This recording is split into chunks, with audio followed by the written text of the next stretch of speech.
on the Pod Podcast. DL Saint, Red Pill Cr1p. If you need the facts, then you came to the right place. Sign, seal, deliver at the right pace. Just kicking game, got the right lace. First class seats with the right shade. Come with the facts, respected opinion. Never emotional with the decisions. This Midwest game we distributed. Took the red pill, now we limitless. Went from the stoop to front of the class. 6-pack plus a blunt and a half. On vacation for a month with the staff. Walk this way, we clear your path. Rose from the concrete, took me a bath. Created chemistry, you doing the math. Miles Garrett back to back with Chris Stones. Royal Indians, Brimstone. I did put one, I put 10 on. Know the background look like Jim Jones. Where's the throne that we about to sit? Content created, just take your pick. Paid dudes got the recipient, but the journey never made me a bitch. Locked in, rule with a convict ethics, you gotta respect it. Like, share, subscribe, and leave your feelings in the comment section. 2 P's on a pod, 2 P's on a pod. Just doing my job. Do alley hoop, better catch that lob. 2 P's on a pod, 2 fingers to the mob. Getting monetized, make sure you subscribe. 2 P's on a pod, just doing my job. Do alley hoop, better catch that lob. 2 P's on a pod, 2 fingers to the mob. Getting monetized, make sure you subscribe. Yeah, we in this mother sucker. What's happening? I got my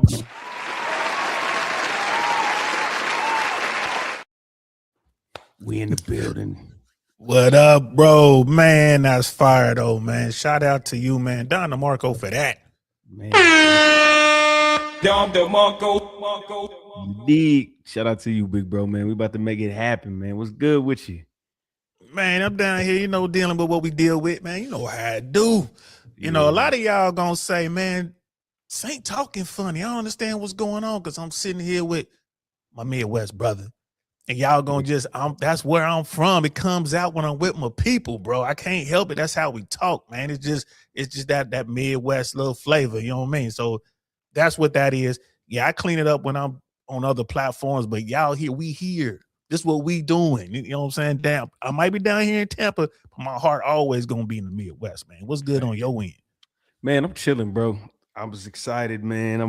I'm glad we get to part 2, man. It's a pleasure sharing the screen with you, talking about this real shit. Cause shout out to everybody that we interact with, but sometimes it's just when you got that, you know what I'm saying, that vibe with your homie, like, bro, the camera ain't even on, bro. This is how we talk. You know what I'm saying? It's a good feeling. For real. It's how we talk. Shout out to Donald J. DeMarco, man. I see you, one of my homies over there in the I Really Want to Know section over there. Yo, y'all checking this out on I Really Want to Know podcast, man. Do us a favor, open up another window and come over and show some love over here on Red Pill Cr1p, man. Get those numbers up, like, subscribe. We need to get the view hours up. Make sure you check out the playlist and just let it run. Like hit this playlist when you go out and about, leave the computer on, and just let it run through the playlist so we can get the watch time up so we can get monetized. So all he needs is the hours, y'all. So help us do that. And yeah, y'all gonna see more of us. We talking. We got some plans, man. We got some plans. They gonna get tired of us, bro. No, they ain't. You know what I'm saying? And 2 P's in a pod. What kind of pod y'all think we talking about?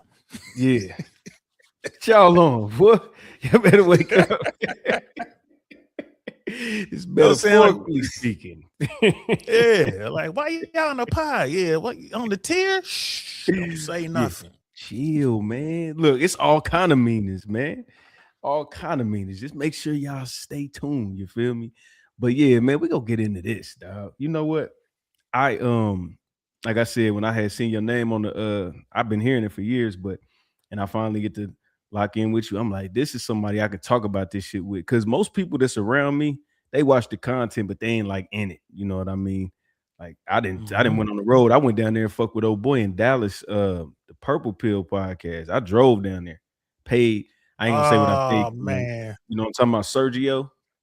Sergio, man, like his team is my team, but I ain't never meet Sergio in person. I did an episode, you know what I'm saying? We did an episode talking about the Cr1p, and I really took it easy on him. And then he he was on something different, man. He kind of sometimes people be feeling themselves too soon. Let's just put it that way. He feel themselves too soon.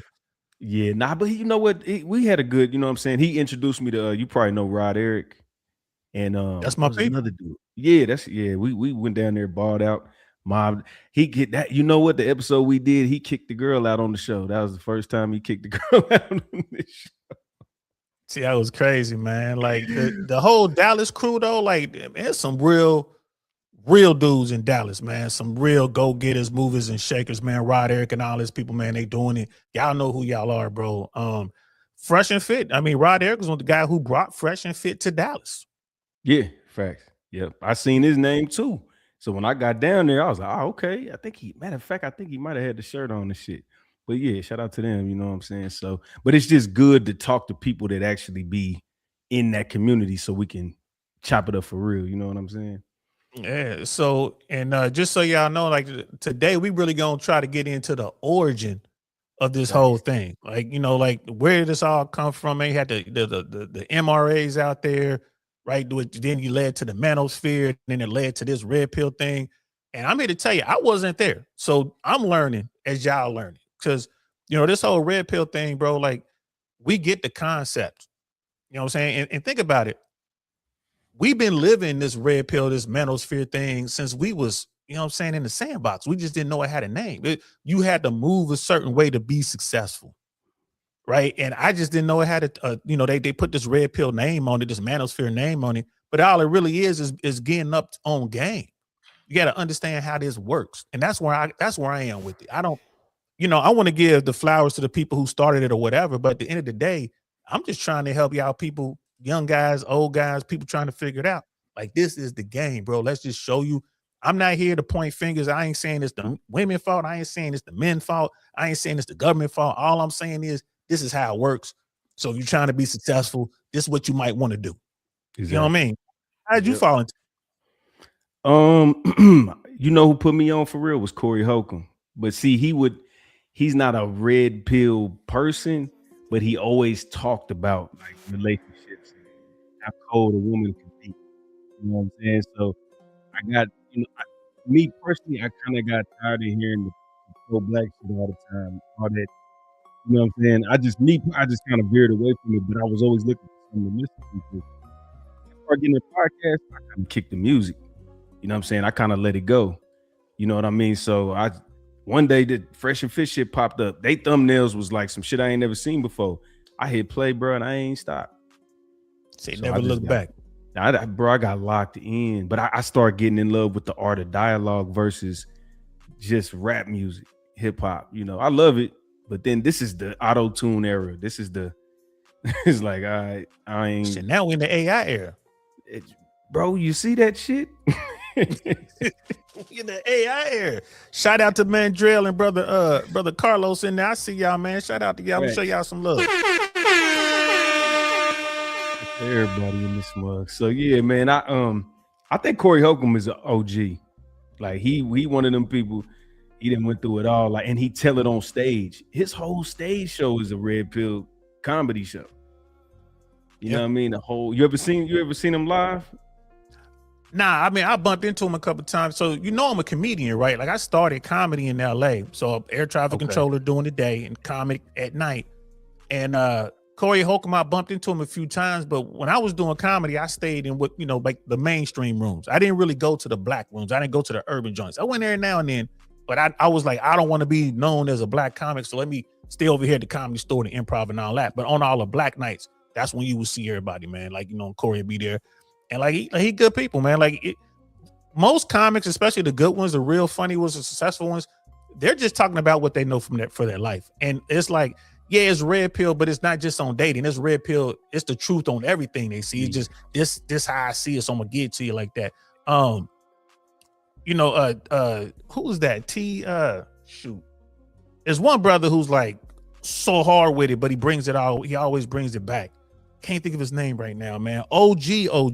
Like this is a guy who was out there like touring with people, like coming up with like Wu-Tang and all that. Man, his name escapes me right now, but it'll come to me. But you would see them, you know what I'm saying? I'd be out there with Squancho. Squancho, a cool dude. I heard Scruncho name. I don't know who he is, but I heard him. Yeah. He one of y'all OGs. Scruncho, he was cripping when cripping was cripping. You know what I'm saying? Like he out there. Yeah. And but he get on stage and just have a good time. So when you go to like the black rooms, you go to the Crack 'em Up Tuesdays, Mo Better Mondays, Chocolate Sundays, you see all the big names, you know what I mean? And I'm here to tell you, man, all of them cool. I ain't never had no issues on the black side with comics, you know what I mean? But you know, on the other side though, you might get some people who think they too Hollywood, and you know that gets into something different. Right. Yeah. That will living in LA will humble you because you'll just start seeing superstars at the Ralphs and shit. You'll be like, this nigga was on TV. I was just watching TV. This he right here in aisle 8 getting some coffee and shit. For real, like you sitting there chilling. Like I was one night we were at Saddle Ranch, and I just you know I was a regular fixture there. That's like I was at Saddle Ranch before I even did comic, just kicking it. And one day with this a dude in there, bald headed white guy. Everybody was around him. He's kind of the people I was with was like talking. They kept calling him Lex Luthor, and I'm looking at him like, all right, why y'all calling him Lex Luthor? Because he got a bald head, you know, his name Mike. Because I'm just talking to dude, like, dude, just cool. His name Mike. Yeah. And this is all night long. Finally, my people pulled me to the side. They was like, that's the guy that plays Lex Luthor on Smallville. I was like, oh shit. Yeah, I didn't know. It's but almost good you don't. Yeah. Well, yeah, because old boy, like Mike, man, he was the homie. Like all night long, he kept checking in with me. Everything was cool, inviting me to shit. Like it because he realized, like, dang, this guy being cool with me, he don't even know that I'm on TV. He could tell. And when those, you know, those celebrities realize that you just cool because they, you know, you just a cool person and y'all just having a good time, y'all vibing, they fuck with you. But if they see like all my friends that were with me, the dudes that were with me, they were like, man, them celebrities, they you know what I mean, they groupies. They didn't, you know what I mean? He was keeping them at arm's length, but I'm sitting right there. I'm at the table with him. We talking about we about to go over here next. Man, it was cool. That's a little game right there, y'all. Y'all want to get cool with a celebrity? Don't treat them like a celebrity. Same thing with them girls. turn that shit off. Yep, that's what it is. You win. Because it's such a rare thing to be around somebody that's genuine. Like they want some real energy. This motherfucker don't know. They don't know who I am. Hell yeah, let's kick it. You know what I'm saying? Like get that so authentic experience. Yeah. Did you run anybody like that? I mean, that you like known? Man, look. So I started hanging out with Onyx. When I got down there, we was at my studio. Had it was like some little gray building, but it was like 4 studios. So the dude upstairs was this blood nigga that used to serve and shit, but not to Sticky and them, just the people. But like I had my daughters. My daughters was 4 and 5, and I had them in the studio with me. And Sticky used to come through, and they used to tell him. We used to always miss each other. They'd be like, hey, "It's this dude downstairs talking about me." He's like, "You got to meet him." So one day I finally went up there. I spit, started rapping, and then he just took me under his wing. He just started texting me places to be, and he'd be like, "Cassidy gonna be here. You can bring one of your homies and bring some Hennessy or some shit."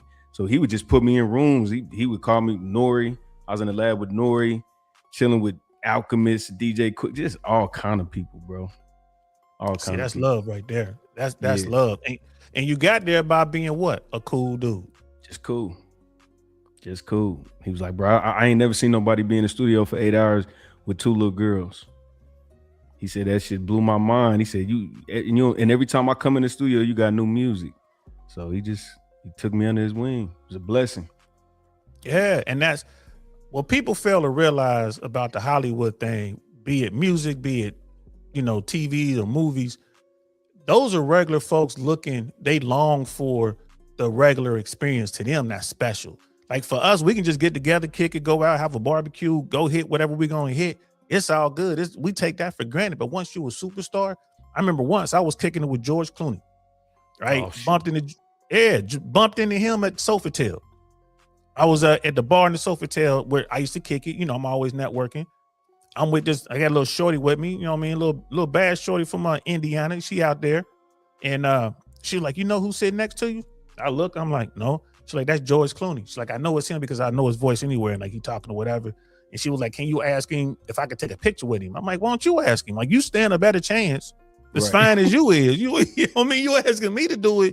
I say no to me, but I would say yeah to you if I'm him." And she's like, "I'm scared." Yeah, and this is before smartphones and all that. This is when girls carried cameras, them little cameras in their purse.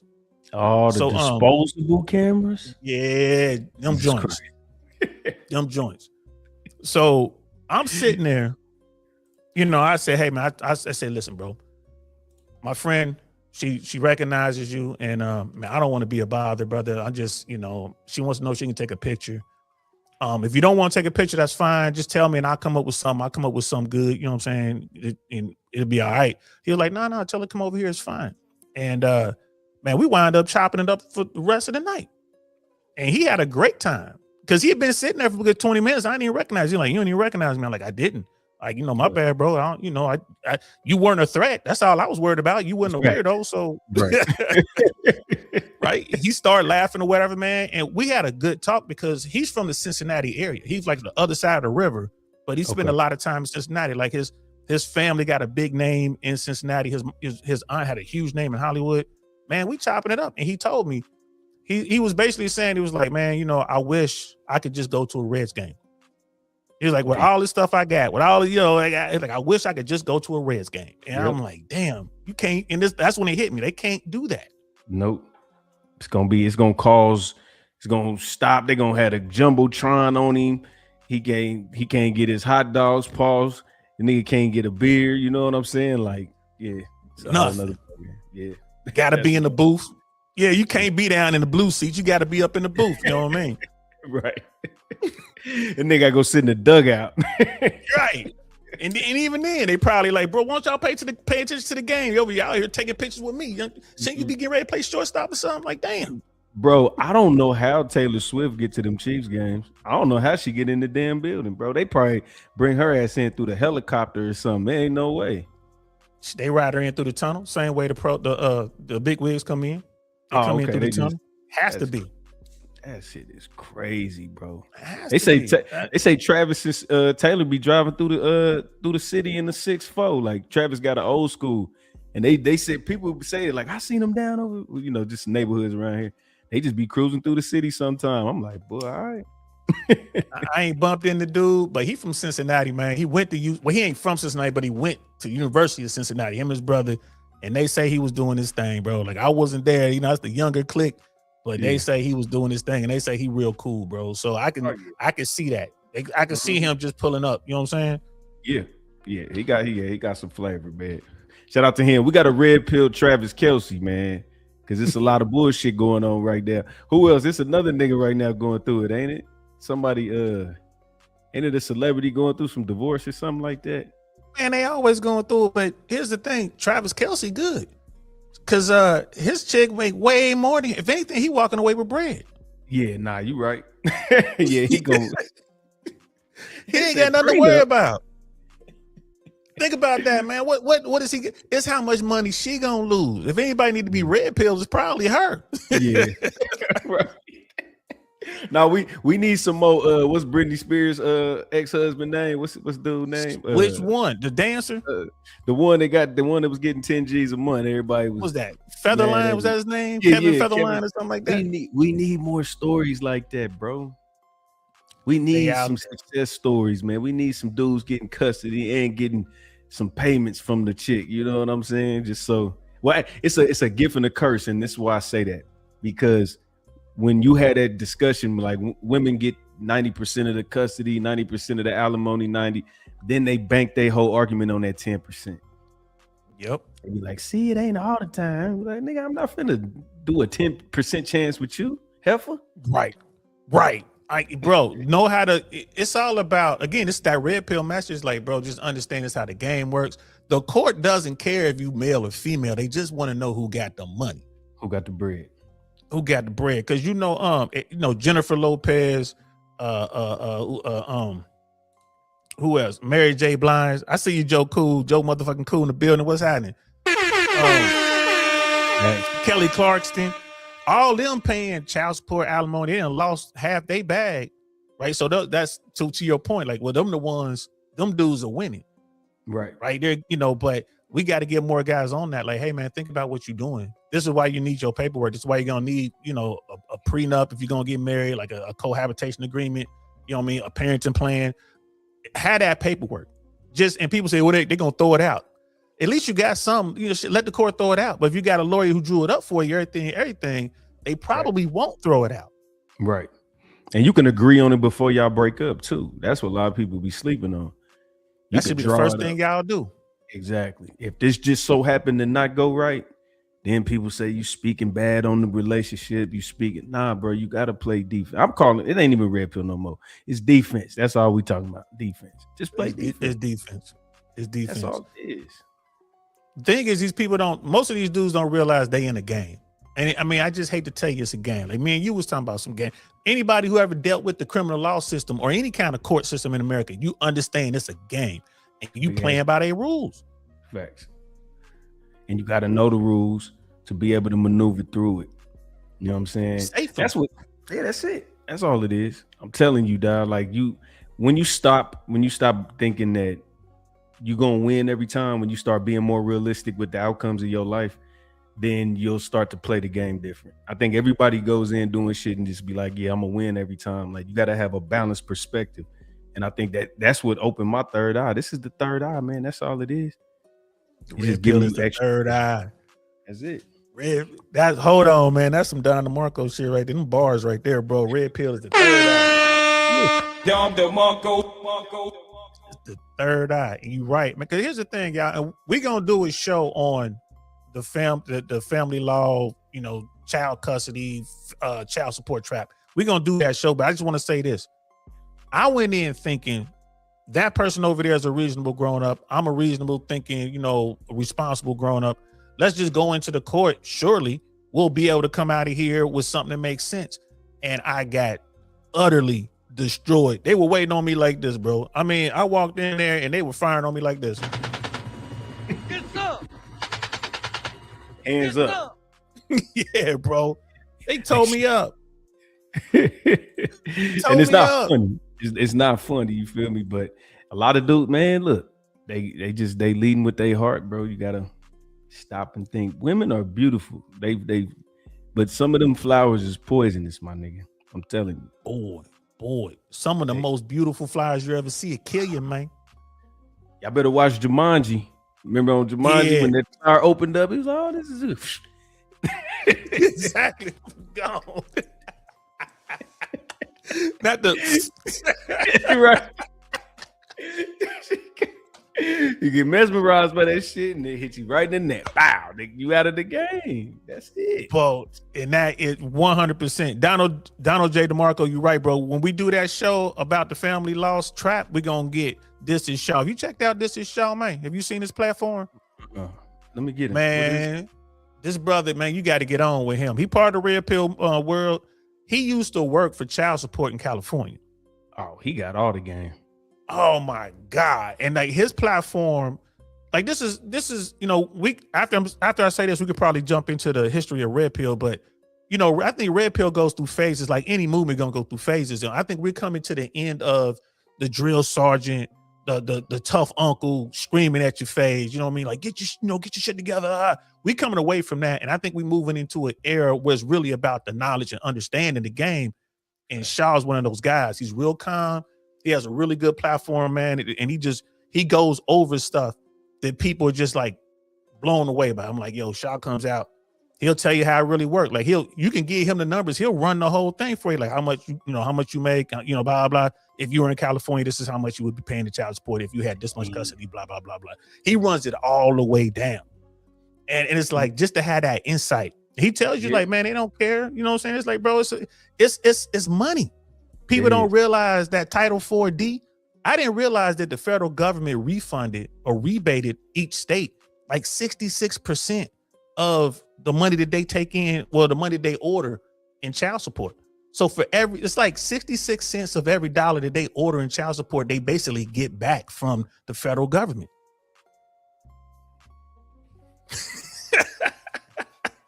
Because a motherfucker can't be civil. All of that. All that. And that goes to the state. It's Title 4D. So it's not even, they don't really care about you like that. They're like, look, you got money. We know we can get this order and we're going to be able to get this money from the feds because we ordered it. We'll talk about it when we get into it. We'll get Shaw, man. When he breaks it down, bro, you might start crying. Like, I can't believe this. I know some tragedies, boy. When I was in Orlando, it was this little Jamaican dude. We work 60, 70 hours. We work at a grocery warehouse, boy. We all coming out there with commas at $15 an hour. We all got comments. His check was $64. On 60 hours, 65 hours, $100, $120. I'm like, bro, ain't no way.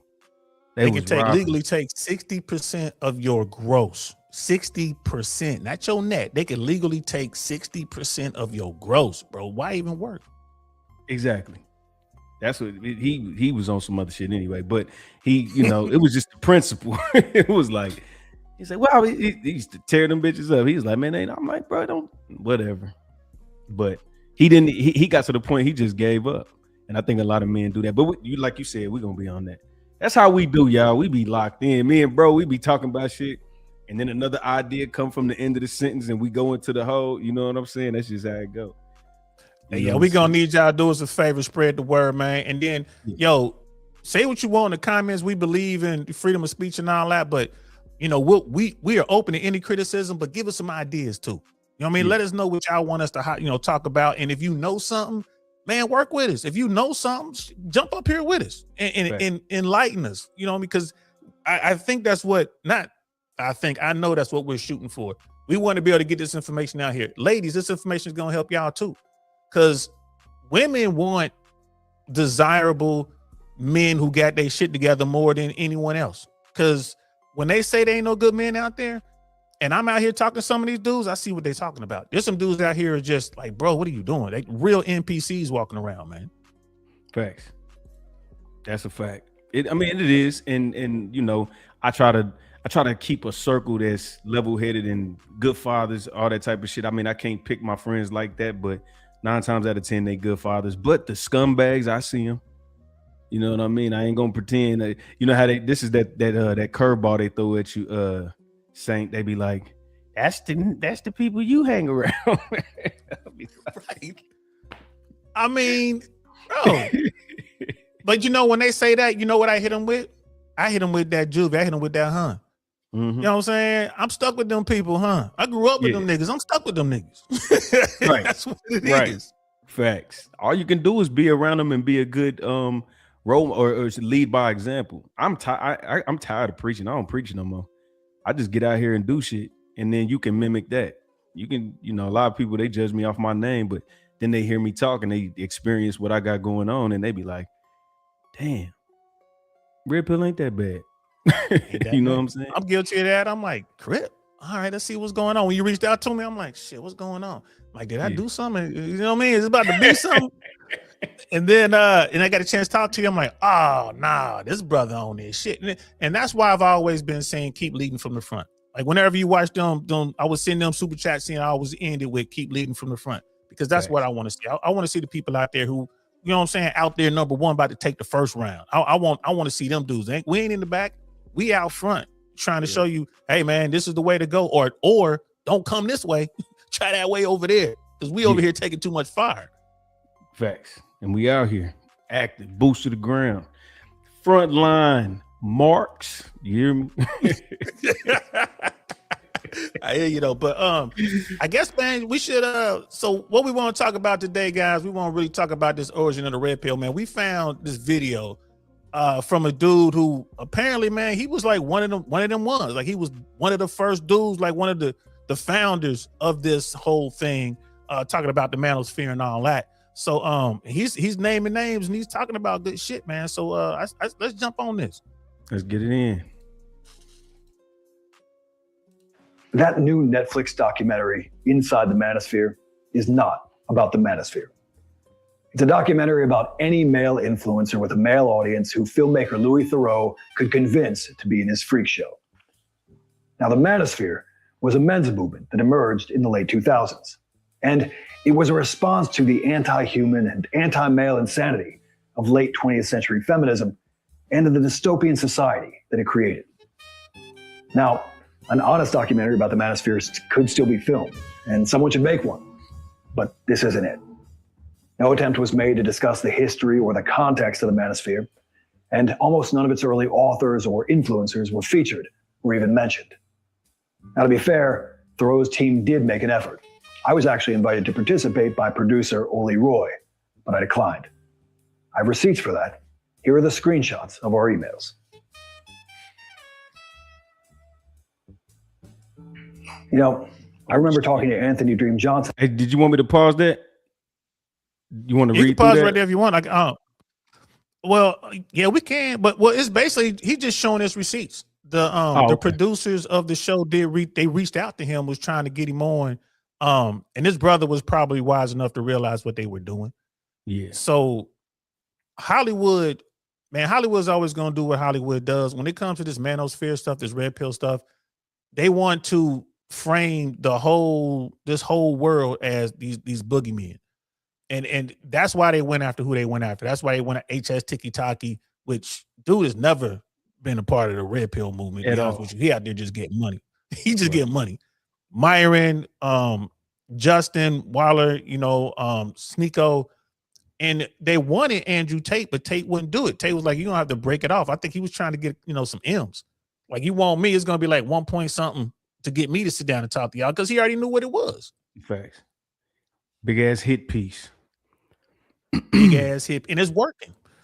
Professor Scott Galloway on his show, he got a young guy that works with him on his show, and the young guy was talking about this documentary. He's praising it, and Scott Galloway was like, "Hold on now," he was like, "Hold on now," which you know what I mean.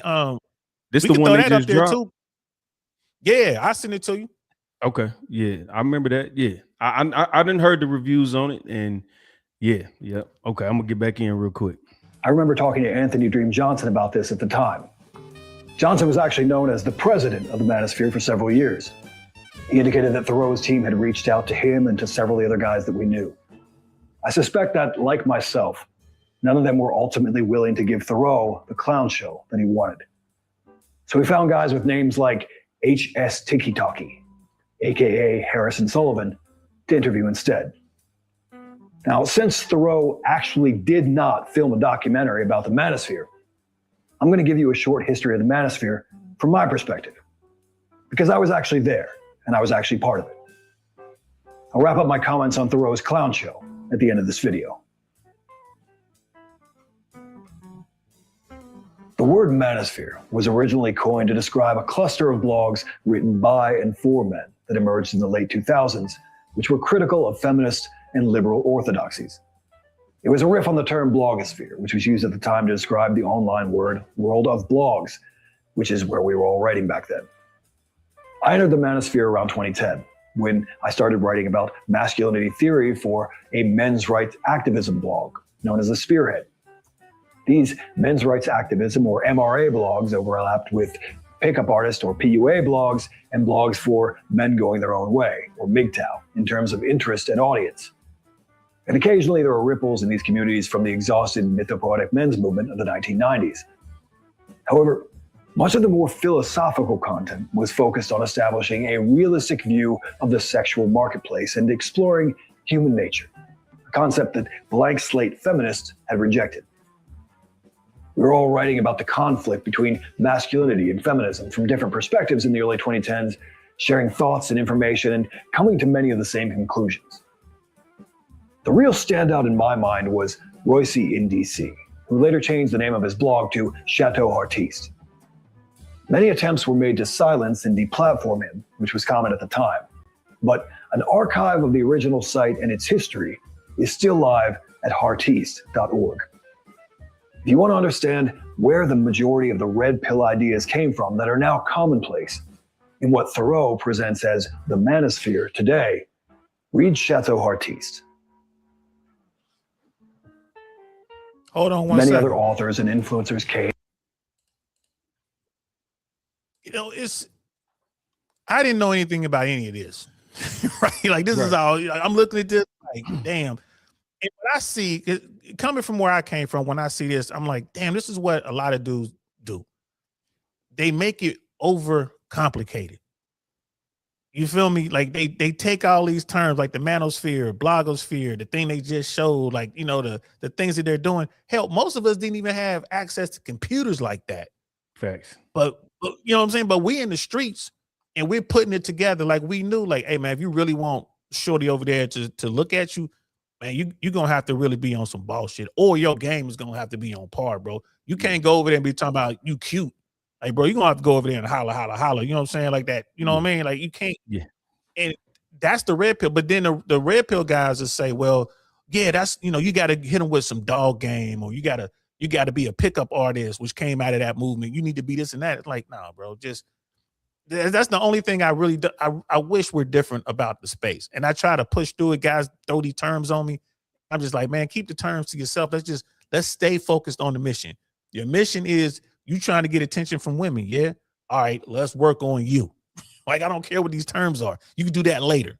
Yeah. You know what I mean? But let's work on you. And then that thing about Galloway, Galloway, what I like about Scott Galloway is he says this, hey man, our young men and boys have a problem. We need to fix it. And he's open to anyone who's on board with helping men become better. His problem is he just doesn't like the fringes of the manosphere and how it got too far one way or too far the other. So I give him grace for that. But you know what I'm saying? That dude, like I said, he doesn't really like this manosphere documentary, that inside the manosphere thing. He's like, because y'all just trying to make boogeymans out of nothing. Like, how about we go over here and help these dudes? No one is trying to help men right now. If a dude gets abused, where does he go? You can't go to no shelter. You know what I mean? Like, you're going to go to the police and say she beat me up, man, they're going to laugh at you. Exactly. The police is getting a little more red pill, though. I ain't going to lie. I have seen some cases, not trying to be the devil's advocate, but you go in there when you ain't got shit on. I mean, she ain't got shit on her, and you got your neck bleeding and your eye black. You know what I'm saying? Because they doing it. I seen a chick throw a brick through the window, tear the house up, and then sit down and say, I don't want to. I want this to work. Right. Change their mind. With the brick on the ground and the glass on her in her shirt, walking through the mother. I'm like, bro. You can't. Used to be back in the day, she wouldn't even get arrested for that. But now they coming for women. Yeah, but see, they asked for that shit.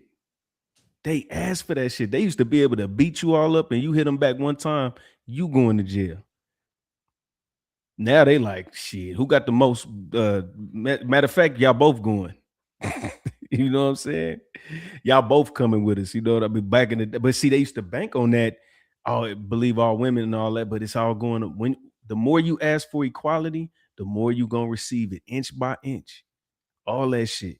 When you get that degree and you work 10, 15 years and your brain is about to explode because your biology is you fighting it and you still going to work and you ask for that. And ain't nobody gonna come save you. Ain't nobody gonna come save you. And women still know, even though I got the same charge as Saint, me and Saint got the exact same charge, she gonna get less time, if any time, than me. Exactly. For the identical crime. Identical crime. I'll probably do more time for a less violent offense than she would for a serious violent offense. You know what I mean? It's like, wow, like we got to fix that. Yeah. Yeah. Hey, guess what? It's coming. It's coming, ladies. I'm telling you. Yeah, ask for and guys, it, I know it. You gonna get like what they say. Be careful what you ask for. And guys, I know this is tough to watch. Just origins of the manosphere thing and stuff tough to watch, but we need to watch it so we know. Because I just keep it 100, man. Like this, you hate to make it a race thing, but I think it's more of a class thing too. If you ain't come from their background, if you ain't come from the suburbs dealing in that world, right? How you gonna understand where they trying to go with this thing? This is why we watching it. We want y'all to see it. You know what I mean? Just see it so we can understand it, and then we can move forward with the understanding of where we are. But yeah, and Scott Galloway, Scott Galloway doesn't like telling women they're wrong. You're right about that, Donald J. DeMarco. You're right about that. Let's keep going. Gotcha. Came and went, and some of us are still around. Manosphere meetups and conferences, such as the International Conference on Men's Issues, organized by MRA Paul Elam, and the 21 Convention, organized by Anthony Dream Johnson.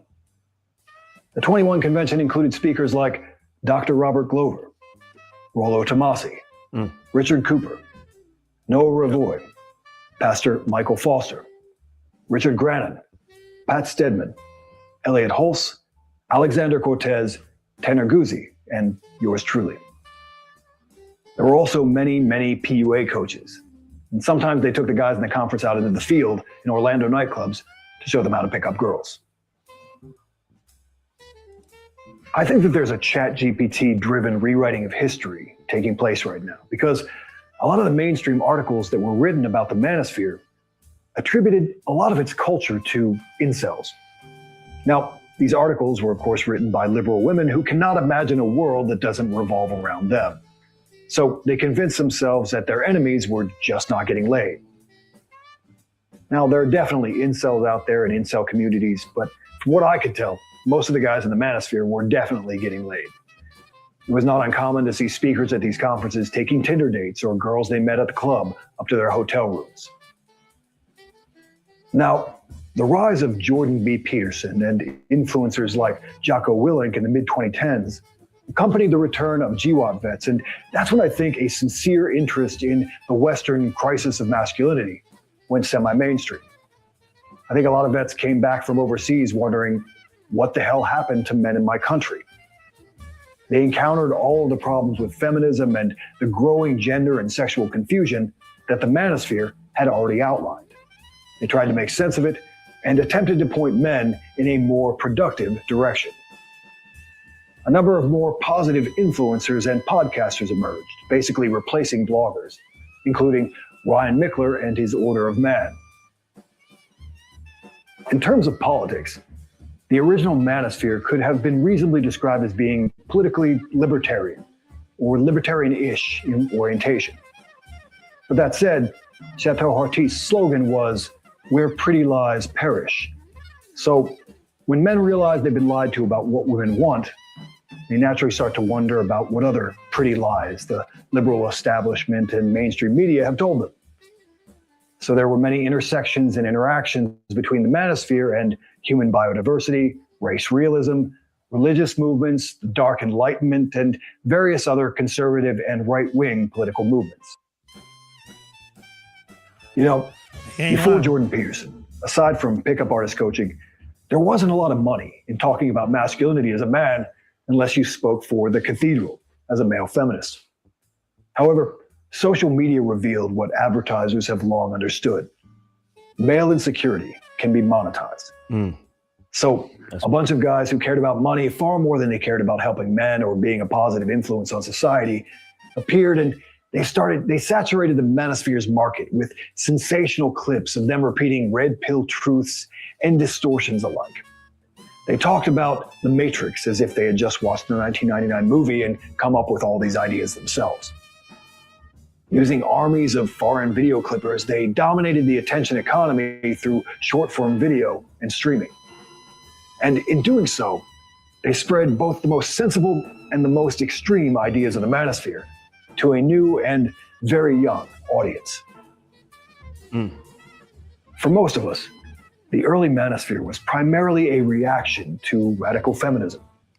So when feminist magazines and websites started folding, and many feminists were cowed into submission by the trans community that labeled them TERFs, trans exclusionary radical feminists, some of the guys ran out of things to say, pivoted. Bro, they got 2,000 acronyms.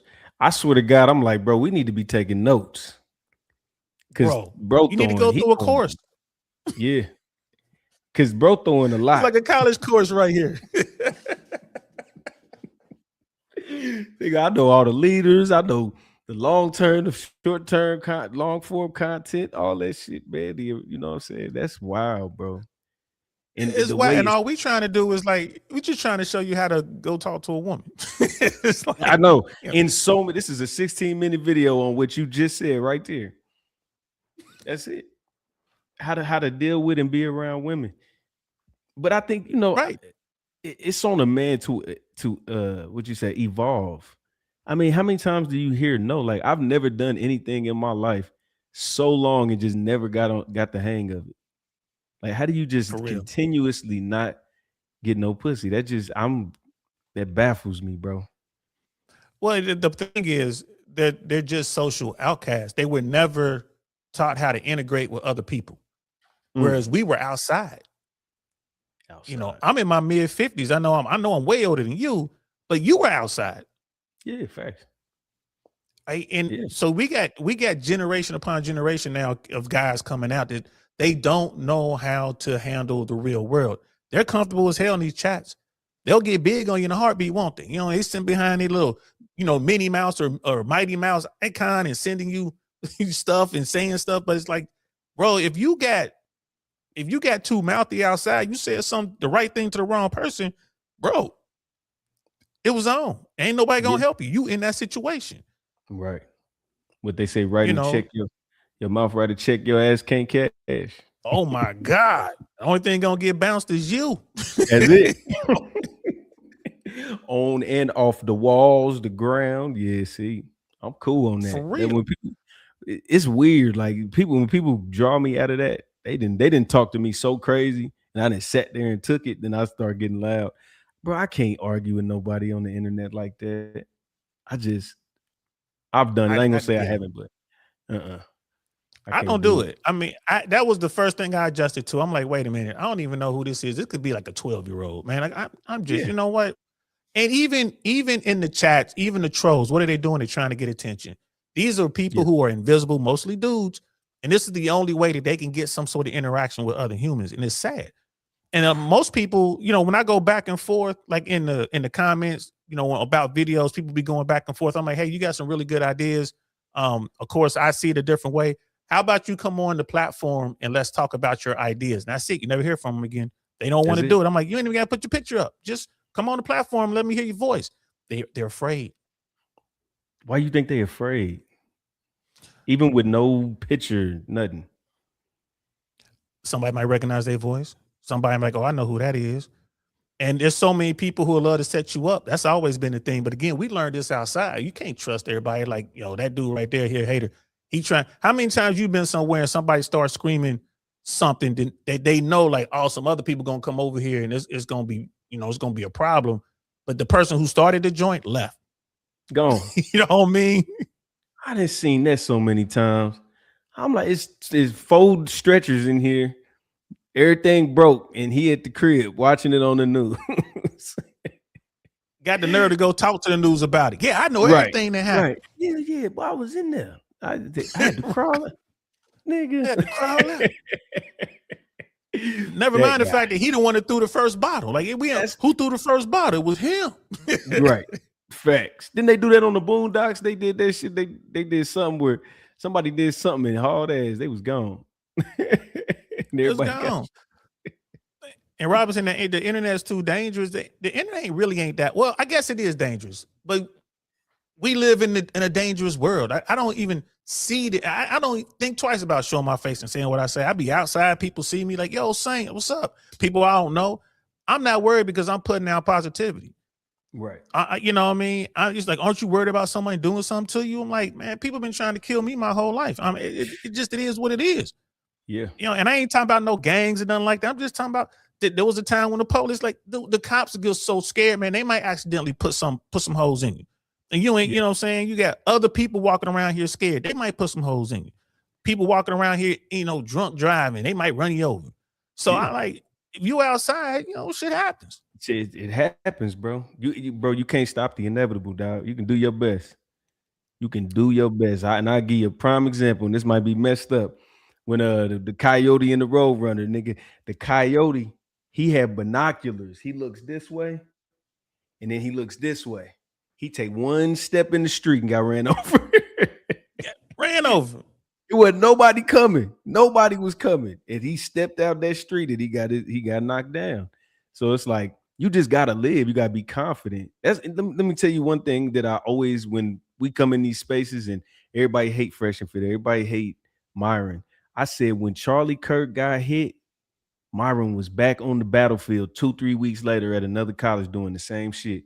Bro, when I say he do certain shit that is just it's unanimous that it's just solid. It's solid. The way he move, I mean, with his flaws, if you got to put him here and here, the way he move is way more solid than the bullshit that he do. Because he 10 toes down on this. Yeah. I'm talking about, right? The man ain't even in the dirt. He out on the field doing the same, bro. That's a whole nother level, dog. Hey, he better than me, but you're right. Every time the coyote hear that beep beep, you know something in trouble, bro.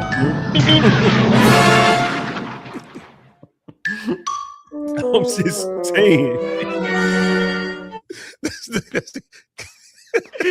Wile E. Coyote done got ran over by 18-wheeler. Again. I'm like, done fell off the canyon again. again. But you're right about Myron. And you know, when Charlie Kirk got zapped, as soon as I saw that news, I shot a text out to Myron right away. You know what I mean? Like, yeah, we might have, have our little ups and downs or whatever. But I mean, he's still a dude, and I know the guy. Y'all know Myron from on the camera. I know Myron when the camera's off. And I told him and Fresh, I'm like, look, y'all need to be watching y'all P's and Q's for the next couple weeks. Right? Because there's some weirdos out here, bro. I don't know what's going on, but you need to, and like you said, he was right back out there a few days later. I'm like, all right. I mean, I done told you, but I'm not trying to lay my life down for this. I want to help you if I can, but I ain't trying to, you know what I'm saying? This ain't, no. No, I ain't trying to go out. But like I said, I reached out to him, reached out to Fresh.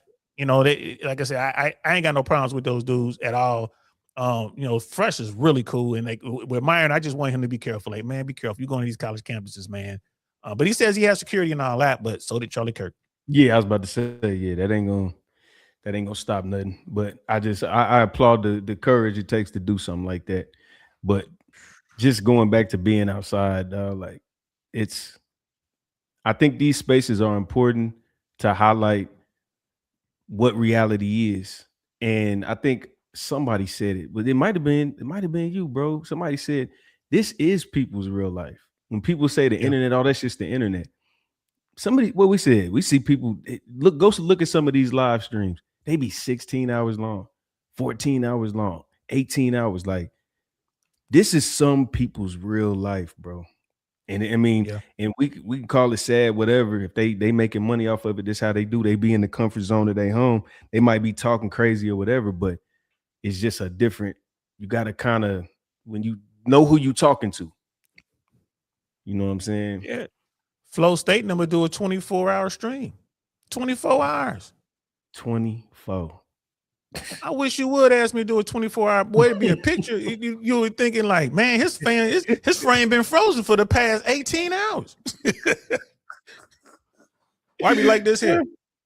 Right. And he ain't moved. Hey, right. DL, you all right?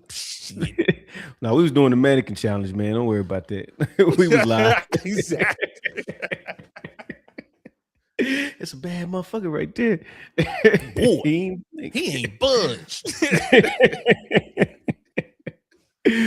Oh shit, but yeah, he ain't sneeze or nothing. That boy, look at he ain't moving. He locked in. You know what I mean? I like the mannequin challenge. That shit was a whole nother bug. I love the internet. I hate it and I love it. I'm addicted to it. When they did the analytics, like every year, YouTube, they'll send you like your analytics of like you in the top 25% of listeners, viewers, whatever it is. I'm in the top 3% of YouTube listeners on the planet. That's how much I be on YouTube. I don't miss a lot of shit. I don't miss a lot. I thought I was doing a little something like, damn, okay. Yeah, I watch a little bit, but wow. Yeah, and when my daughter get out of high school, that's when I'll probably be on it more, moving down to Miami, really gonna get hard with this. But in the short term, I mean, I just tell folks, like, you got it. Like you said, the internet is their life. That is their reality. And I just challenge them to come outside. Like, man, come outside once a month. Just go outside and go, you know what I mean? They say touch grass. Like, no, go shake somebody's hand. Like, go break the ice. Yeah, there's certain things that you need to learn, and you can only learn outside. So yeah, where's the cash app? You mean, put your cash up there, bro, so they can. Oh shit, my bad. Let's see. I'll be forgetting. Appreciate that, y'all. Hell yeah, appreciate y'all, man. And then we'll get back to the end of that video. We were watching about the oranges and the manosphere, but the money part, there are a lot of guys who just saw an opportunity to make money. Like someone like Andrew Tate. Like, I met Tate. You know what I mean? Tate's just a cool dude. I ain't gonna lie to you. He's cool when the cameras go off. I mean, just a regular guy. When the cameras go on, he's in character. And people are like, well, why is he doing it? I'm like, bro, they say he made hundreds of millions of dollars. I don't know how much he made, but I think it's safe to say that he's in the M's, Yeah. right? Oh, He yeah. done made millions, Yeah. right? Right. I Did say he at make least a billion? I don't know. Yeah. Yeah. Them subscription things, the war room, when you got 50,000 people dedicated to giving you $5 a month, I mean, it's just now you just worried about the other money because that's easily calculated. You know what I'm saying? You got $250,000 worth of people every month sending you money on top of whatever else you're doing. Right. So the money is there. Can and I tell folks all the time, like, look, man, you get over here, like Rich Cooper calls this the Mano Swamp. Sounds like he was there day one when it was the Manosphere. He's like, this is the Mano Swamp. And I tell folks all the time, man, you have to be careful. Again, this is when you go outside and you learn. Stay away from the people that's trying to run your pockets, men and women. Right.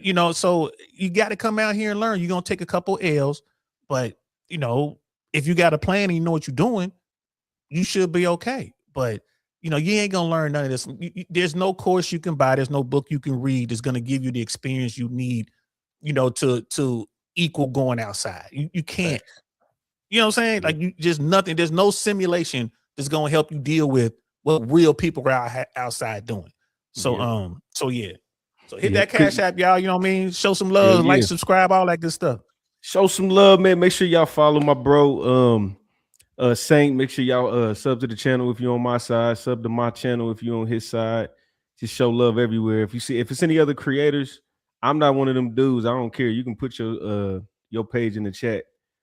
Drop that in the link in the comments. So I'll definitely follow you. You know what I'm saying? Ain't nothing to push a button. Shout out to Mac Mall, my homie. But yeah. I don't, you know what? Hey, I got another movie reference for you. Go watch Blast from the Past. I don't think I've seen that. Blast from the Past. When I forgot the dude name. An old girl from Clueless, Alicia Silverstone.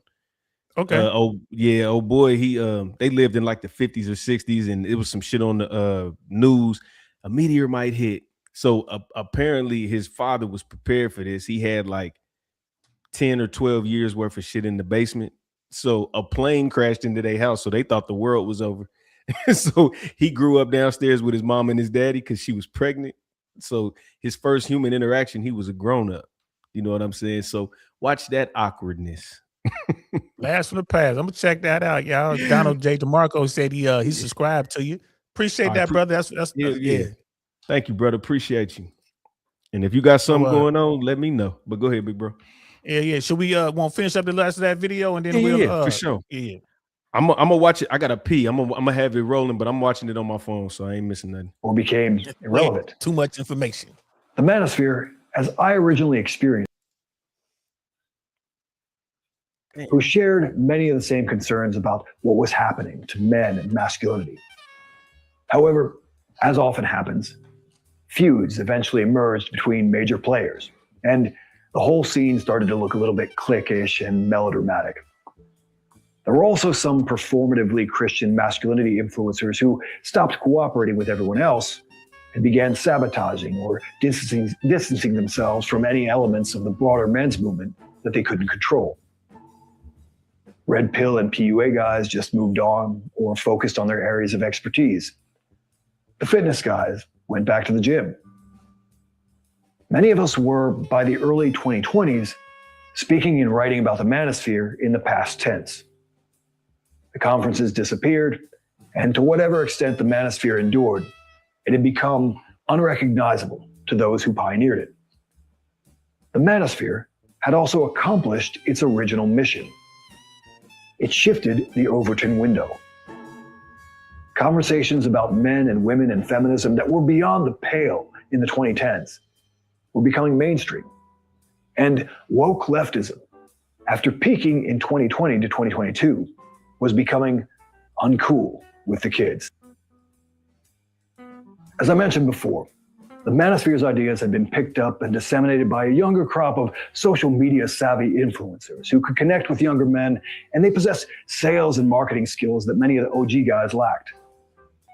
All that was happening somewhat under the radar until it started looking like Trump would win the 2024 election. The mainstream media continues to be clueless about how the left lost young men. They seem to be incapable of meaningful self-reflection or of recognizing that telling men what they should want is not the same as giving them what they actually want. It turns out that demonizing men for 4 generations and telling them to step aside because the future is female somehow didn't win over their hearts and minds. But since they can't admit fault or wrongdoing without changing their core messages, all they seem to be able to do is point, sputter, and assign blame. It must have been those terrible manosphere podcasts corrupting the minds of the youth. All kinds of lefty rags picked up the dead manosphere label and applied it to every male podcaster or influencer with a mostly male audience who had shifted away from the woke Democrats. Joe Rogan, Theo Vaughn, and even Tucker Carlson were included in their new manosphere. Today, for bewildered leftist cucks like Thoreau, the manosphere includes any male influencer who goes off message and says anything that conflicts with feminism or the orthodoxies of liberal globalists. This is the true entry point of Thoreau's documentary. Inside the Manosphere is not a documentary about the manosphere as it would have been recognized by anyone who was actually involved with it. It's a documentary about the bugaboo of the manosphere that the mainstream media is using to rationalize the international shift in the zeitgeist that was revealed by Trump's 2024 election. In the documentary itself, Thoreau plays a surrogate for his intended audience, asking concerned, out-of-touch questions and objecting when he feels compelled to signal virtue on behalf of polite society. He awkwardly follows around some extremely materialistic male influencers as they show off their cars and luxury apartments and fans, view counts, and assorted whores. Now, Thoreau set up some gotcha moments for his subjects, but most of them fizzled. He was trying to catch the influencers in a contradiction and make them look like liars or frauds. But he was unsuccessful because most of these guys openly admit that they just say things to get a reaction from their audience. Their shared expertise is, for the most part, producing viral, controversial clips for short-form video platforms. When Thoreau attempted to call out Harrison for saying something negative about the Jews, without missing a beat, Harrison said, "I was just clip farming. I don't really hate the Jews." You can't catch a man in a contradiction if he tells you that his words mean nothing. Jesus. Hold on, we See gotta what I'm saying? internalize that. Jesus. You can't catch a man in a contradiction if he tells you his words mean nothing. Hey, Facts. that's some you gotta.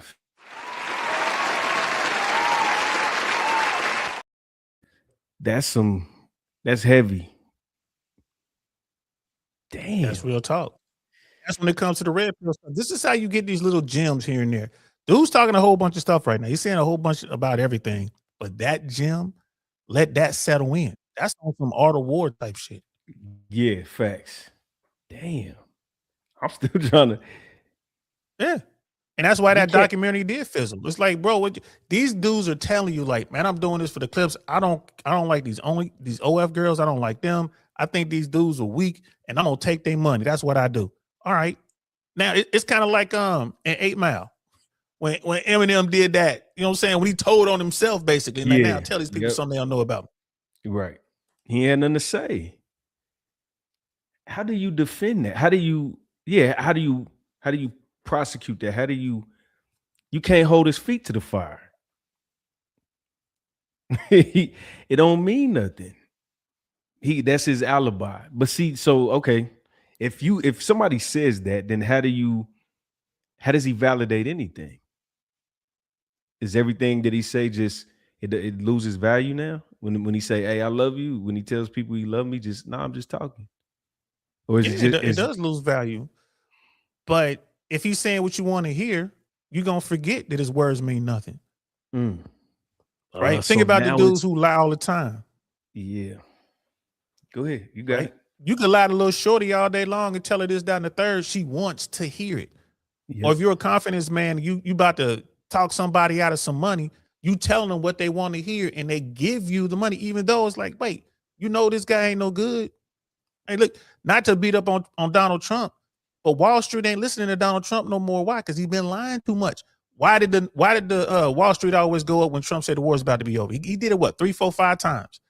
We're about to end the war, about to end the war. Numbers keep going up, prices of oil keep going down, and all of a sudden they realize, man, he lying. And then you know what I mean, but they wanted to believe it.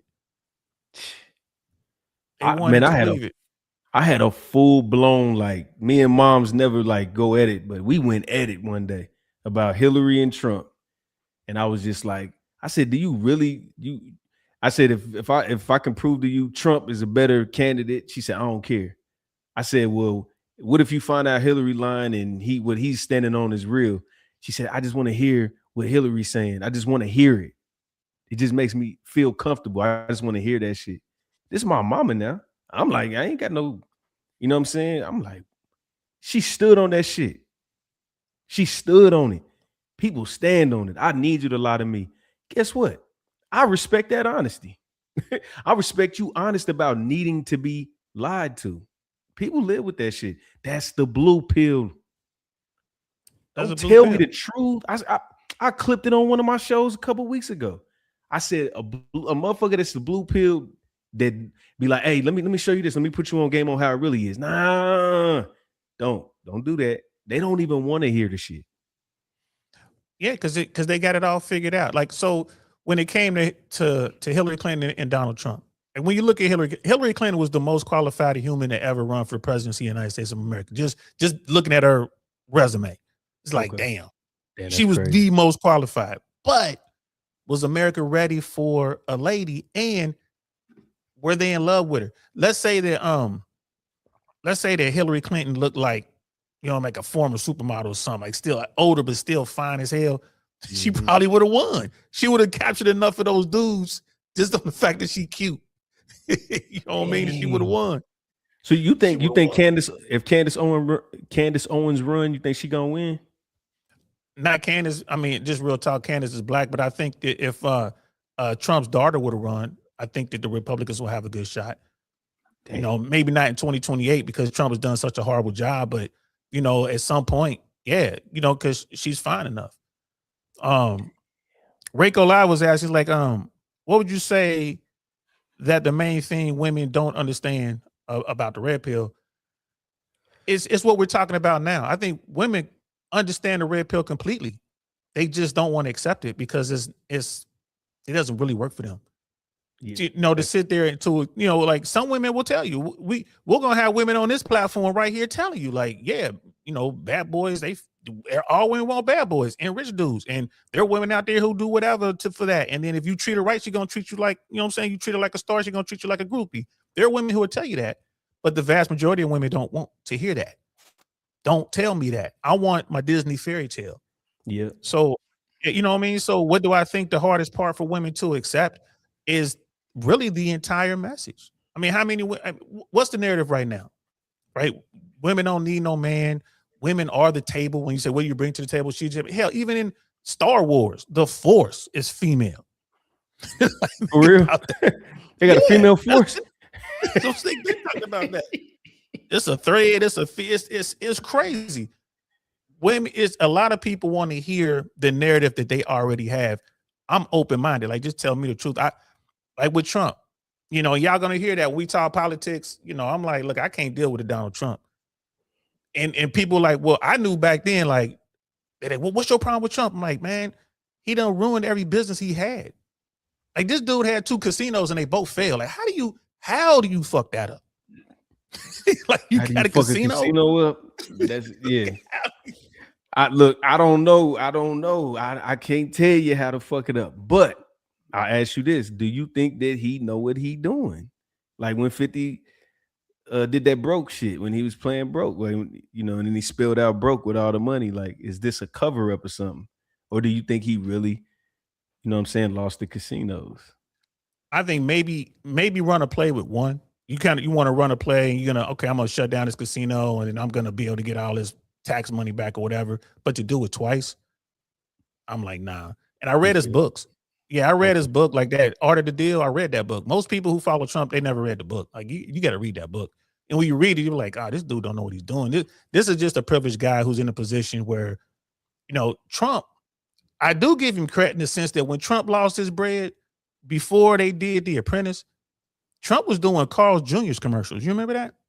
Hell no. Trump was doing Carl's Jr.'s commercials, bro. He owned them, or he just was this. They hired him to do. He was for a check. For a check. Damn, Trump. He was, hey man, he lost all that bread, but he shook back. And as a dude with that hustle in me, I'm like, I can't knock that. He lost the equivalent to $500 million or whatever in today's money, whatever he lost, and he got it all back.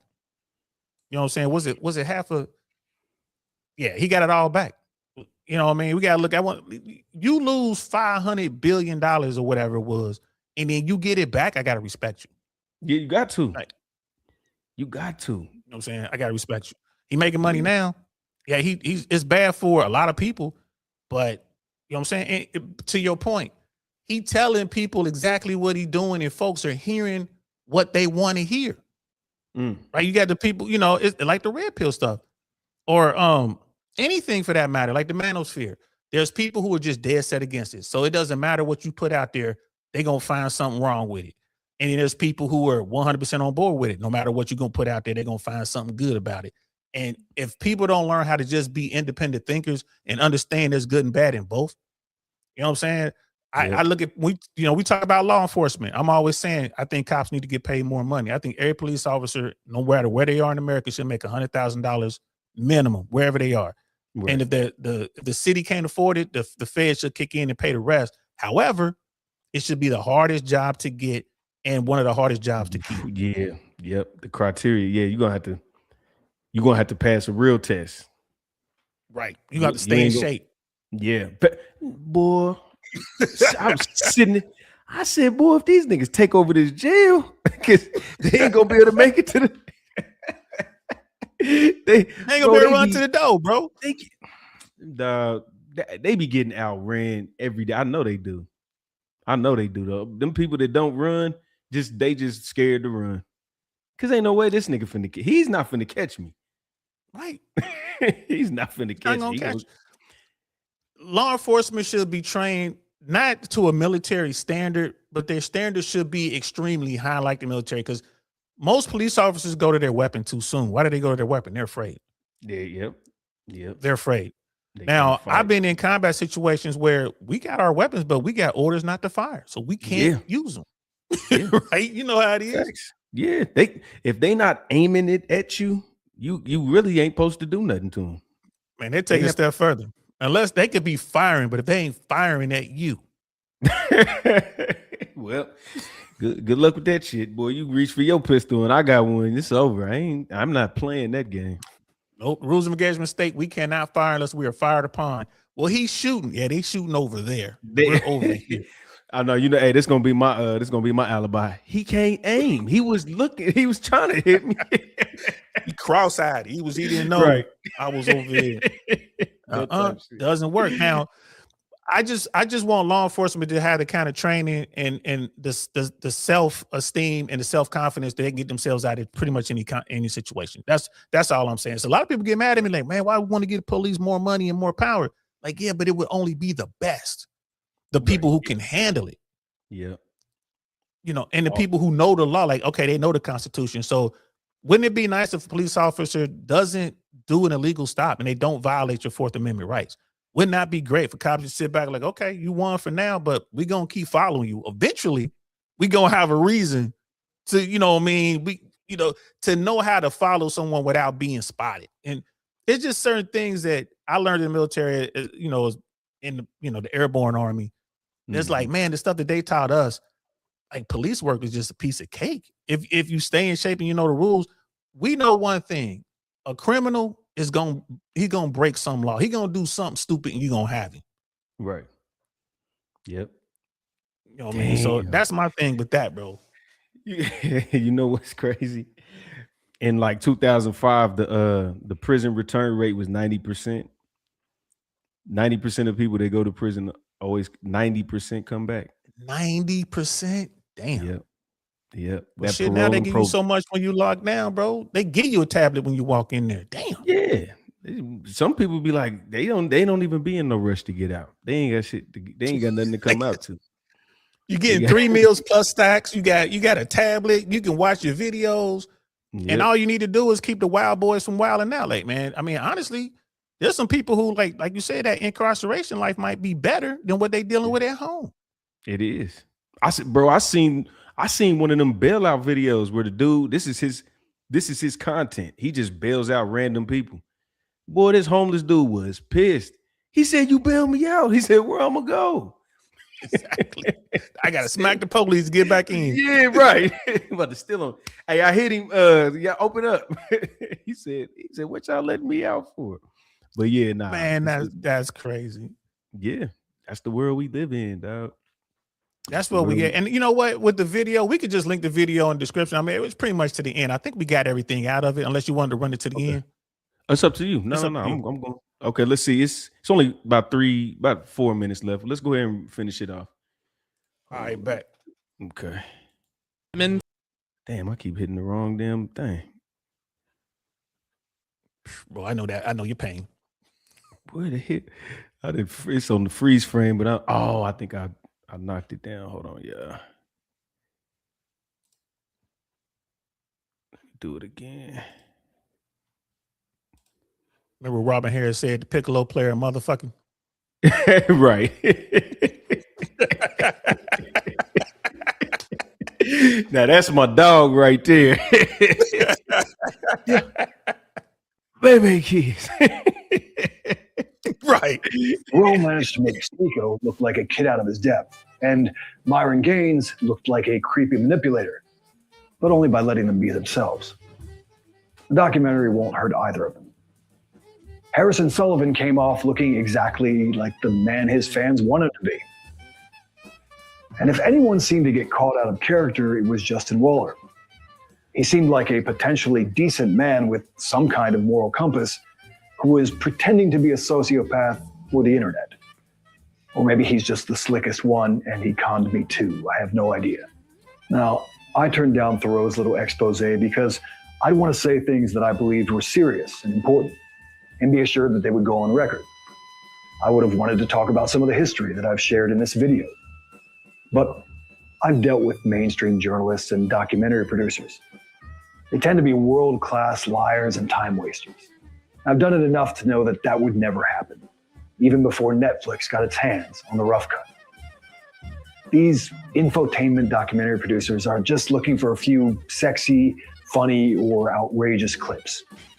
Truth is not high in their hierarchy of values.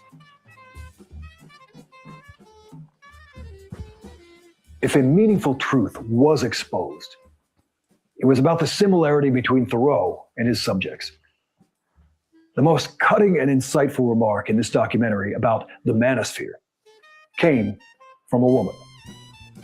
When Thoreau brought up the legal charges that Harrison was evading in the UK, Harrison's protective mother intervened. She said, "If you don't agree with what Harrison is doing, then why are you making money off of it on a program by publicizing it?" And that was the real gotcha. I'm surprised they left it in. But the fact that they did made it a better product, which is, as Harrison's mom pointed out, all it is at the end of the day. She exposed the reality that we were watching two men from different generations doing pretty much the same thing. They were both promoting, perpetuating, and profiting from controversy. Thoreau has been stacking cash by chasing controversy and attention for 25 years. He's played his curious and confused, but ultimately respectable last man character in documentaries about Nazis, prisoners, prostitutes, Scientologists, far-right activists, drug addicts, anorexics, and murderers. He even chased down Joe Exotic, the Tiger King. If Inside the Manosphere looks like a clown show, It is a clown show inside Thoreau's long-running circus. And if it has a positive message, it is that there are all kinds of people who make their living from selling controversy. And their version of being real is faker than anything or anyone they criticize. I'm Jack Donovan. Stay solar. Damn. Hey, shout out to Jack. He was in that motherfucker cooking. Shout Boy. out. He was cooking. Now we know. We powered through that, guys. Now we know that's the origins of the manosphere, aka the mano swamp, the red pill world.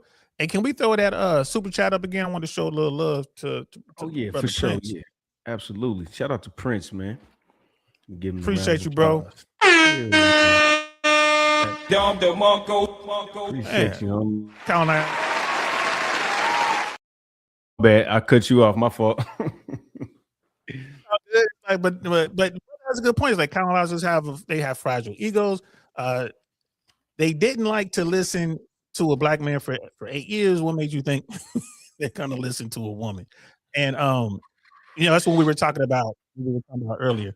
Well, if you guys do send us a super chat on I Really Want to Know platform, we're definitely gonna put it up there. We're gonna read it. We appreciate it. And of course, you can also hit that Cash App for Brother Red Pill Crip.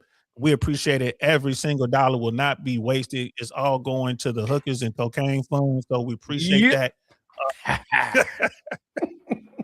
Now, it's going into equipment, guys. It's going into equipment. It's going into us being able to push this product.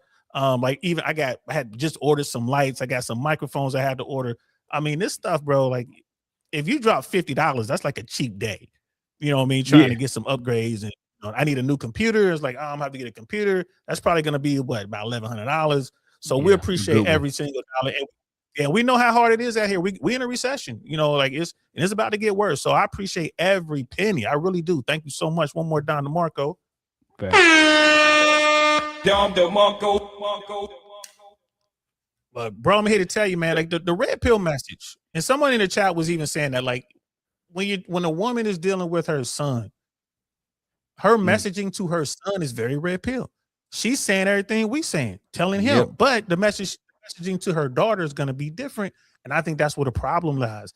Like, ladies, we got to teach our young girls, how to be wives. We're not doing that. You're just like, you good. Just get your money. You don't need nobody. And then we want to find get a dude who got more than you. Like, well, damn, baby, if you're making $150,000 a year, you ain't too many dudes doing better than you. Good luck. What's that? The top 10% of people in the world? Yep, 100,000. Well, definitely in America, 100,000 is the top 15%, and that was before Doge. Think about that, y'all, because all those government jobs that were lost, the vast majority of them government jobs were making over 6 figures. So you're probably looking at the top 12% of America right now is making individual income. Now, we're talking about individual income. They're probably making over $100,000 or more. And the higher you go up, the smaller percentage. But let's say it was 15%. Women are saying that if we're saying that only 15% of the entire population is making 6 figures or more, sis, how you gonna find a dude? Like, how many of that 15%? How many dudes who are single, fit, handsome? You know what I'm saying? Got game. You know what I mean? Know how to socially. You know what I mean? In tune. How many dudes gonna fit there? Like, no, there's not a lot of that aren't gonna cheat on you, quote unquote cheat. Or and they gotta not share. They gotta get. Good luck, man. That's all I be saying. Good luck. Good fucking luck. Because I be telling people, I be like, how much money you make? You make 100,000. I make 100,000. How much you make a week? I like to catch them in a lie with just letting them tell on themselves. Hey, 1,300 a week. Well, 100 grand is 2 G's a week. So you 700 short every week. You ain't making no $100,000 a year. That OF she making that OF money on the side, so that's gonna cover that. You know what I'm saying? That's gonna cover that.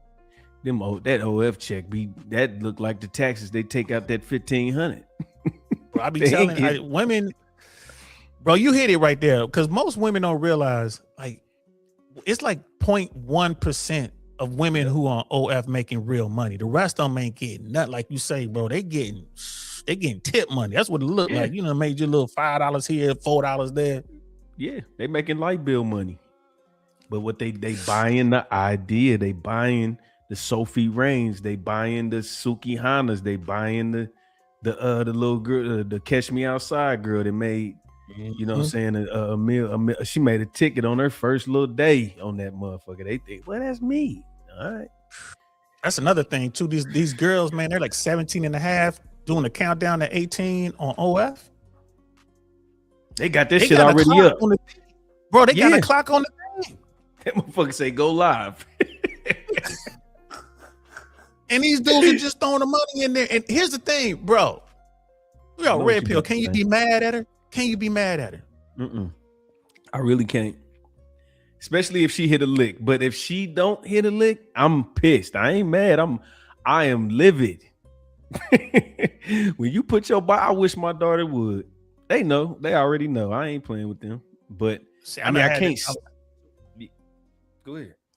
I'm about like I had this conversation with my daughter too. It's like, you know, shit, my little girl, she a band nerd. She's beautiful, but you gotta have these conversations because they see that fast money, bro. Yeah, they see it. Oh my God, bro. And it's like what it's a Netflix documentary. Hot Girls Wanted, like 2016 something. They put them on there and they talking about all them boys in Florida that put out them ads. It was on Craigslist.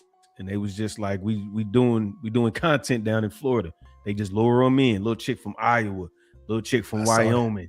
You know what I'm saying? Go down there. They lifespan be 6 months. That's like a female porn career is 6 months. And y'all don't understand that. Yeah, y'all don't understand that. And I tell girls, like, you thinking about getting into adult content? I'm like, you look better getting on a pole because ain't nobody gonna know you dancing. You know what I mean? That was the video. You can't film inside the club unless you filming yourself. And if you don't put it out there, you could be making this money. And you probably gonna make more money in the club than you're gonna make doing that adult content. That it's literally gonna blow your back out. You dealing with some unnatural stuff going on. You know what I mean? Yeah. Y'all got to be careful, ladies. I tell them, hey. I was public enemy number one when I first started coming out with this podcast shit because I did it. I did the Cash App Queens. I got a show called Cash App Queens, and I got a show about. Well, actually, it was tied in with the OnlyFans. I had a little OnlyFans girl on there. I ain't gonna lie, I would trick off on this heifer so long she bad. But what I'm saying is, I told her, I said, you on OnlyFans and you doing it with your boyfriend? I said he got all the leverage. You better stay, cause all that shit ain't nobody finna take you serious after that. I told her this shit on the air. I said, you better rub that man feet. Did she listen? I don't know. I ain't checked on her in a while. I don't know.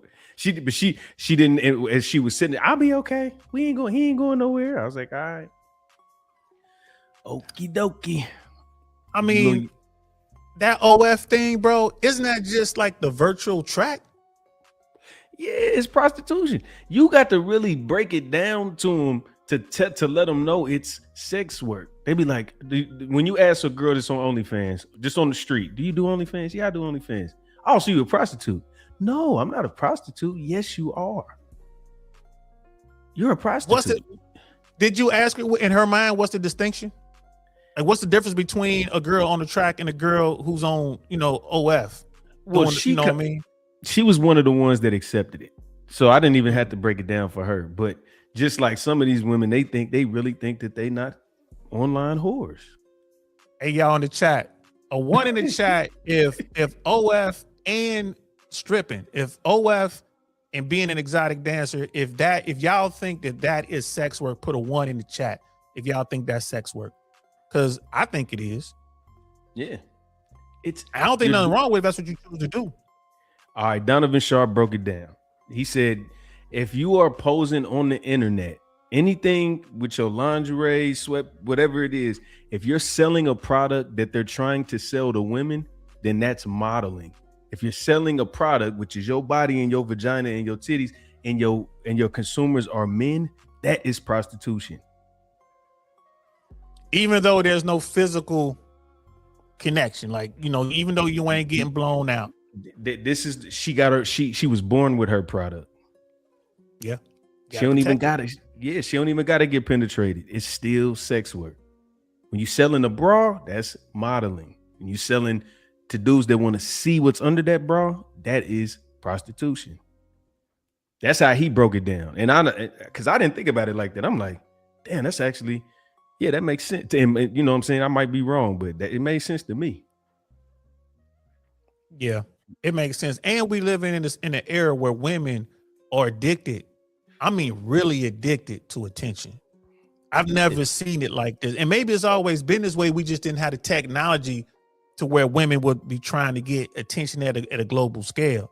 So yeah, Donald J. DeMarco, he said it's definitely sex work. XXYRAX, like, you know, double X, like, yeah, it's definitely. Oh yeah, that's Zarex. Shout out to Zarex. What's up with it, sis? Yeah, shout out to them. She's a untouchable fatty in them. Oh, that's what's up. Shout out to you. But yeah, it's, and here's the thing: if that's what you choose to do, that's fine. But this is one of the distinctions that the red pill tries to push to the women. It's like, look, it's fine. That's what you want to do. You're grown up. You made that choice, but understand you're gonna have to deal with the downstream, you know, repercussions of that choice. Because as a man, if I find out, like, let's say you meet the perfect guy, and he find out that you was doing OF, or he finds out that you was on a pole, he might walk away. And most dudes, especially if they're like high value men, top tier men, they're gonna walk away. Why? Because they have other choices. Right. And it's a stain on his name. How the hell did I go through the mud and come out clean, and now you didn't brought the mud back? I'm not doing that shit. Like you said, it's so many other women that ain't on the internet. You know what I'm saying? With that past, with better qualities than you. You know what I'm saying? At that point, a lot of men that's top tier, that's dating period, is they are the prize. They are the ones bringing everything. You know what I'm saying? They are wanted by other women. They got the bread. They got their life together. You know what I'm saying? And you come in, you're definitely you a cute face. You a cute ass burden. That's most women to talk. All them NBA niggas. You know what I love? It's a chick that do reports on the NBA wives, and they do the pop quizzes on where their husband went to high school, what's his highest point game, just to see if they align and they actually in tune with what their husband be doing. Because that's how you can kind of, it's like a slick gold digger test. Like, what high school he went to? Brilliant. That's brilliant. Oh, with his stats from the last game. Yeah, yep. What's his highest point game? What's his coaches? What's his favorite coach? What's his, you know, they ask shit about what he do for a living. You know what I'm saying? So they be knowing though. I don't know. They probably got a couple of interviews like, don't put that out. Yeah, might have. But that's real talk. And you know, like, because when we talk about the prize, when it comes to relationships, I always say this: the man, no matter who he is, and the woman, no matter who she is, they're not necessarily the prize. Like, they could be top tier on their own, but you become the prize once you find that one and y'all make it work. Like, once y'all come together like Voltron and y'all make it work, then I say y'all the prize. I say y'all equally, because you can't do it without the other. So then you become the prize. So many people are hung up on, I'm more valuable than you. That's not going to work trying to get into a relationship. Facts. Now, you know, you want a woman that adds value, and it's your job as a man to see her value add. And for women, like, you want a great guy, you want a 1%er guy, you know what he's going to bring to the table. So you have to show him why you're more valuable than the other 100 girls that he's dealing with. And some of these dudes are dealing with 100 chicks, just so y'all know. Yeah. Some of these dudes. Yeah. Oh, shout out to Tiger Woods. I mean, is he out? Did he make bond? I'm about to say free Tiger Woods. Did he get out? Tiger Woods is a gangster, man. That nigga had put on a polo and start swinging a club, and y'all thought this nigga wasn't from Watts. That nigga is Tiger Woods should have t-shirts, man. He should, bro. Like, he a G, man. He a modern day OJ. He'll beat your ass. I know he didn't hit some women before. Boy, I know he be pulling out that wife beater like, girl, if you don't calm down. Right. You gonna make me go back in my girl, if you don't calm down, you know what it is. Give it that Ike look. Right. Give it that, yeah. That. Nah, you gotta turn on some Mac Dre and watch what Tiger Woods do. I'm gonna have to check that out. That You know what nigga I mean? But I think it's so many people, again, so many people are lost in I'm more valuable than you. And I mean, you can isolate yourself that way. You know, like you know what you are, know who you are, know what you got. Because you know, Kevin Samuel talks about the high value man, and it's like 6 points I think he uses on what a high value man is. And I agree with everything Kevin Samuel says, right? So you got the high value men, and then right under them, that's where I put the top tier guy. The top tier guy is the dude who gets a lot of female attention, but he doesn't necessarily possess all of those things you need to be quote unquote a high value man, or you won't have them at the same time. You might have 3, right? Then he might get like 4, but he'll never have them at the same time because he's still working on himself. But he get mad chicks, right? So, and ladies will see a top tier guy and think he's a high value guy, try to run her play, then realize like, oh, he just doing real good. He ain't up there. And then they'll drop him like, well, damn, he was good enough for you. And now you want to drop him to go get this other dude that is really just going to run through you. Yeah. And this is a problem. This is the red pill message that a lot of women reject. But the real ones, they're like, yeah, he right. Like, he right. Like, ladies, y'all got to pick and stick. Pick and stick. Say that again, boy. Yeah, y'all got to pick and stick. You know, because if you keep running the game, if you keep running the flow, you're going to time out. How do you convince them that? That's my thing. A lot of women don't think they expire. You can't really convince them until they get a little taste of the wall, like they hit a small little wall, right? Once women realize that guys aren't paying as much attention, like you might have an older woman, a woman's in like late 30s, but she's still fine. And she goes up, she sees that guy walk in the room, and she know that dude's certified. He's the top dog. I'm about to go holler at him. And that dude walk right by her, don't even see her. That's when she start to realize, like, damn, right, I better hurry up. You know what I mean? And that's when she gonna go run to that nerd. I better go hurry up, because she realizes, like, man, my beauty is fading. I thought I was fine as hell, but he going after the 22-year-old version of me. Yeah. Just like, it happens. That's just the game. So they don't learn by wisdom. They have to learn from experience. You can't convince them early. You just got to let them get there. And bro, you don't understand what the hot stove mean until you touch it. Damn. That's crazy, man. I mean, as a man, I didn't, it's a lot of shit that my people tell me that I had to do for myself. And I just, damn. I hate that for women, bro. I hate seeing these beautiful ass 40-year-olds. I'll be like, what is wrong with y'all? Bro, but here's another thing too. They get to that age. It's like me, man. I'm in my mid 50s. I'm definitely that old dog. Like they say, you can't teach an old dog new tricks. You can teach them to me, but I just don't want to do it. You feel me? Like I just don't want to deal with it. And so these women that look to me, she's like, well, I'm 45, you 55, we should be together. How you gonna tell me what I should be doing? Right. You know what I'm saying? Like, how you gonna tell me? You supposed to be with somebody like, no, matter of fact, she's still doing you a favor. That's how she feel. I see it all the time. If I go out, I'm networking somewhere, you know what I mean? And here's another thing too, ladies. If you older, you still attractive, you still a little something, you got to go make the first move. And I'm seeing a lot of women do this. Yeah, I agree. You got to make the first move, because my whole thing is, and I've always done this as far back as I can remember. When I walk into the space, I'm going to talk to the finest woman there. I get into the space, I look around, whoever the finest woman is, who's by herself or with a group, you know what I mean? She ain't got no dude with her. I'm going to go holler at her. And then I work my way down. Damn, I like that. Always done that. And it's the reason I do that is, first of all the other women are watching. Ladies don't like to say that she's prettier than me or she's uglier than me, because women always say we all 10s, but they understand the game. And when they see you hit the scene, they're trying to figure out what kind of guy you are. I'm like, man, this dude got confidence off the chart. Walked over to so-and-so. You know what I mean? And even if I get shot down, this is what I teach the guys, when they come to me for a little coaching or whatever. I'm like, the way you walked over to it with the confidence you walked over to it, that's the same confidence you got to have when you walk back. Understand this is numbers game, right? You're probably going to, I would always start with the 10 in the room. Like I'm looking, okay, she's the 10 and I'm gonna work my way down. I've never made it past 8. Never. Never. Because they all women see what you're doing. And now they feeling good because you're like, ooh, he coming to me. I must be one of the finest ones in here. Ooh, damn. I ain't looked at it. I get on everything. I remember one time I ran out. I was like, damn, I didn't hit them all. I looked around. Right. I was waiting for girls to get out the car.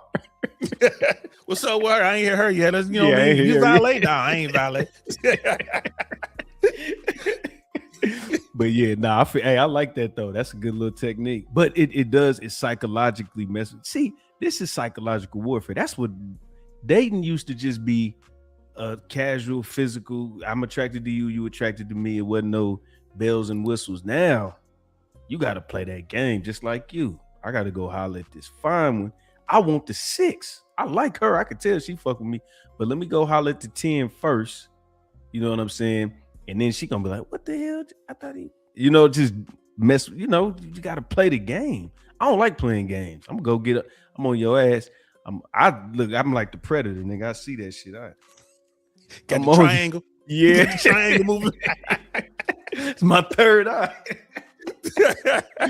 But nah, I definitely understand that. That's the game, though. That is the game. That is the game, and this is what you got to teach people. Because coming up in the 70s and 80s, women were looking for different things when it came to relationship. I think women still wanted the attention, but the technology wasn't there. So you weren't getting attention from literally all over the world from countless men. Yeah. So, and I think women were looking for different things. Because when I was coming up in Cincinnati, it was like, yo, everyone used to say the same things. Like, yo, can I get a chance? That was the whole thing. Like, yo, can I get a chance? Women would say that to you. Like, hey, Slim. I'm talking about we was little kids. They'd be like, hey, Slim, can I get a chance? Right. And that's how we used to, it's like, oh, and I thought about that. Back then, it was, can I get a chance? Give me a chance to show you I'm a good person. Give me a chance to get to know you and let's see what happens. Now it's, bro, what do you bring? What can I get from you? It ain't, can I get a chance? It's what can I get? Because it's all transactional. Right. And that's gonna mess the game up. It's gonna keep the game messed up. Like, damn, I can't even get a chance. Nope.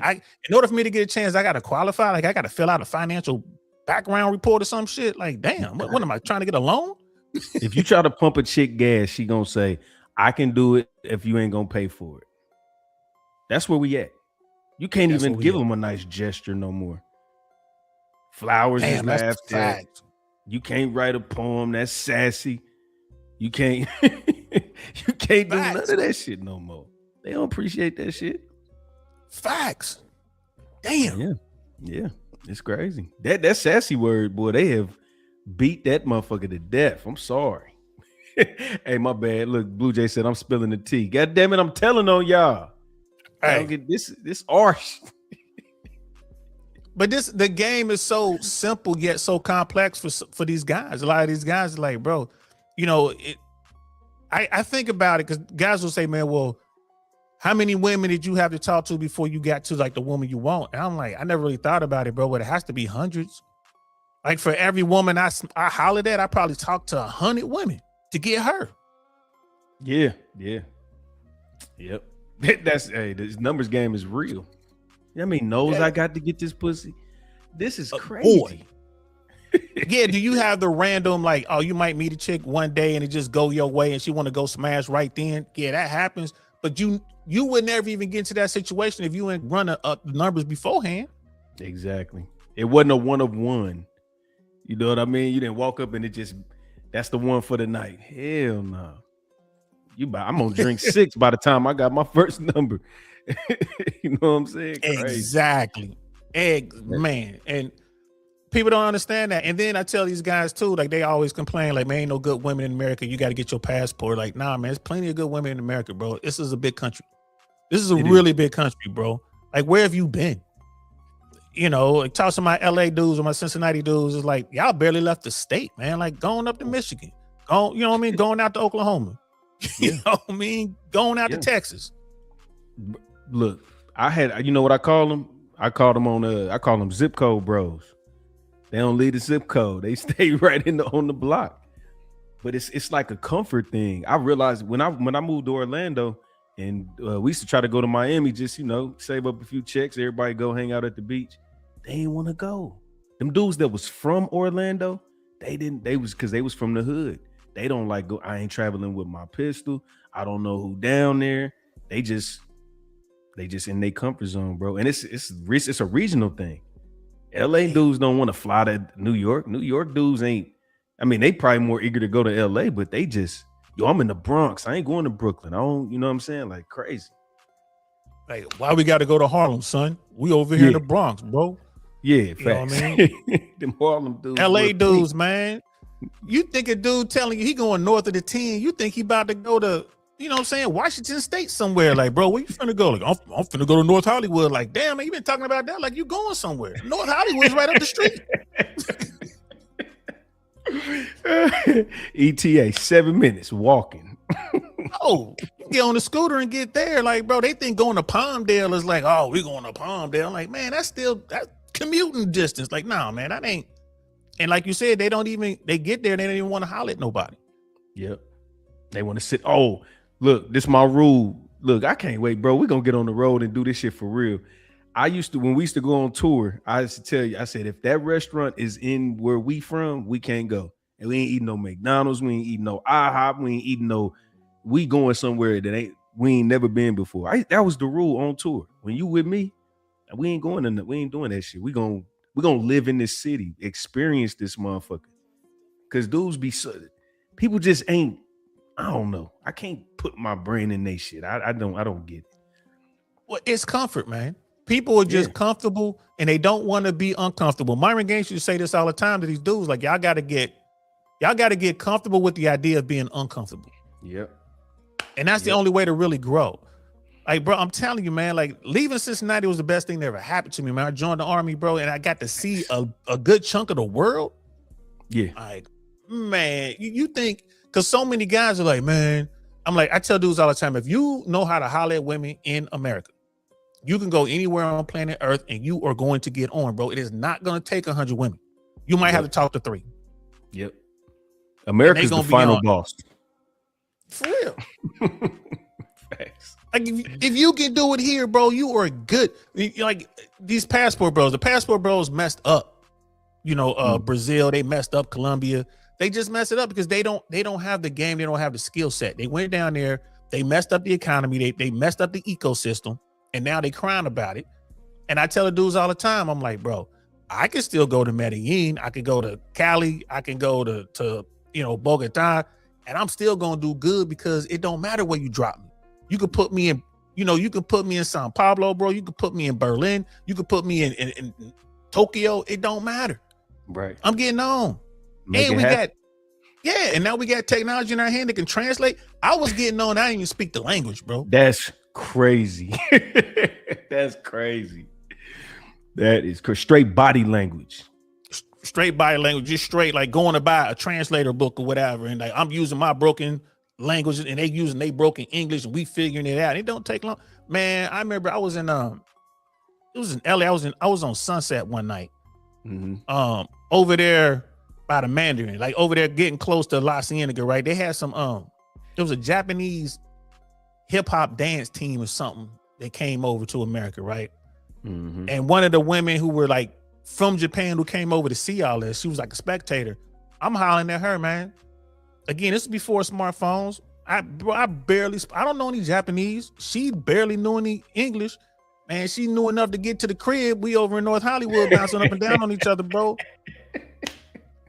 What got me at one point, I'm trying to be a gentleman. I'm thinking I got to represent for the whole country. Like she comes over, I'm trying to get her stuff and I'm talking. And she said, you too much, and start taking off her clothes. Damn. Bro, when I saw that, man, look, soon as she said that, I was like, that busy, I'm bro. home. Never saw her again. She's doing her thing. And that's another red pill. That's a red pill truth that y'all brothers need to understand. It's like, look, man, These women want to get it in just as bad as you do. And all you have to do is keep your foot out your mouth. Once she sees you, right? That's it. Yeah, that's it. Because you could talk your way out of it. If you locked in, you good. But if you say too much, you just got to keep it. Play the radio, nigga. Shut up. Boy, play the radio. Get it to the crib, bro. It's like dealing with a child sometimes, man. Put on a cartoon or something. Keep her occupied while you get into the crib. You don't say, cause you don't want to say nothing. Hey, man, this is like, I would say this is just, I'm just an average dude. I ain't gonna say I ain't down in the gutter, but I ain't top tier either. But I ain't, it's been a fun journey. I done got fucked over, several times, but like just interacting with women is just, that ain't no, it's not a task that made me set back. This ain't why I do the red pill shit. It's more because I watch what a lot of men go through, like watching it. People that I idolize, but I ain't gonna say idolize, but like people I look up to and watch what they going through. You know what I'm saying? And I'm like, damn, boy, like that he's solid. That's Hulk right there. And he got it's like Rayco said in the chat though. Game is like a muscle, man. If you don't use it, you lose it. Man, these dudes I ain't got no game, bro. I ain't got no damn game. God just sends me words at the right time sometime and I say them and it works. I just be this. me. Holla, holla, holla, holla, holla, holla, holla, holla, holla. That's game. That's me. But I just keep it 100, man. Sometimes I strike. Sometimes I hit the home run. You know what I'm saying? But isn't that the best game of all? That's the best game right there. You know how to talk to people, man. These dudes, like I said, these are folks who are just comfortable living in the internet world. Yeah. Yeah. Because typing it and saying it is two different things. I ain't gonna lie to you. My God. And the young guys are asking me like, hey man, what's your best DM game? What are you saying to DMs? Like, you know what I say in the DMs? Call me. Yeah. That's what I say in the DM. Let's kick it. Let's talk. What's up? Yep. Let's go get a smoothie.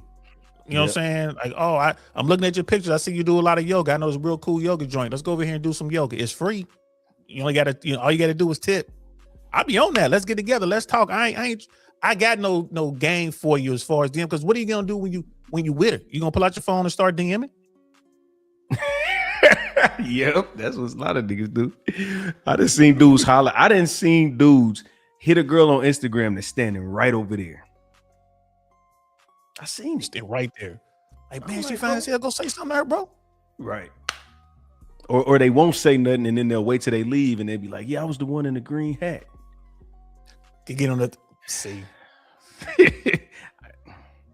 What my dog say is if his game is like a muscle, if you don't use it, you lose it.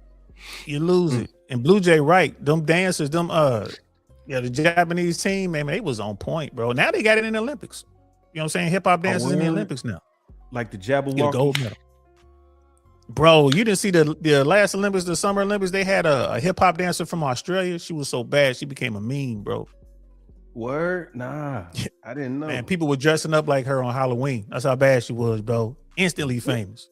That's what's up, man. I love it. I love it. I love the hip hop. She was so horrible, bro. They were like, you were the worst break dancer at the whole. Oh, she sucked. She was trash. She was garbage, bro. And blew up. She was so horrible. They were like, they got mad at Australia. Like, why is y'all sending her over here? Right. That's y'all representative. Bro. How did she make y'all squad, man? Y'all should have just came with one less. Like, all right, y'all supposed to have 50 people on it. We come up with 49. Like, we 49. Was she cute? Nah, just average. You know what I'm saying? Yeah, like, you gotta see it, man. It was god awful. Like, people was dressing up like her on Halloween. I was like, bro. I gotta see that shit. I gotta see it. Bro. There's a video, man, because we talking about like this stuff. Here's the thing. We want to work with men to help men get out here and get better or whatever. But the thing is, women are suffering too. Are you noticing that out there where you at, man? Like, you think these women are suffering? Yes, they in shambles. I watch a lot of my homegirls for the past 10 years, and they start to die a little bit visibly every year. Like they laughs are short. They have these personalities that cut off like that. Like they'll be happy and then they'll be sad. They didn't fuck so many people that their brain is warped. Like Damn, for real? like they don't know how, like they can't identify a good man if they, like God was like walked him to her, like this is him. He's this is for you right here. Here you go. I don't know. And then it'll be somebody obviously terrible. And they'd be crying over that nigga. Cause that nigga hit her with that holla, holla, holla. He got her. Got her. Yeah, but now I'm like in Kansas City specifically, this is where I've been for the past 10 years. Bro, I'm just watching the women around me, they just getting tougher. They getting more, just detached from, they getting older, worse, and want more shit. And it's crazy. They still think they got a chance. And I'm like, I don't want to be like rude, but I'm just like, if this is your outcome, if this is your outlook on life and you ain't got no intentions on trying to get better or change it, you're gonna die alone. You're gonna die alone. You're gonna die alone, like Kevin Samuels said. That's it. I'm trying to tell him.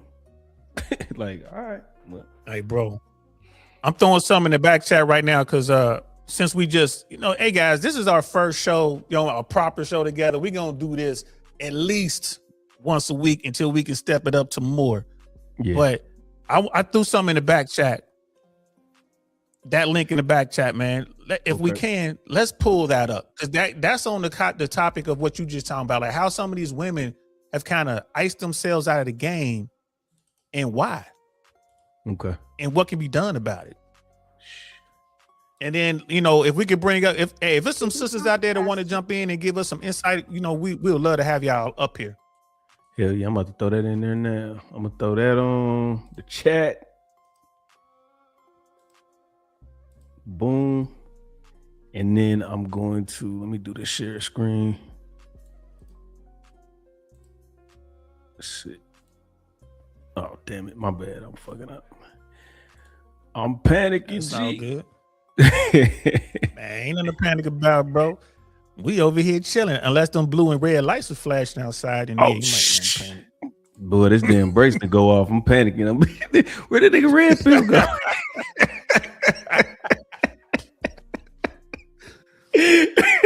Yeah, they knock on my door too hard, I might be a little panicked, like, let me call you back. Right. It won't be no StreamYard. It won't be no link to the Cash App. It'll be a link to the to the books. Like, yo, go ahead and put a little something on my books. Get my dog JP right. This whole episode is dedicated to Saint.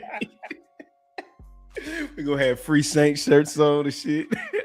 Everything, bro. Like little Riley jumping off. Facts. I see ass, Saint. You setting us up, man. What you got going, man? 2 years. Yeah, bro. I've been unemployed for an entire year. And I've been single for 6 years. Oh, shit. And I spend about 6 out of 7 days a week completely alone. Looking around at my life, I'm like, am I a loser? Now, loserdom is pretty subjective. Loserdom? Loserhood? By my own standards that I set for myself, it feels that way. I am 34 years old, single, jobless, and I feel like I have no friends. How did I end up here? What's up? Welcome to my channel, Breathe a Mannequin. Hold on. I know you've seen this video. Hey, hit that pause button real quick. I got you. So what do you think? I haven't. I've been saving this video. I haven't looked at it. Okay. Let's guess what her problem is before we get into the video. Exactly. Miss AKA lady is in the building. That's one of my people. You talking about Orlando. That's one of my people out here. I see you, sis. All right. Listen, bro. Listen. I'm listening. Breathe won't her name, she calls herself Breathe the womb sapien or something like that. Woman sapien, something like that. Okay. Shout out to her. We'll put the link in the description below, guys. If you're watching this on Team Replay, Bree is, bro, just looking at her. You seen her, she gave you the shot. She gave you the money shot when she started the video up before she sat down. So we saw what she working with. Right? Saw what she working with. Look at her face, bro. Like, for real. If you saw her walking down the street, what you think? She's beautiful. She look good to me. I give you that. She's fine. She fine. I like the way she, I like the way it's twisted up. She ain't wearing a ton of makeup. You know, when I see a woman like this, I'm like, cool. She's not afraid to show herself when she's dressed down, which I really appreciate that. She got on t-shirts and some sweats, you know, some tight sweats at that. I'm like, damn, baby, you should put on some baggy ones. You know what I'm saying? But thank you for the shot. But how did she get like you in your mid-30s? What'd she say? 32, 35, somewhere in there? 34, yeah. She's 34 years old. You got your own crib. That's her spot. She ain't no roommates in there. Right. Right. And she's talking about I can't. This is gonna be I can't get a man video. Come on. What's going on? What's going on with this? I ain't gonna lie. She looked borderline crazy to me. She looked like she done keyed up a car. I'm guessing 2 abortions. Probably met her husband 3 times. And yeah, she isolated her. She's hibernating. See, you ain't playing. You going hard with it. Yeah. I'm keeping it you ain't giving her no slack. None. Fuck that. You've been fine for 34 years. You ain't just get fined yesterday. Yeah, that's a fact. At least she been fine her entire adult life. I give it that. Maybe she was awkward as a kid. Maybe, I doubt it, but she definitely been fine her adult life. Facts. Yep. You know what I mean? And I ain't mad at you. Like, you know, I try to give them a little grace, but when women do these videos and they're like, why can't I get a guy? I'm with Red Pill on it. It's like, it's you. There is no reason a woman who looks like this, willing to work, can keep it. Look, her place is neat. Yeah, it's clean. You know what I'm saying? How many women? This is why I'm like, I don't know if she that. I don't think she's crazy enough to key your car, but I think she might be crazy enough to, you know what I mean? Maybe make a call to the police or something, get you set up. Like when she know you on papers, I think she might make that call. That's demonic, my nigga. It is, but I'm saying. At least you ain't got to worry about getting another body. You know, you ain't got to spray paint the car. You know, what I mean? Get the car repainted. Oh shit! Nah, she the type of person that'll be like, put me on the lease. Put me on the lease because she's smart. Yeah, I don't like. You know what? She the type of person that wants you to move in with her. I think she would want you to move in there. That's a good observation. That's a good observation. She looked like she got an animal. Look at them trinkets. She got a dog and a cat, I think. I know she got a dog. I think she got a cat. She's got a few videos out there, but you know, she got the dream catcher back there. She's got, got the flowers and all that, got paintings on the wall, got sculptures on the wall. You know, she's probably spending because she's in Atlanta. She's mentioned that already. She's in Atlanta. Like we're gonna see, like she's got a nice view from her fucking window. She's probably spending about $2,000 a month. So yeah, if she's in Atlanta, she's in the outskirts, probably about 15, 16, 1 bedroom. Let's call it 2. Let's call it 2. So she gonna want you to move in. So she at least gonna get 1,000 off that rent. So now she's going, you know what I'm saying? She done went down 1,000. The dude gonna be paying for all of the entertaining. He's gonna be buying the groceries. Like, fellas, we're in the era now, like the economy is getting tough. People are getting laid off. Women like this are gonna like come into your life and try to woo you in. Why? Because she's gonna be able to save 40, 50, 60% of her income if she just gets you to move in. Is that the plan? That's what they be I think on? that's the short-term plan. I think that's the short. How else she gonna get this far and not be married? You mean to tell me ain't been no dudes ain't been in there? You mean to tell me she ain't had no dudes, you know what I mean, posted up in there for a good 6 to 8 months? Damn. Go back on her page. Go back on her page and look at her videos. She been making videos out of this apartment, I think, for at least 2 years. Hold on. Let's do this. Where's she at? Bree the Woman Queen. Woman Queen. King something. Woman. What is that? Like a mannequin? Yeah, woman can. Is she pretty? Look at her face. She fine. She fine. Look. It's the same background. Yeah. How long ago? How far back you done gone? This is 1 year. Okay, these videos right here. This is 2 years ago. Okay, male glaze. Oh, this is 4 years. So she took a enormous break. So This is 4 years. This is 2 years ago. So this goes Is back that the to same 4. spot? Okay, this is her Is 4 that the years same ago. spot? No, well, it might be a different angle. Let's see. That So look like that she wall. might have been in the same joint for 4 years. Yeah, so yeah, some dudes been up in there. You right.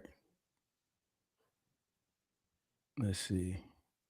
Yeah, she look fine. nice. Hell yeah. Damn. She fine, bro.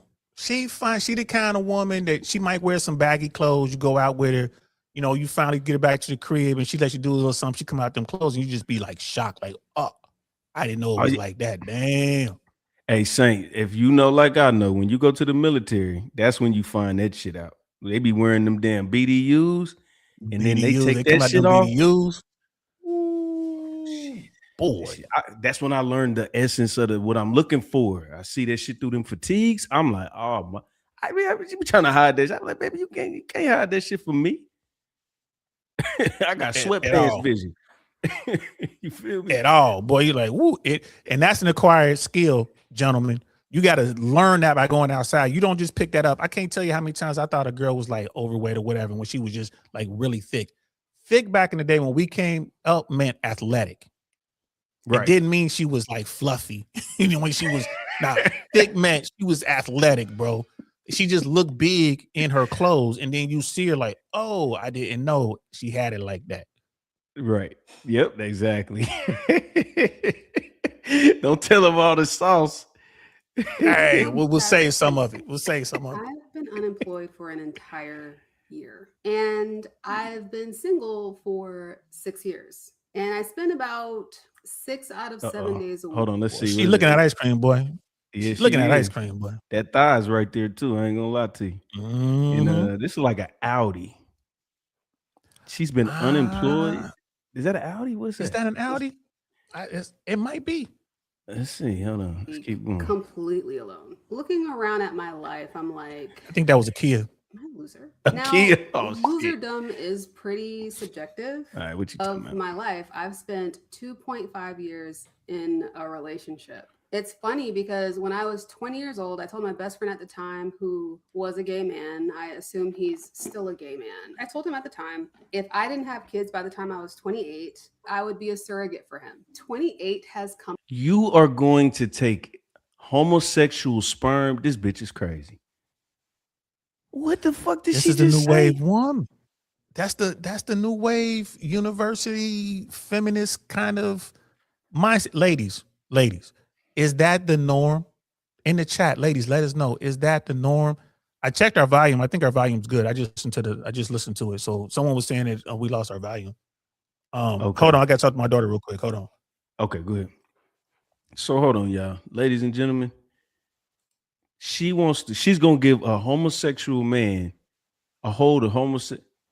Let me press play. I ain't doing that. Been gone by 6 years, and I still don't have any kids, surrogate or otherwise. Last year in January, I told myself, if I haven't met anybody by April, that's it. I'm giving up. I'm not looking anymore. And at that point, I had been single for 4 years, and in April, it was going to be 5 years. And 5 years is half a decade. But April came and April went, and I was still single. And something in me just shifted. Before that, I was such a romantic. I loved romance movies. My favorites are Bridget Jones's Diary, and I love Emily. And I thought that my that's the problem right there, bro. Out there somewhere. But what happened? That's the problem right there. It's the romance Disney fairy tale narrative. This woman is far too attractive to not have someone in her life. So I think it's the Disney fairy tale, and I think it's going to be some hypergamous stuff going on here. Miss AKA lady, you're right about Atlanta. It is an insane dating market, but dudes would fly to her. That's how fine she is. Dudes would move to Atlanta to holler at her. Am I wrong? No, that's facts. Big facts. All you gotta do is watch Pop the Balloon. They be like, I live in Jersey. I live in Seattle. Oh, that's cool. That's how fine she is. Ain't worried about it. That's crazy. But yeah, no, that's a good observation though. After April, I just completely disconnected from that. I stopped looking at romance like, oh, I need to feel butterflies. I need to feel a spark with someone. And I started looking at it practically. Like, I need somebody to help me pay bills. I need health insurance. What did I tell need you? somebody to have kids with before it's too late. And wanting a partner for romantic reasons just felt stupid. That's what teenagers want. Butterflies, to be romanced. All that stuff is dumb. You could say that I sound jaded, and you'd be right. I was so confused because guys would be interested in me at first, and then they would romantically ghost me. They'd start treating me like I was just an acquaintance. And sometimes I would ask them directly, like, hey, what happened? And they would never tell me. I am neurodivergent. She's a bully. She probably talked to him crazy. I can tell she hella masculine. Like she got the camera on. What's up with it, Wanda? What's up with it, Ray? What's up, everybody? I'm sorry I didn't say. But no, go ahead. What you say, bro? You know what I think? You know what I think it was? They smashed. They hit it and quit it. They smashed and passed. She was going after the top tier dudes and the high value guys. Yep. And then the guys were like pleasantly surprised, and they was running up in there. And then she wanted to have that. So what are we conversation, guys? This is why you shouldn't be lying. Ooh. Tell the women the truth up front. These guys were like, and they probably saying, you know what? We're just gonna be friends, and they dipped. Damn. I think she too nerdy to be mean like that, bro. She didn't come up the way we came up. So she live in Atlanta. Do we know if she from Atlanta? I see bully. Nah, she's from like outside of Atlanta. They say she said she was from outside, like maybe an hour or so, like outside up in the deep in the bird, like the rural area parts. Okay. Small town. She said she went to school with a bunch of white folk. It was like white people, like Mexican. So okay, only a couple black people. Okay, all right. So she was kind of a token. She probably messed with white boys first. You know that. She talked about that in one of her videos. She was like, I just mess with whoever, and there were no black guys around. Yep. That's what it is. And then you move to the Mecca of Chocolate City, and you don't even know how to be around black men. Because you know what? Think about this. Shout out to Fresh. Think about this. If you date a certain type of like a certain race, like white people, their whole stitch is sarcasm and like the way they talk to each other. The way white people and black people mingle, like it's hard for them to mesh. You know what I'm saying? Like you might have a white dude and a black dude, they best friends or whatever. That comes from the military or like going to school young together. But like a hood dude from like a junior, like a high school hood dude and a high school white boy, they not gonna get that. They're gonna be the white boy gonna be sarcastic and the black dude gonna be overly direct. Like you can't talk sarcastic to a black man that don't understand that shit. Like he won't get it. Yeah, like she's talking to black men. She probably dating black dudes when she came up under the precinct of talking to white boys and say little silly shit and slick shit and get away with it. You can't, boy. Look, that's my guess. Right? He gonna be like, what's wrong with you? He don't get it, and she's super nerdy. Yeah, yep. She's super nerdy. So a lot of brothers, especially if you come from, you know what? I like the fact that I can move in any bubble. Right. I can go over there with the nerd. I can go to Comic-Con, which I've been to, crazy. I can go to like Stan Lee's Comic-Con in LA. I could go, you know what I mean? I could go to one of those all-night showings of Grease or some shit like that. I can deal with that. I know the references. So if I'm dealing with a woman like this and she starts talking about some obscure thing, I would know enough about it. Like, oh, okay, I know about that. Or teach me about that. What's that? Oh, you never watched that before? Let's watch it. If she starts going into the anime stuff, like, well, show me some anime. Because in my mind, I'm just running the game. Show me some anime. We'll get into 15 minutes of the anime, and guess what? I'm gonna be into her. This is 15 minutes of the anime, and then you know what I'm saying? It's just it's on. We never gonna get to the end of that damn movie. Hell no. You know how many movies I ain't watched? I'll put it like that. Thank you. But to your point, if you're a dude and you don't really know you've never really touched them bubbles, you don't know what's going on, you're gonna get frustrated with her. Yeah. Yeah. She's black, but her core is white. There you go. That's what I think it is. That's just she a my Klondike assumption. bar. That's it. She a Klondike bar, boy. Oreo Klondike bar head ass. But you know what you what? do for a Klondike bar? That's Look, what. right. She picked up some good habits though. She ain't got 217 tattoos. She ain't got a whole bunch of holes in her face. She got a real hair. I mean, she got some aesthetically. We rocking. I'm with it. But that core, that motherfucker need to be detox. But that's where, as a man, you gotta, as a man, if you're trying to be with her, I think she's coachable, bro. Think so? I think she's coachable. Maybe not as much now in her 30s as she was in her 20s. But I think she's still coachable. I mean, she has to be, man. She's putting this out here. It takes a tremendous amount of courage to put this out. Get two wild ass motherfuckers. Me and you talking about. I know there's probably been 1,000 videos on this already. Right. You know what I mean? She coachable. Yeah. We could hit her. You know what we should do? We should hit her up. She ain't blew up yet. She got 23K. We gonna get on her. Nigga, I done hit her up before. We could do it again though. You hit her up and I'm gonna hit her up again. I've been trying to interview her for a minute. You know what I'm saying? But did she respond? Not yet. We gonna have to try again. The reason I did it is because I really want to interview her. Like, hey, what was it like? So the conversation me and you having, we trying to figure it out with the school stuff, and you know what I'm saying. She might come from a interracial relationship. I think she might. I don't know. I want to find all that out.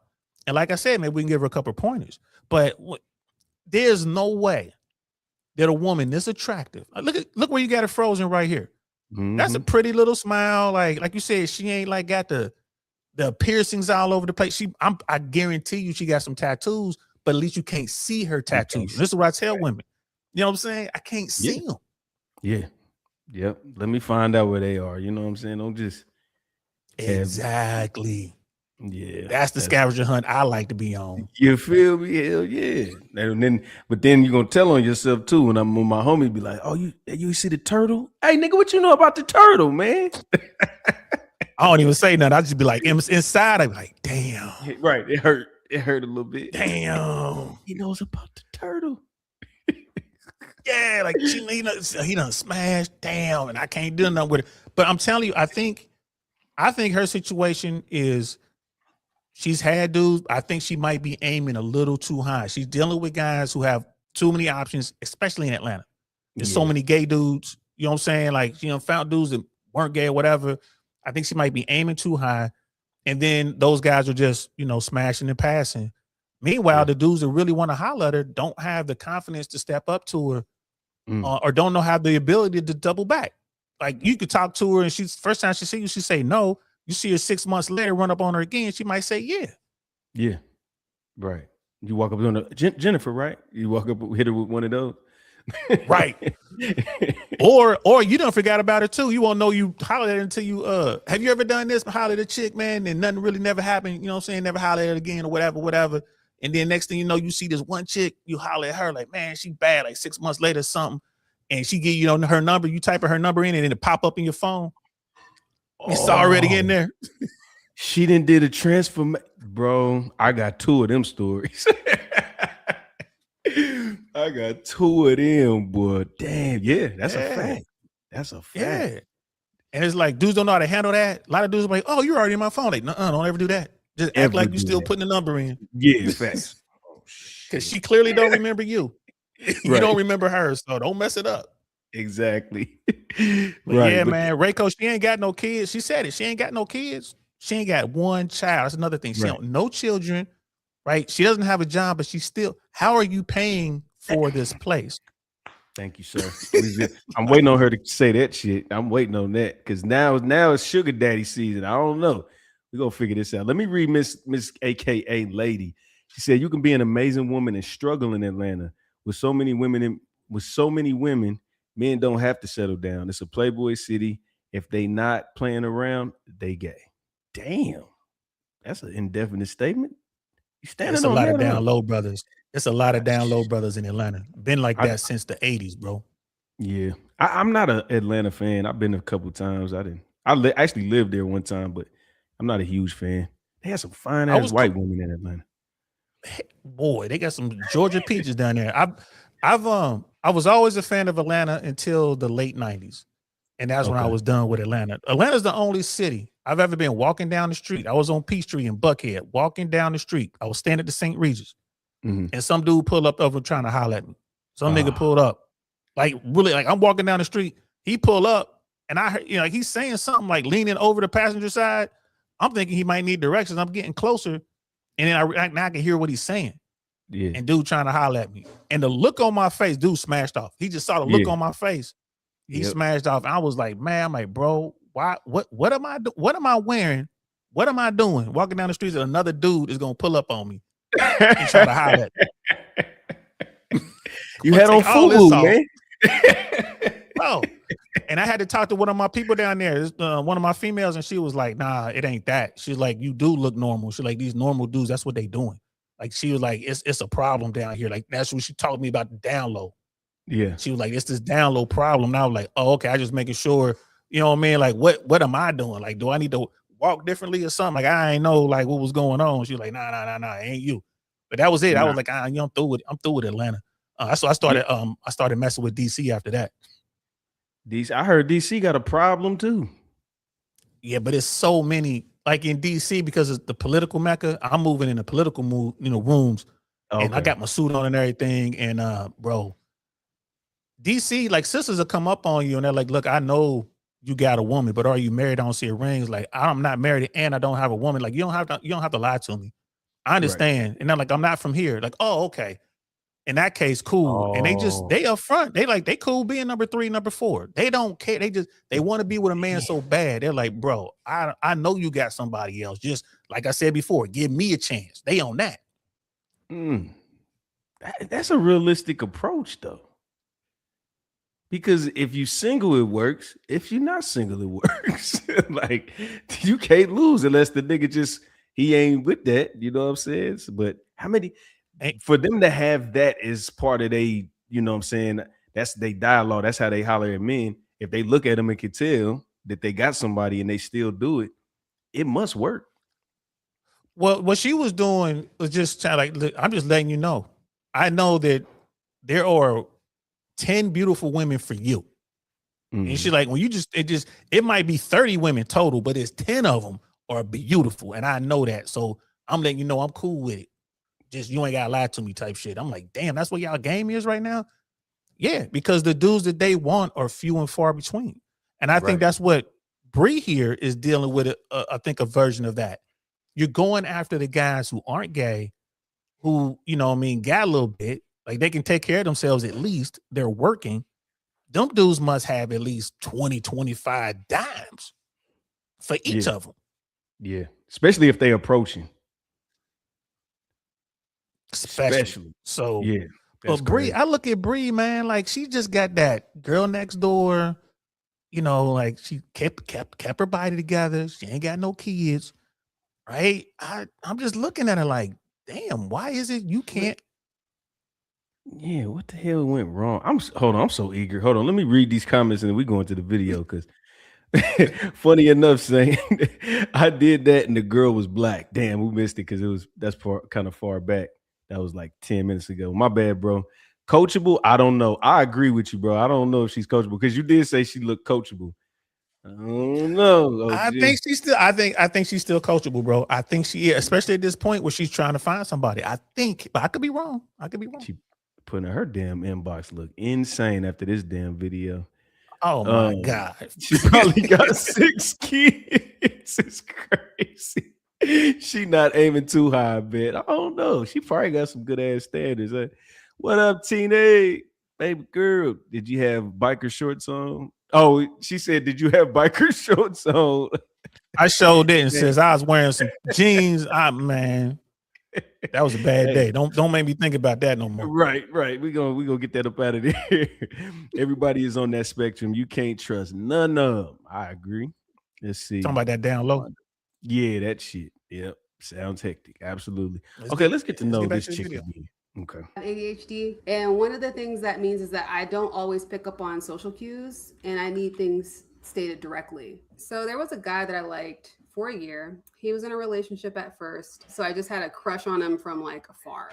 And then suddenly he was hanging around me a lot. He was trying to come over. He wanted to go places I was going. Everything just kind of seemed so sudden. And we met up at a party. And because we weren't dating, I danced with another guy. And he completely stopped talking to me after that happened. And I asked him directly multiple times, what happened? And his response was, I don't know what you're talking about. Yeah, so he gaslit me, which is always fun. Years later, I learned that guys don't like when they're interested in you and you dance with another guy, but I didn't know, because for me, technically we weren't dating. And I had a lot of guy friends at that time. I thought we were just hanging out. And I incorrectly assumed that if he were interested in me, he would have just told me. Another problem that I had, I would look to characters on TV and in shows, and I would try to become more like them. But I was becoming the type of woman that I'm attracted to in stories. You know, the cool girl, the manic pixie dream girl, the fun girl, the lovable, socially awkward loser, which are not the type of women that men that I like are actually attracted to. So not only was I not being myself, I wasn't even doing it to my own benefit, because that shit was not working. I guess for like a guy, that's like if you really resonated with, like, I don't know, John Cena or Dwayne Johnson. That's like if you wanted to get a girl to like you and you started acting like The Rock and saying shit like The Rock would say. But what women want in dating is the Timothy Chalamets and the Ryan Goslings. I think also, like, I just don't like people frequently enough, and I don't really have ways of meeting new partners because all of my hobbies are solo hobbies and I work from home. My pond is very small. Even if I met someone tomorrow, I'd want to date them for a year before, at least before getting married. And then I'd want to be married for a year at least before getting pregnant. And then I'd have to be pregnant for 9 months. So the earliest I could have a child would be 37. at 37 years old. Damn. That is old. And that's if I met someone tomorrow. A lot of the same issues that I... Jesus, hold on. We gotta backtrack some of this, because I saw some of the red flags. Bro, well, here's the thing. Okay. She was talking about a dude that she liked, but the guy was in a relationship. But then the guy started trying to come over and spend time with her. So right off rip, I'm thinking, oh, he just want to smash, maybe. But we don't know what type of dude this. We don't know what kind of circle she moves in. Mm-hmm. Then the guy takes her out. He takes her out dating on a date. They go dancing. Other dudes dance with her, and then he stops trying to pursue her. Yeah. So I'm like, all right, this is on the dude. She going after soft. Well, here's the thing. I wouldn't have, because I would have told her up front what I'm trying to do. So many guys don't declare up front what they trying to do. Mm. Right? He assumed that she knew that I'm interested in you because we going out. She thinking like we just friends. I've known you forever. Okay. And it goes back to what you're saying. Right. In her world, she doesn't know how everyone else is moving. She does it differently. Right. So she's going along with the flow. Dude should have, like, if I've been her friend for a minute and then I start coming over and we decide to go out, I'm gonna let her know, like, well, we going out. This is a date, right? And I'm gonna be in her personal space. I'm gonna let her know, like, I'm trying to get this. You know what I'm saying? I'm gonna put my hand on what I'm trying to get. Yeah, that's what. That's my thing. I'm gonna make it painfully. Like, the energy's gonna change. It's gonna change with me. It ain't gonna, all that we was friends shit, that's gone. I'm on, like, that's why I said if she was dancing with other dudes, that would have turned me off. I ain't gonna lie. In my face, like, all right, okay. But if you didn't tell her what it was, I think she's lying, bro. I think she knew, and because this is what a lot of women try to do that. Well, you didn't say nothing, so I just did it. But she knows. Just because I didn't, like, come on now. We done started hanging 3 times more. I'm kicking it with you, you know what I'm saying? They might even, she's leaving shit out, bro. I don't think that he just went in there and got blindsided by the dance. Hell nah, she knew. She was just like, well, we ain't together, so I can pull it off. And then if he is upset about it, I can be like, well, what was the problem? Bitch, you knew. They do that. Yeah. But you can't allow it, like you said, you make it known right off rip. This is what it is. I do the same thing. I make sure you understand. So if we go out dancing. and you start dancing with a guy, I'm looking at how you dancing. All right, is she twerking on the dude? Is she grinding on the dude? Right? And if that's the case, we're gonna go home. I'm gonna smash, and then I'm gonna go about my business, which might be what happened. Dude might have hit and left. Yeah, he probably didn't fuck it up. He's like, I'm gonna at least get some. He was like, I ain't gonna mess it all the way up. I didn't put in all this little gay ass time with you. I'm about to get some, and then I'm gonna stop calling you. And then I'm out, and then she hit him up later, like, well, what happened? You're like, well, you know, what are you talking about? And she's like, oh, you ghost me.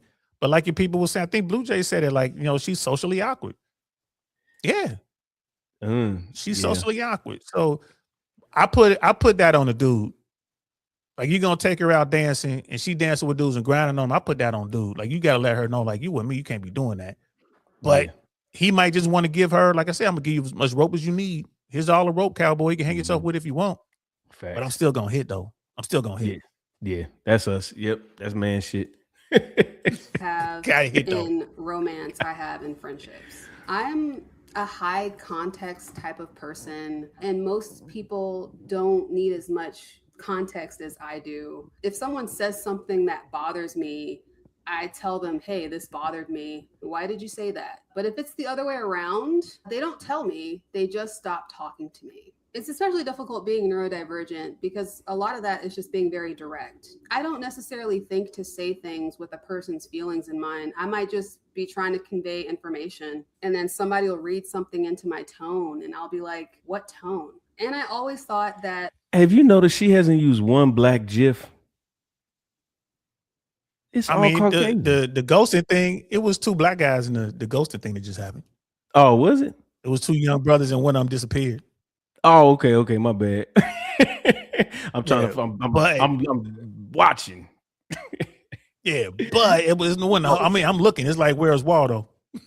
Yeah, fact. There go a nigga right there. Right. That's why I caught my eye. I'm like, oh, yes. Right. If they want me to understand something, they should say it. They shouldn't talk around it. I shouldn't have to pick up on context clues. But that's not how humans work. Honestly, I think the bigger issue in friendships for me, though, is I don't have an identity. Most people have like a set identity. You're an athlete, you're a nerd, you're into fitness, you're into music, you're a Ravenclaw. I feel like most people put all their points into one skill tree, you know? Me, I'm like, put 3 points into magic, 2 points into strength, 1 point into stealth, 2 more points into charisma. I'm not maxed out in anything. I like some anime. I read some manga. I like watching science videos on YouTube. I like reading smut. I'm not really into movies. The other day, my mom was complaining about how she didn't like that Netflix knew that she was a Black woman based on what she was getting recommended. And I was curious as to what my algorithm thought about me. And it was all over the place. I don't think there's anything wrong with that. I'm not doing it on purpose. I just have very diverse interests, and I always have.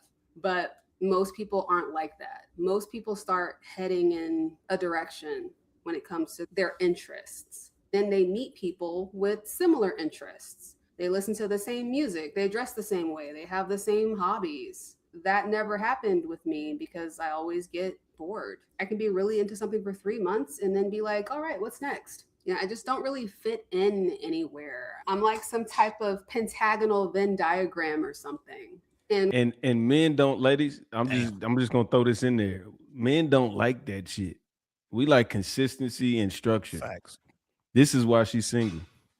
And everything that we've seen with this. Okay, go ahead. No, only thing Here's I was going to say. Go ahead, bro. You go, big you bro. gotta go be ahead. a certain dude to be able to handle her. You gotta be a certain dude to be able to handle her. Yeah. And this is what I meant when I said she's coachable, especially when she was in her 20s. You did. Like, she coachable, man. Yeah. I think she sound like she a mess. She a mess. Where Jesse Lee Peterson at? I gotta get it. What a mess. I ain't gonna lie, bro. That last 60 seconds. I think I know who this.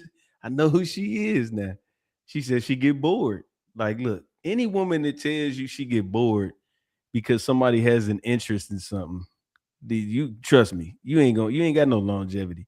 That's why she don't need no kids. She gonna get bored of being a mom.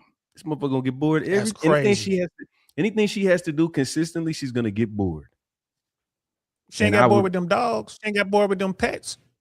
Shit. Well, you know what? Because they obey her. If you obey her, she won't get bored. Because what'll happen is she'll start to dictate the maneuver. So even though you like structure, you'll start moving off your structure to make her happy. Then she won't be bored. She gonna run you, and you gonna either go to jail or get the fuck away from her. So you got two options. I'll put it this way, bro. I would have her in my rotation for sure. Like if I was in the trenches for real, she would be in my rotation for sure. Is that someone you would want to like get rid of everybody and just focus on and have her be your one? That would, you don't have to be a certain type of dude. Like you said, you're gonna have to keep her interested by doing a lot of things that she want to do. Like this is the girl you got to go. Like you got to take her into the caves and go caving. You got to go whitewater rafting. You got to, you know what I'm saying? You got to stop and pull over when you see a cotton field and pluck some cotton. She that chick. Like, you gonna be doing, just can't get there. You know what I mean? Go ahead. Nah, I was just saying you gonna have to take her on a slave field trip, my nigga. That's how you gonna keep her happy. But like you driving through Georgia, Alabama somewhere, and they're like, oh, is that cotton? Like, yeah, you pull over so you can pick some cotton real quick, get back in the car. You know what I mean? Like you gonna have to. Whereas the average chick don't want, black folks, man, don't want to do no cotton, but her, you gonna have to pull over, pick some cotton. She done made some art out of it. Like she done made a whole painting. Like this is the cotton we picked when we was driving down, whatever road we was on. Right. And like again, I mean, man. But you're right though. At this age, she got a problem. At now, what kind of guy's gonna be able to come in and give her what she's looking for and fulfill that void? Right? And she said she want kids. Oh, I don't think she should. I mean, damn. Because sometimes I'll be devil's advocate and say maybe this will be her awakening. Maybe. Like maybe that'll sit her ass down somewhere. You know what I mean? But 34, 36, she said she don't even want to get pregnant for 2 years. That's high risk pregnancy, man. I mean, she's already there. Yeah. Yeah. And it's just getting worse and worse. And most women today, a lot of women, when they had their first man, they're already in their 30s. That is so, I mean, it's crazy, bro. It's crazy. But it makes sense. If you fall into that narrative, they're going to go get their education, go to school for at least 4 years, go get a job, right? So you graduate at 18, right? You leave. If you don't do post-grad, you just do undergrad. That's what, you're 22. Then you're going to need another, 6 years to get established in your career. You in your 30s. And now they want to get pregnant. And you want to have a family. Well, I can do everything. It's like, can't have it all, baby. That's what Kevin Samuels used to tell them. Can't have it all. Can't have it all. And girls be on there like, why not? Why not? Why I can't have it all? Because for one, you a 4 in the face and a 3 in the gut. You lucky to get one. Fuck it. You got a better chance of getting a damn degree in a career. I get it. But when you fine as hell and you 34, that is insane to me. Single, that's wild. Insane. Red Lipstick Vibes in the building. What's good, sis? Welcome. Over, kicking it with the Red Pill Crip himself. You did. What's happening? All right, we over here. We trying to figure this out. How Red Lipstick? Well, let me drop the link just in case, because you a personality. Anybody, if you ain't a personality, bring your ass up here. Let's hang out. Happy Friday. Do some drugs Friday. But here's the thing. Like you look at this. There are so many. Like you said, her DMs probably full. Busting at the seams. Dude trying to holler at her because she's beautiful. I can handle her. It's good. It's good. But she like you said, she's like, well, I got this problem, I got that problem, I got this problem over here. This is what I want done. This is what I wanted to happen. And it's like, again, if you are a strong enough dude, I think she'll listen. I think she's coachable. But it's like, damn, will it stick? When she's like, okay, I'm coachable for 6 months, and then all of a sudden, you know what? I'm tired of this shit. That's it. You know what I mean? It right there. You're gonna get 180 days to hook. 180. You gonna get and then she gonna do a 180. she gonna hook you, love you, do all that shit, and then I don't like this anymore. What happened? What just happened? But I told my nigga when we was in the cell, I said the wind blew, nigga. That's what happened. He started crying. It blew, yeah, man. But it's true though. Man, and again, I can't get past the physical. Ladies, dudes looking for beauty. This woman is sexy. She's cute. Like, bro, you mean to tell me that ain't no dude trying to holler at you? I don't care what city you in. That's not true. There's something going on. You know what I mean? There's definitely something going on. It's not the same for men. It's hard for men to get attention, especially sexual attention from women. You got to know the game. You got to know what you're doing. But you telling me she can slide in anybody's DM right now? Anybody. In this chat, any dude, and that dude is at least going to entertain the conversation. What? I'm going to leave that alone, man. Cause I know you go. Hey, y'all know Saint gonna whoop me if she hit me up. He gonna be like, "What you hit him up for?" I be like, "Man, do you, bro? I ain't no hater. I'm like, I want everybody to get on. You know what I mean? I want everybody to get on. Hey, bro, you know how I get down, bro. Yeah, no, I'm just messing with you. I was just teasing because I was like, that brings a song to mind. I think it's an old folk song or something. I don't know where I heard it, but it goes a little something like this. It ain't no fun if the homies can't. have none. Shout out to rest in peace to one of the gods. You feel me? All right, let's get but back real talk before we get back to the video, just real quick. I know some Okay, people in the 1%, females who like killing the game, man. They got all the money they could possibly want. They're still attractive. They're older though. Late 30s, some of them in the early 40s, and they'll find a dude and they're so determined to have a kid, even though the body ain't cooperating, that they're dropping like $50,000 to get the IVF or whatever. Not whatever that thing is called. Help me out in the chat. What is it called when you pay to get pregnant? You use technology to help you get pregnant. It's insemination. What's it called? Whatever that is, y'all help us out in the chat. Whatever that's called, but it's $50,000 a pop. Artificial to try insemination. to get pregnant. Yeah, like that thing. They're using that treatment or whatever. It's $50,000 a pop. Damn. And still you do that 2 or 3 times trying to get pregnant.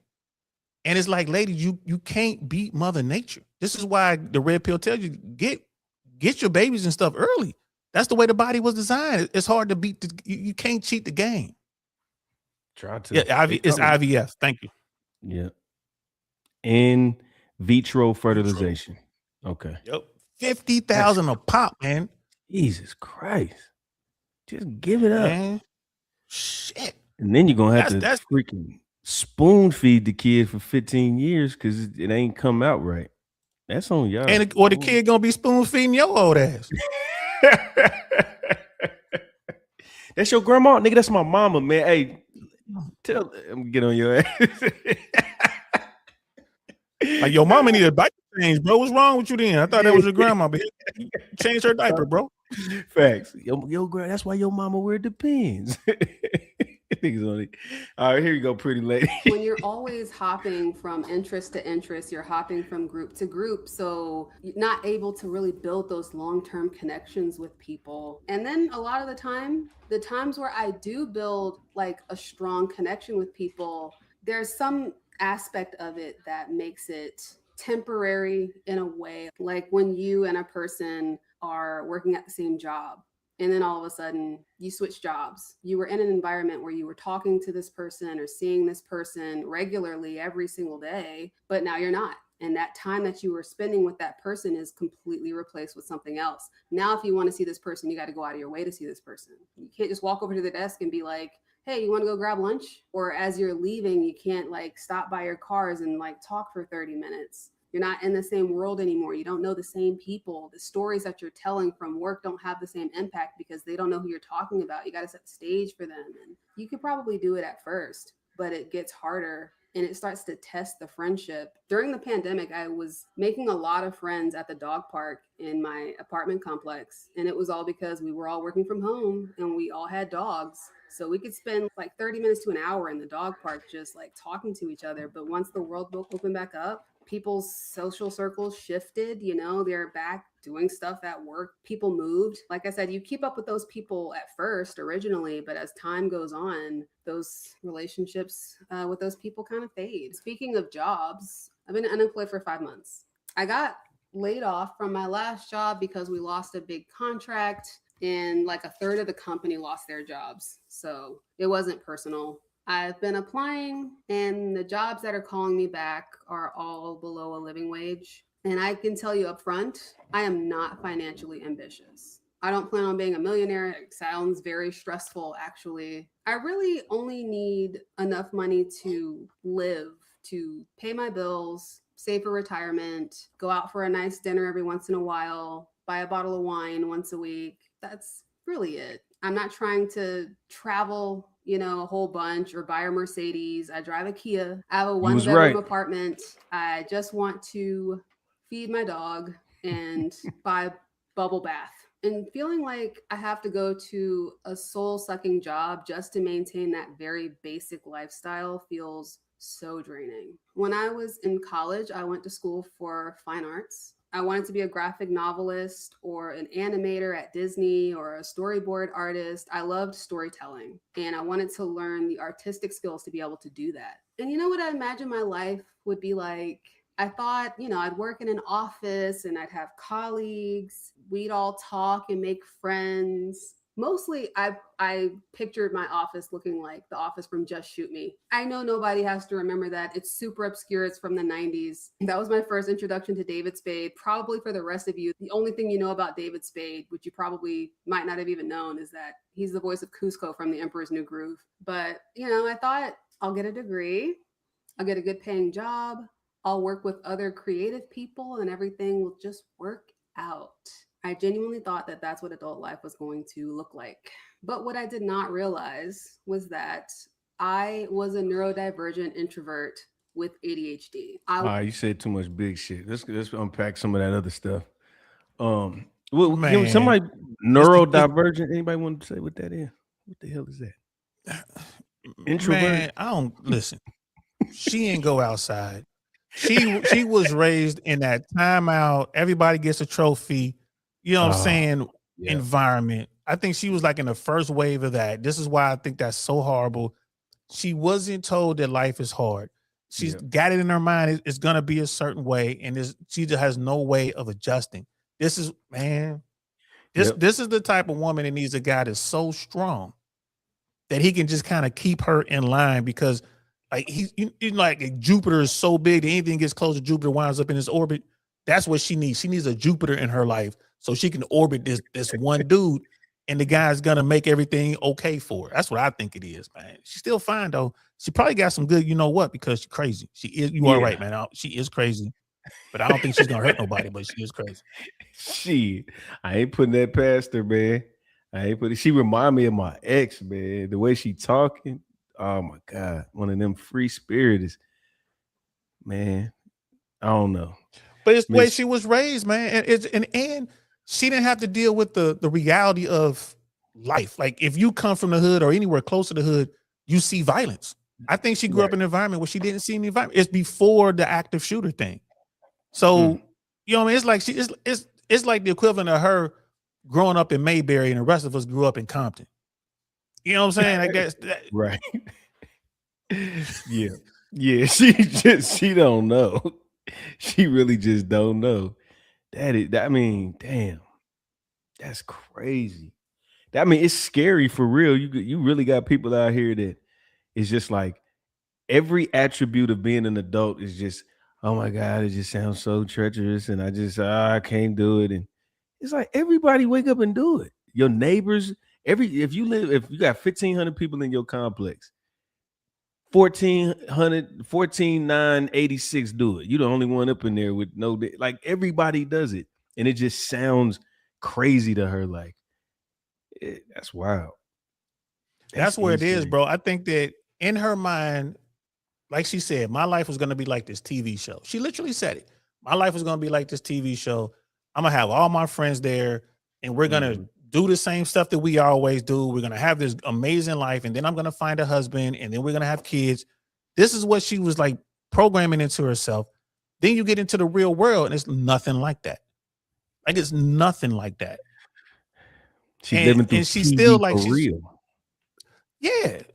And it's like some people from our bubble, it's hard for us to understand how people just can't conform to what's going on. Like, bro, Colin Oliver, what's going on here? You know what I mean? It's like you running the same play. Defense know what play. The defense is calling the play for you. Like, right. You running the same play, and you wonder why you're losing. That's crazy. And they ain't prepared for it. Like it'll just change on its own. I'm gonna just keep doing this and it'll change. That's wild. All I gotta do, Mama said I'm a winner. All I gotta do is just wait. Everyone's a winner. I got a trophy, participation award. I got a gold star. This is a person you give a gold star at work and they'd be happy. Ooh, I got a gold star. They wrote my name on the board. They wrote my name on the board.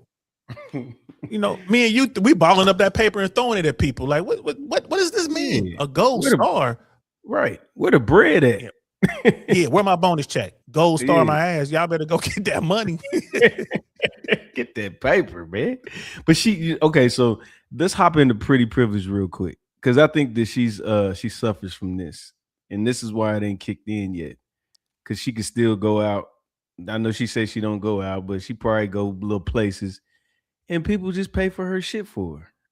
I know she one of them. She ain't gonna stop you. Well, all right.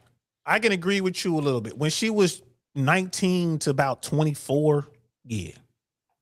You don't she get into the club, she in the bar. Now, in today's world, maybe. Hold on. Here's the deal. Let's go back. What would it take for you? Go ahead. What would it take for you to buy her a drink? What would it take for you to buy her a drink if y'all pull up somewhere neutral, like a, you know what I mean, like a regular bar, you know what I'm saying? Y'all, it's just a cool little spot, somewhere neutral. You know what I mean? Between the hood and the burbs, just somewhere neutral. What would it take for you to buy her a drink? Probably if I talked to her for about 10 minutes. Like if she was actually, if we had a conversation good enough for 10 minutes, I'll probably buy the drink. But like, if it was a good conversation, right? On her part. Yeah. Like if the conversation is to where I'm probably gonna leave with your number or something, at least, you know what I mean, then I'll get the drink. But it has to be going towards that we going in that direction. I mean, she fine, but it ain't, hey, can I buy you a drink? Fine. It's what's your name? Fine. Does that make sense? That's what I'm talking about. Talking about. And now in today's world, because of this content, a lot of dudes are like, man, I ain't trying to buy a drink unless she adds some sort of value up front. And I'm with you. If we have a conversation and if she makes me laugh, if she's saying things that it's like the kids say, a vibe, like if it's a real vibe, I'll go ahead and get a drink. And this is how I would do it. When she goes to order her drink, she's not anticipating me to buy it. She turns around, orders a drink, blah, blah, blah. And I'll just give the sign to the bartender, like put that on my tab without her seeing it. I'm waiting to see how she gonna act when she finds out. Bartender be like, oh, that was on him. I want to see how she acts. You know what I'm saying? That's what I'm looking for. Is it a thank you, a sincere thank you? Like, you really didn't have to do that. Like, I know, but we having a good conversation. I just, I don't want you to go away. Hopefully this will keep you anchored here for another 5 minutes. Something like that. Like, damn, you think I'm gonna drink this in 5 minutes? Now the whole conversation rolling again. You know what I'm saying? Right. Yeah. There you go. Yeah. See if we, she come over, she might even come over to go, oh, that was so sweet, that type of shit. And you leaving? No, I ain't going nowhere. I'll be right back. Like that type of bam. You gotta show interest, man. You just gotta kind of read the situation. You know what I'm saying? You gotta read the situation. Now, if she buys you a drink, you think she's the type of person to buy a dude a drink? I think hell no. I think you think so? You don't think so? I think she would because she's different. She's the artist type, you know, y'all want to prove to you I'm not a feminist. You bought me a drink, let me get you one. I think she'll get you a drink, bro. Hold on. Now, hold on, stay there. Cause if she buy you a drink, she letting you know she buying it back or she buying the first round. I think she buying the second round. Oh, okay. Well, then she could be buying, but she could be buying it back. This is after you buy the drink, and then I think she'll buy the next one. If she buy the next one, she's telling you I ain't giving you no pussy. That's what that means. Maybe for some of y'all. No.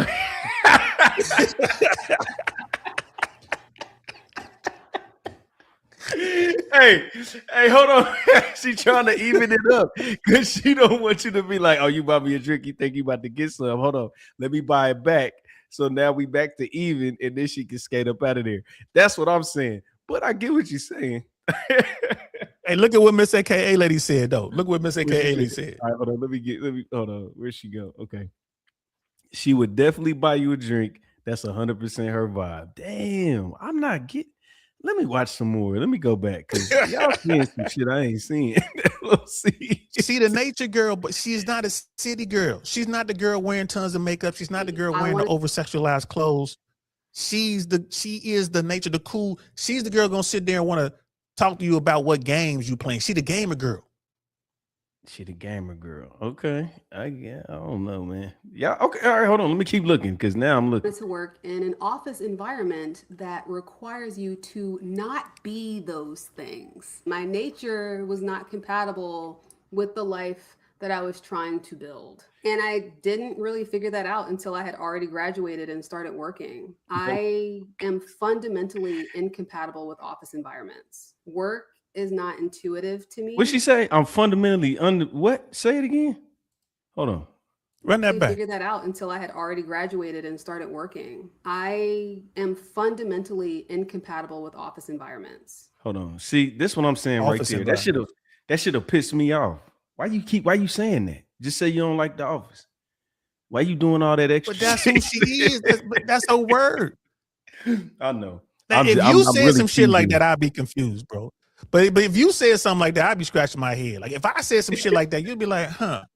You know what I mean? But if she says it, I would if she was like, if she looked at me and was like, what you want, cuz that would blow me away. Like, damn. Right. Okay.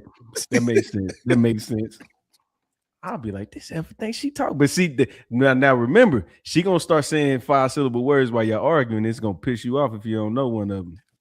She'll be like, get ready to sound them joints out. Like neurodivergent. Right. Right. Spell it. Well, I've been done dropped off the goddamn platform, bro. Like, what happened? Shane ain't even on the panel no more. Don't ask me to spell shit, bro. I ain't me neither, boy. Look. But yeah, see, I'm peeping game now.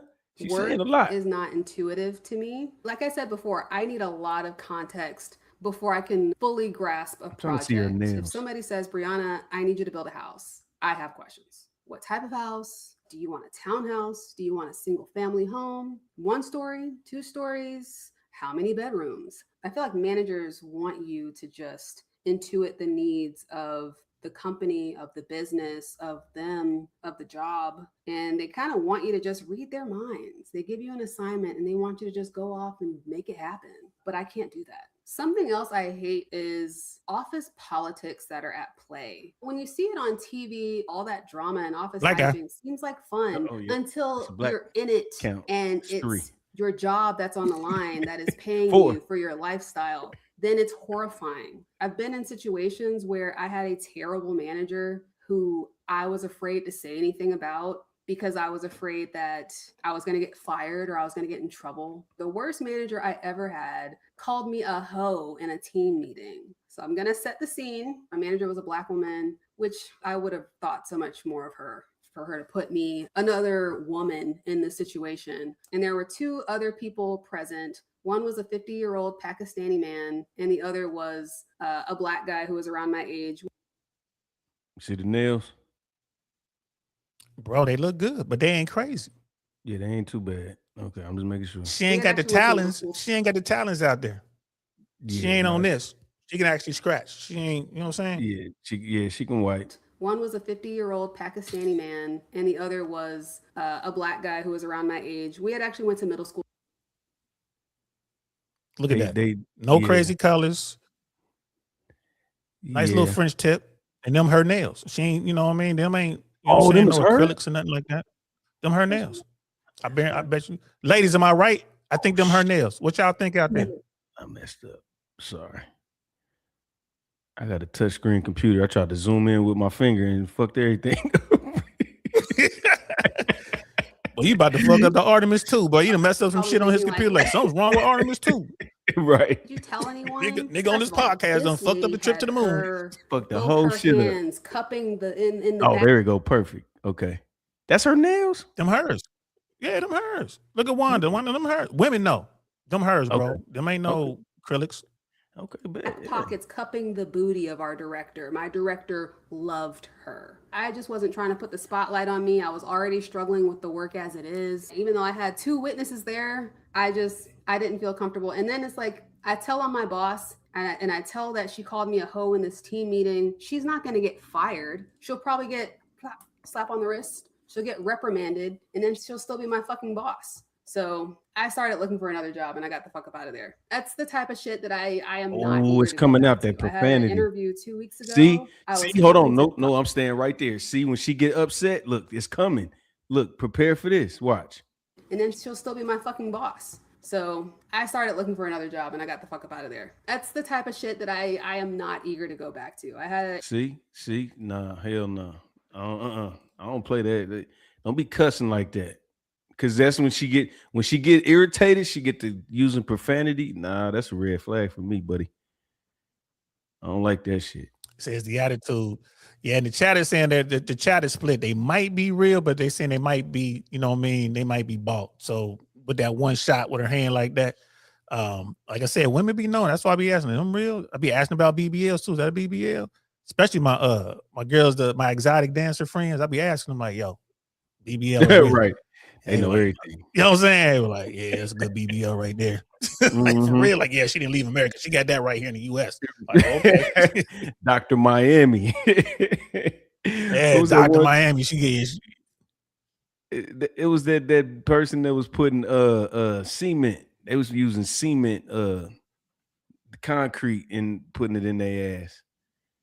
You lying. You gotta be lying. I promise. Some janky ass doctor, they was using like Fix-A-Flat and you know, them bags of cement you get from it was all like mixed into what they was squeezing in their ass. It was all kind of crazy shit. They went to jail. Yeah, ladies, don't do that. Ladies, don't do that. I don't care how flat it is. Ain't no dude gonna be mad. You know what I'm saying? Once he gets you into the bedroom, don't do it. Yeah. Don't no big deal. I want a real flat ass, not like a real flat, but a real small ass over a fake old big one. A big old fake one. Yeah, come on, man. That shit look terrible. That shit looks awful. Yeah, we looking like, my bad. Let me interview 2 weeks ago. I was hoping to God they wouldn't call me back, and they haven't. And I just feel a weird mix of relief and disappointment, melancholy. You know, I at least wanted them to want me. I wanted to reject them, not the other way around. Also, when it comes to work, like, hold on. Don't let it slide. Listen, what'd she say? Listen to that whole little interaction. I'm not letting it go over my head. Watch. She's not going to get fired. She'll probably get slap on the wrist. Watch this. She'll get reprimanded, and then she'll still be my fucking boss. So I started looking for another job, and I got the fuck up out of there. That's the type of shit that I am not eager to go back to. I had an interview 2 weeks ago. I was hoping to God they wouldn't call me back. And what kind of shit is that? Like, that's that type of information. That's some old. I don't know. It's just not flying over my head. I'm catching it. Why would you even talk about this? That's immaturity. She will push your buttons, bro. She a demon, but she a demon. Them horns is in them braids somewhere. I promise.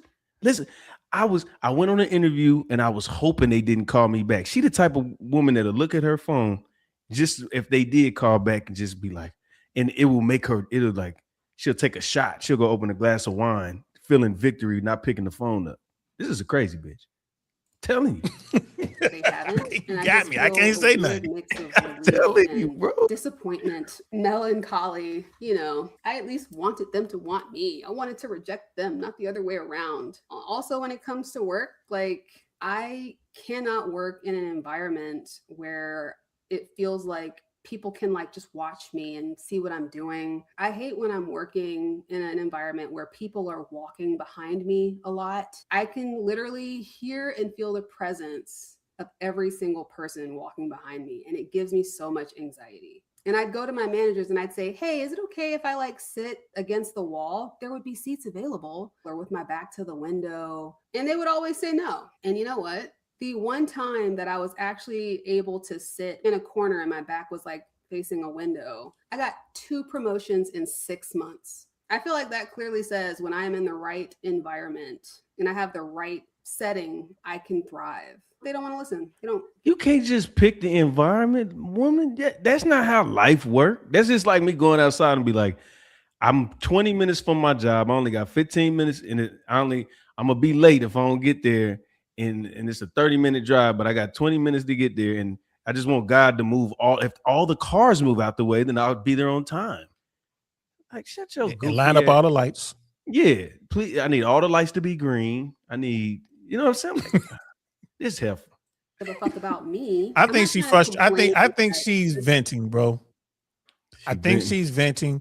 I mean, there's some crazy. There's a little bit of crazy there, but I it's not in the red. I don't think like the crazy isn't over here in the red. It might be like the green to yellow on the crazy, and then all the way over here on the red. She's venting a little bit, like she's telling the story of how her boss called her a hoe in a meeting. I mean, okay, that just kind of going off what Miss AKA lady was saying. It's like, all right, yeah, but at the same time, you got to understand, you got to roll with the punches, right? It's maybe she's the punching bag, maybe she's a pushover, maybe she's experiencing these issues because of her, as opposed to Turner. She's pointing at everybody else. Yeah. Yeah.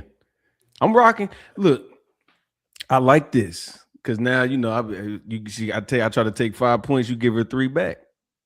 I'm trying to keep her in the game because I think I've been around and I've been with a lot of women like this.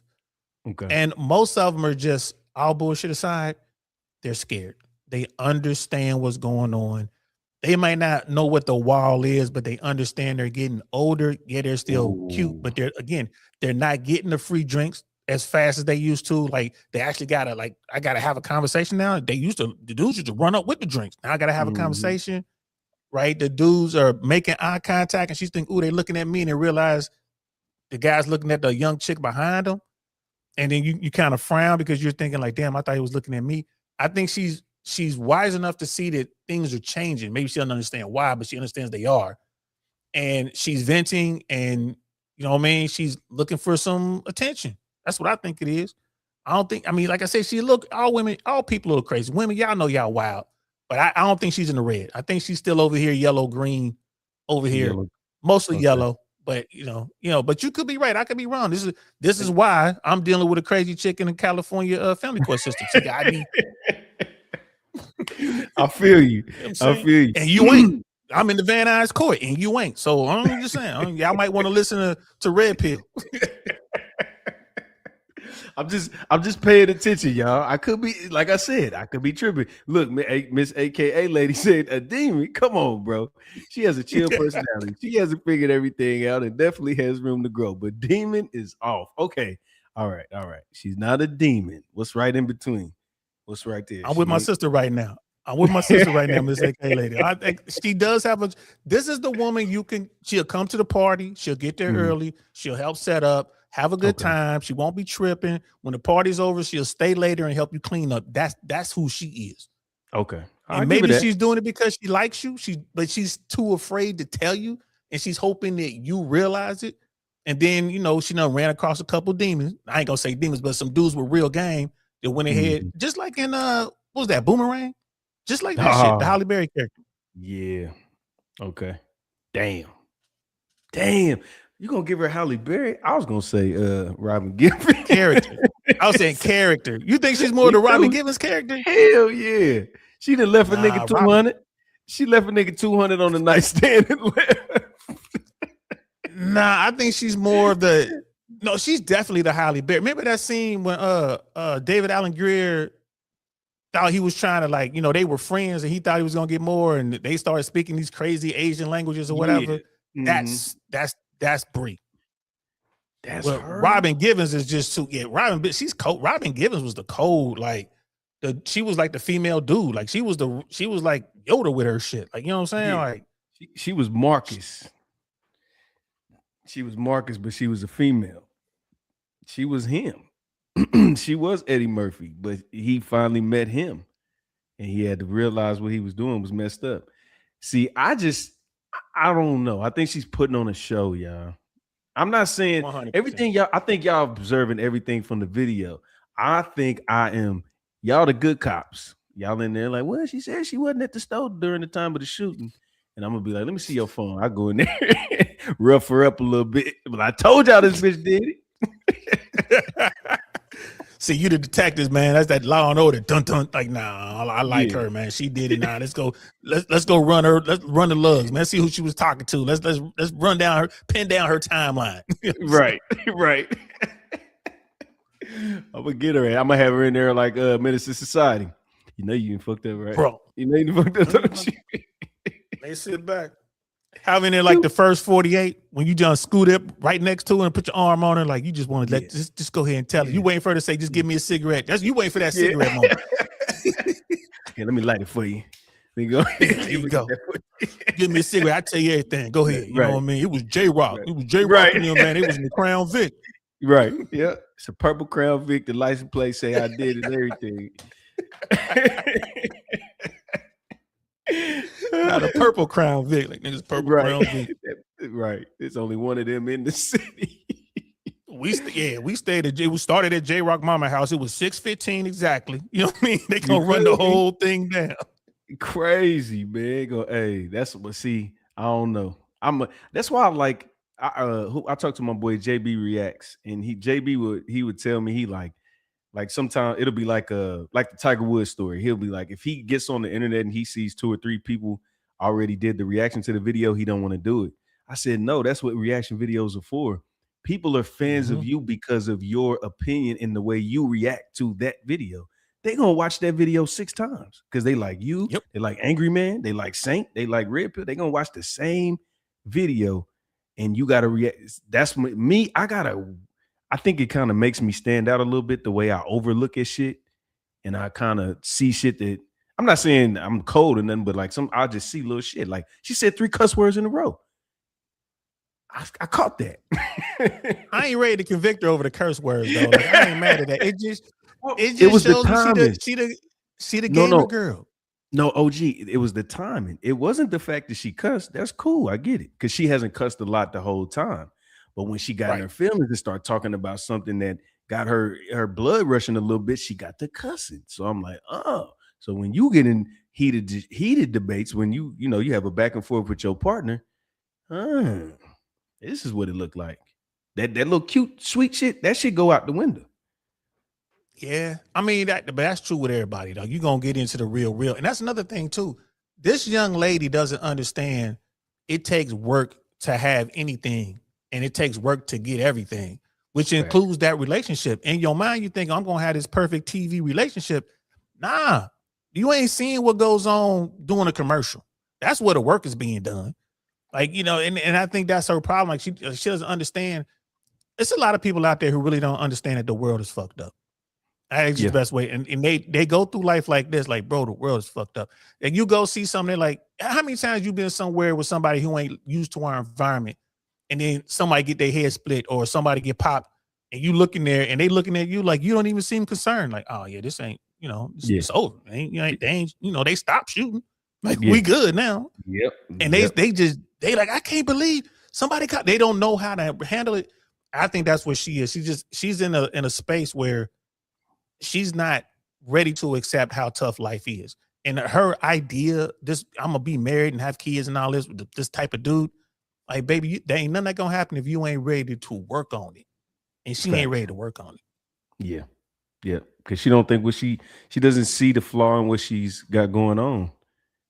And I At mean, only all. like you said, only time gonna allow her to see that. You know what I'm saying? Because if I ain't have a job for 3 months, just where I'm at right now, I wouldn't just be sitting here on the internet. Let's she might be But shit, monetized. Maybe she it's getting her that job. YouTube money though. I wonder Yeah, that's what what I was what gonna you say. think she Yeah. doing on YouTube? Let's look at her numbers real quick. Let's kind of let's see what she got going on. Okay, Man, 9 I don't days know what ago, her RPM is. 119,000. She got all overall. She got a million views now. She ain't doing no numbers. She ain't making the money like that. Cause that's a million over a 5-year time span. Cause look, she only Yeah. got 1, 2. Yeah, you know what I'm saying? Hold on, let me look at posts. This had to see if she got some engagement. She got 6. Yeah, a year ago. She only posted once. Yeah. Nah, she ain't eating off here, big bro. She probably monetized, but you know if you don't stay consistent, they will demonetize you. Yep. You gotta run the numbers up again. Yep. Let's see what her IG look like. Oh, damn it. Cause bro, me and you both know, and everybody in both these chats here tonight know that she can do a sob story on Instagram or someplace, and the cash apps are gonna come a rolling. Yeah. Oh, yeah. Facts. She gonna have a whole sympathon. She be like, I'm gonna have a sympathon. Nigga said a sympathon, bro. We got to do one of those. We You got gonna to do it? one of those like Jerry Lewis used to do. Like, we gonna do a sympathon, bro, and have people singing and everything. That would be hilarious. I want you to show me how you get the number. Let me buy you some shit. Yeah. Yeah, we just need, $100 more, and we'll reach our goal for this chick right here. Yeah, right. What you need paid? Gas? All right, we need about $68. We just have We almost there. we almost there. We got $62. We need a $6 super chat. Yeah, have everybody on the we just have a whole panel of like 80 people on their phones, manning like telling, oh, we got the shit. These niggas be huddling up. How much you bring? I only bought about 100 this time. Spread it out. How much you got on it? Hey, we could definitely do that as like a skit.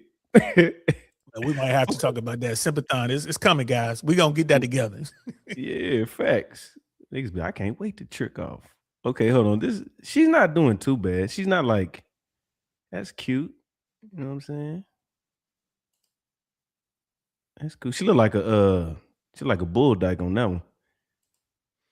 She got some rough picks. Like I said, she's not afraid to put them out there. Yeah, it's 163 weeks ago. 52 weeks in a year, so that's what, 30? That's 3 years ago.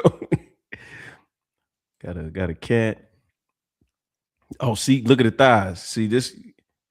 All right. So if you look at the thighs, that's an aging thing. I mean, she think it look good now. I'm just saying, like, what was that? 45 weeks ago. So that was almost. She a year said ago. in some of her videos that she had a lot of weight. She lost a bunch of weight. So she's one of those that do the accordion. See, Kevin Samuels said that shit. They said he used to climb. Never mind. I ain't even gonna go there. Okay, what's this? 326 weeks? She was in like high school. Oh no, I say 2020. That's 6 years ago. See, but does she look better here or does she look better on the video we watching? We can't see it on the screen, but she probably. Oh, you can't see? Hold on. We can't see it on the screen. Oh shoot! What the hell am I doing? Oh, I was on the wrong tab. That's why. I've been going through her damn IG. I thought y'all was looking at it with me. My bad. I'm looking. I'm like, oh, I thought you was frozen. I'm like, well, maybe he just frozen. Shit, whatever. He's saying what he's saying. My bad. Hold on. I thought y'all was kicking it. Nigga, I'm over here having a good time by myself. Hold on. Piccolo player, motherfucking. Man, facts. I'm over here on IG by my damn self. Be having a good old time. Hell yeah. Oh, okay. Okay, so this is 34 weeks ago. That's almost a year. Nah. In that picture right there, you would think like she kind of, kind of fluffy, but it's the angle of the camera. Don't do that, and what man. she wearing. But see, you know what? Let me look at her heels. You see her heels?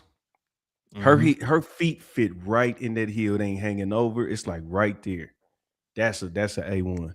But Man, from she here fit. on up, from the neck to the knee, it's all bad, man. You say it's all bad for me. Yeah. She looked good the same night. Okay, Same night. You're right. It was the angle, maybe. That's cute. That's her out there doing a run or something, or doing something, you know what I mean? You know, marathon or something, taking pictures of the lightning. That looked like a thundercloud. Like, girl, see? Yeah. In the same place. That's the same apartment. Yeah, because of that damn, what's it called? This thing. Yeah, that dream catcher. Yeah, that shit. Okay, hold on. Okay. She drink Girl pop. next door, look, that's just taking a shot. Hold on, she drink pop. She drink pop, my nigga. I ain't heard somebody say pop, boy, in a mess of Sundays, bro. You said some pop. Now I know we in the Midwest right now, bro. Let me get a red pop. Let me get one of them pops, boy. Look, you gotta be the shit if you gonna post this pitch. Oh no, never mind. She got a little row. Let's see. My anxiety is chronic, but my ass is iconic. Yeah, Blue Jay, you on her IG? Blue Jay in there. I see you, Blue Jay. Blue Jay. Let's see. And Blue Jay, she is curvy. She do look good. I mean, she, like I said, she fit. She just, like I said, like that's what we used to call thick when I was coming up, and more of an athletic look. Yeah, she thick. I'll give her that. She ain't fat. She got tarot cards. You better watch out. Boy, cool. And there go Freddie. Look at right there. That's beautiful. She put on some makeup that day. She put on some makeup. She did it on purpose. But look, she got the nose shit going on. She got rid of it though, didn't she? Maybe. Might have closed up. Yeah, because this is 86 weeks ago, so that's like a year and a half, right? A year and some change. Let's see. Yeah, and Blue Jay, there was a picture of a Blue Jay. So we were saying, you want her like, yeah, that's a picture of a Blue Jay. That's why we said that, sis. Look at her looking good in her little sexy pirate outfit. But it ain't slutty. It's nice, but it ain't slutty. She got on shorts. Okay. You know what I'm saying? I give you that. She ain't too. All right. What you give her at 1 out of 10? What you put it in the chat? What y'all giving her? All right, man. You got to go 0 out of 10, guys. You got to go 0 out of 10. And when you do that, the reason we add the 0, first of all, there are zeros out there, but 5 is the median. You got equal number above 5 and equal number below 5. So I would say, and I score pretty high, bro. I score pretty high, but I would definitely give her a 6. She's 1 step above the median. I would give her a 6. I'll give her a 7. I give her 7. I mean, I give her 6. I still don't see no test. You figure. I bet she got I bet she got a tramp stamp. Oh, I bet she got a tattoo on her lower back. I bet you she got one. You're ruining it. All right, 6 it is. but you can't see it, so you can't have it. But here's the thing: when you go like 5's the median, right? Mm-hmm. I say that 80%. This is not scientific, guys. This is just DL Saint talking. 0 on a scale of 0 to 10. I would say that 80% of us fit between 4 and 6. So 80% of us is either 1 step below average, or 1 step above average. That's 80%. Then I would say 10% are those from 0 to 3. You know what I mean? They just got a bad shake. And then 10% are those who are out there 7 to 10. That's how I look at it. Damn. So that's real though. I like that. I like that. That's fair. Yeah.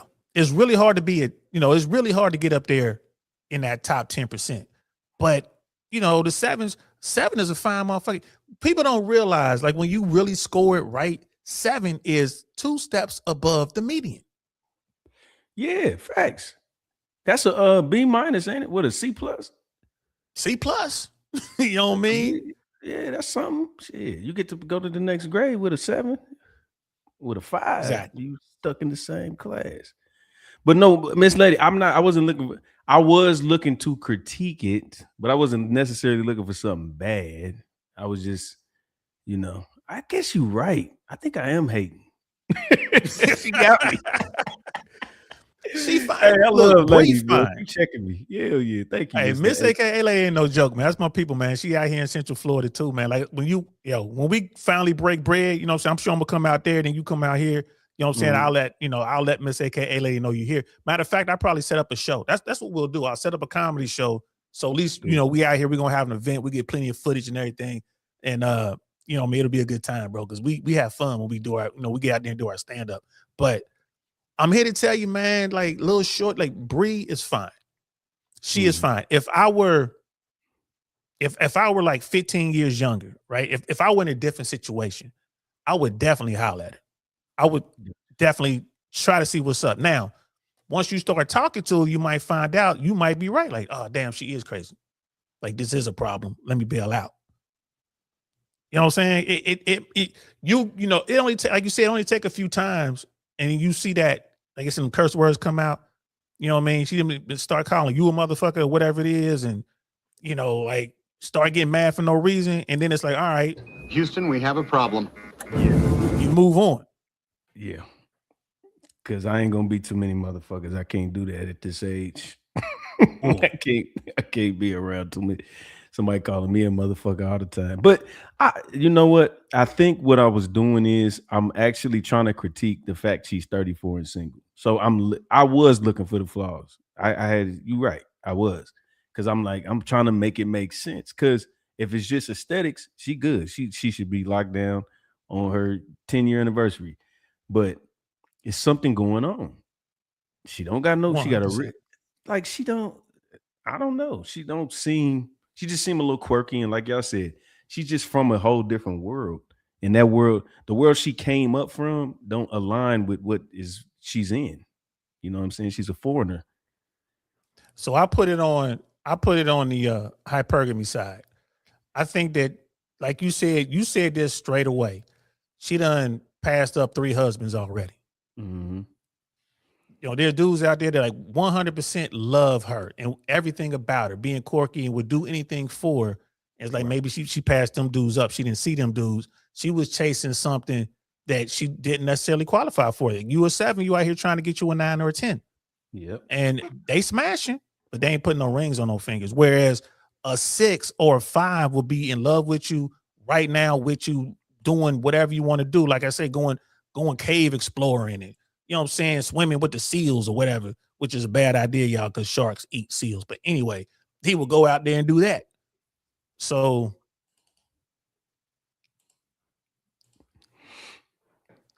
that's her. Never send me that link. Okay. My bad. No. I was saying, you hit that right on the head. My bad. I was internalizing. I know I forgot to hit up Charisma.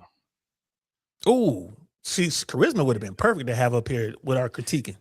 I know she gonna kick us. I put it in there so you can come cuss me out in person or on the internet. Hey, Charisma, he damn near forgot to send me the link, so don't worry about it. I had to hit him up. Like, what's up, cuz?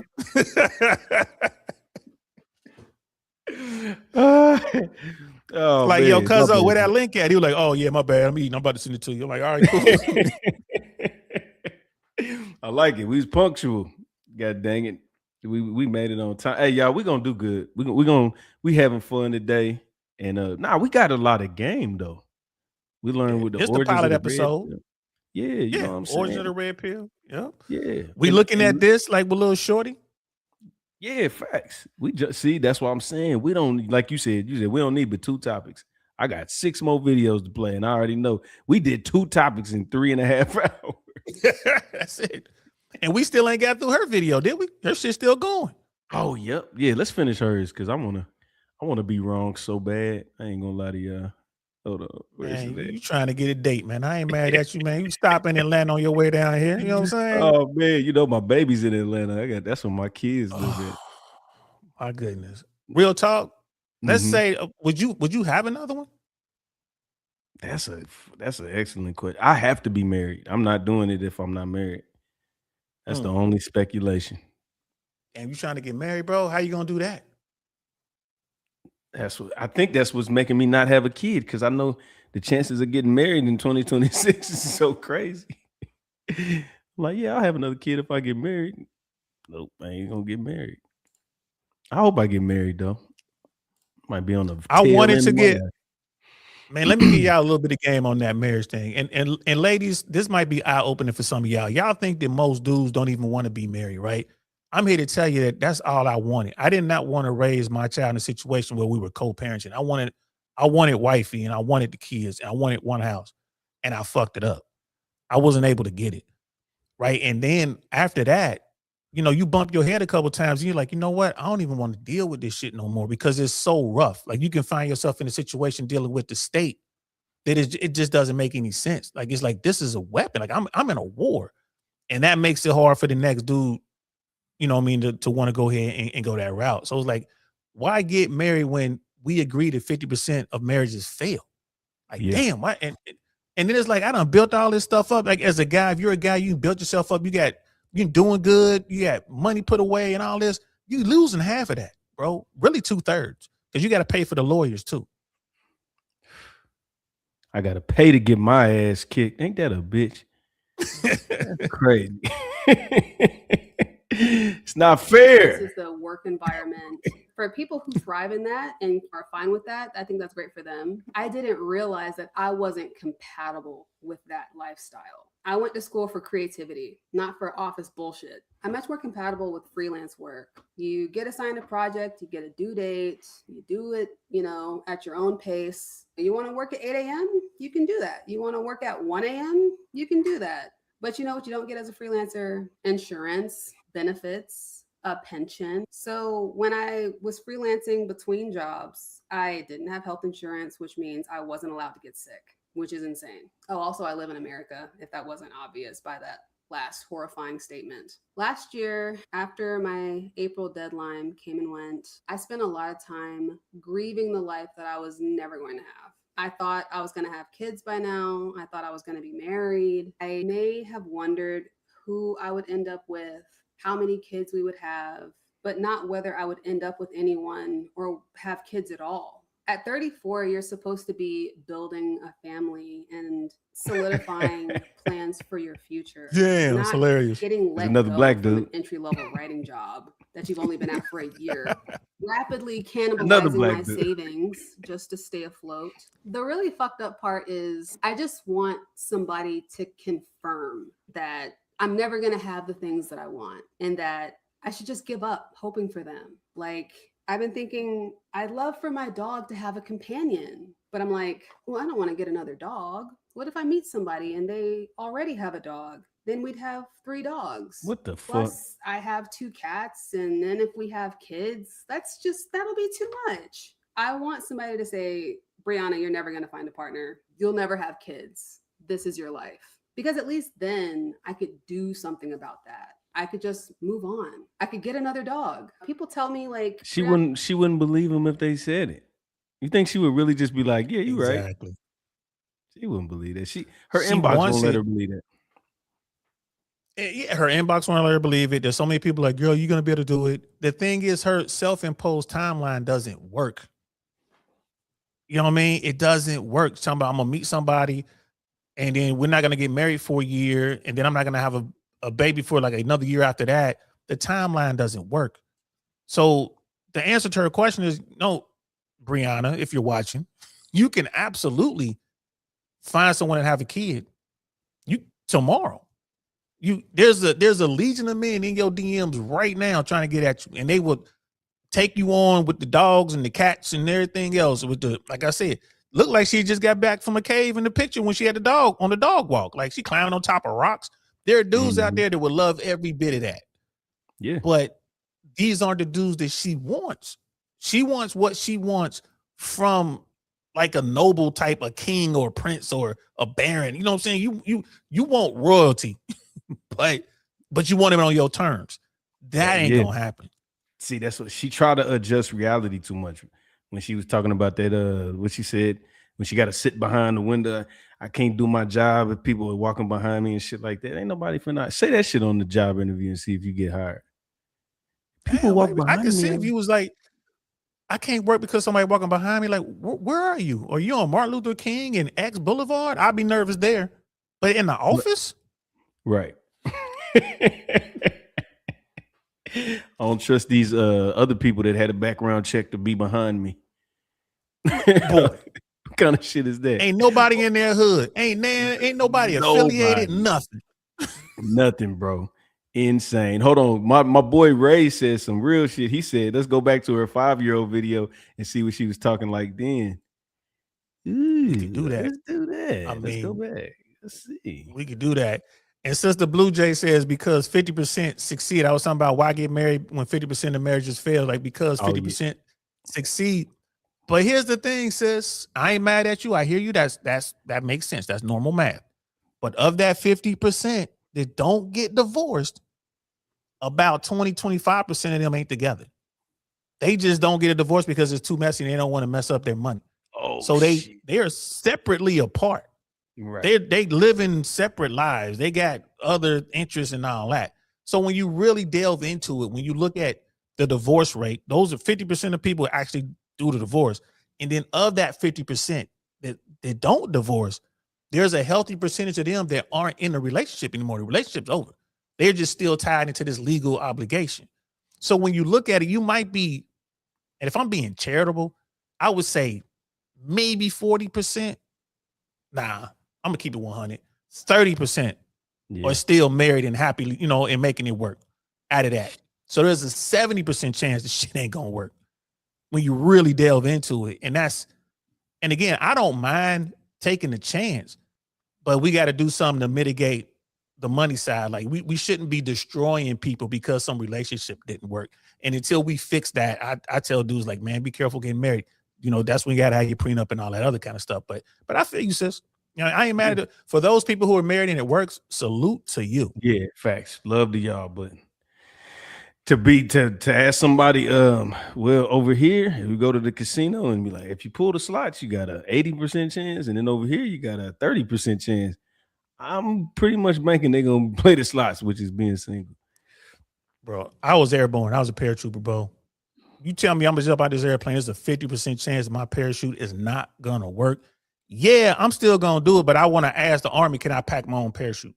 Right. 50% chance this ain't gonna work. I want to pack it. Yeah, facts. Let me go out my way. Let me, you know what I'm saying? I don't want to have to be mid-air like that nigga Charles packed my bag. I want to be like, I fucked myself up. You know what I'm saying? I take it a step further. When you're a paratrooper, right? Every parachute is packed by a rigger. That's their job in the Army, is to pack the parachute. That's what they do every day. Mm-hmm. They're supposed to sign their names on this. They got these logs, like who packed it, what time they packed it, they put their name on there. So what we would do to the new paratroopers, like the cherries, they'll be on their first jump after airborne school, and we'll say, hey man, who packed your chute? Like, I don't know. There's a log right there, man. Pull the log out. It's about like this big, it's real quick. Pull it out and tell me who packed it. And they'll start reading it, and they'll be like, Iron Man. Like, yeah. Who else packed it? Wolverine. That's what they're signing. They're signing these names. Like, like you okay unless Cr1p packed it. Did Cr1p pack it? Because if Cr1p packed it, you in trouble. Right. Cr1p be they on be sitting there ready to cry, man. Yeah, they're like, or these sanctioned code names? Like, no, we have no idea who packed your chute, bro. He signed it, Wolverine. And they just be sitting there ready to cry, like, only one way out this bird, baby. That's it.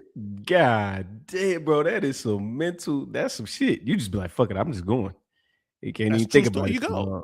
That's crazy. Ask any paratrooper, bro. They'll tell you. I'm not lying to you. Ask any paratrooper. Go jump in that brag, look and see who packed that damn chute if you dare.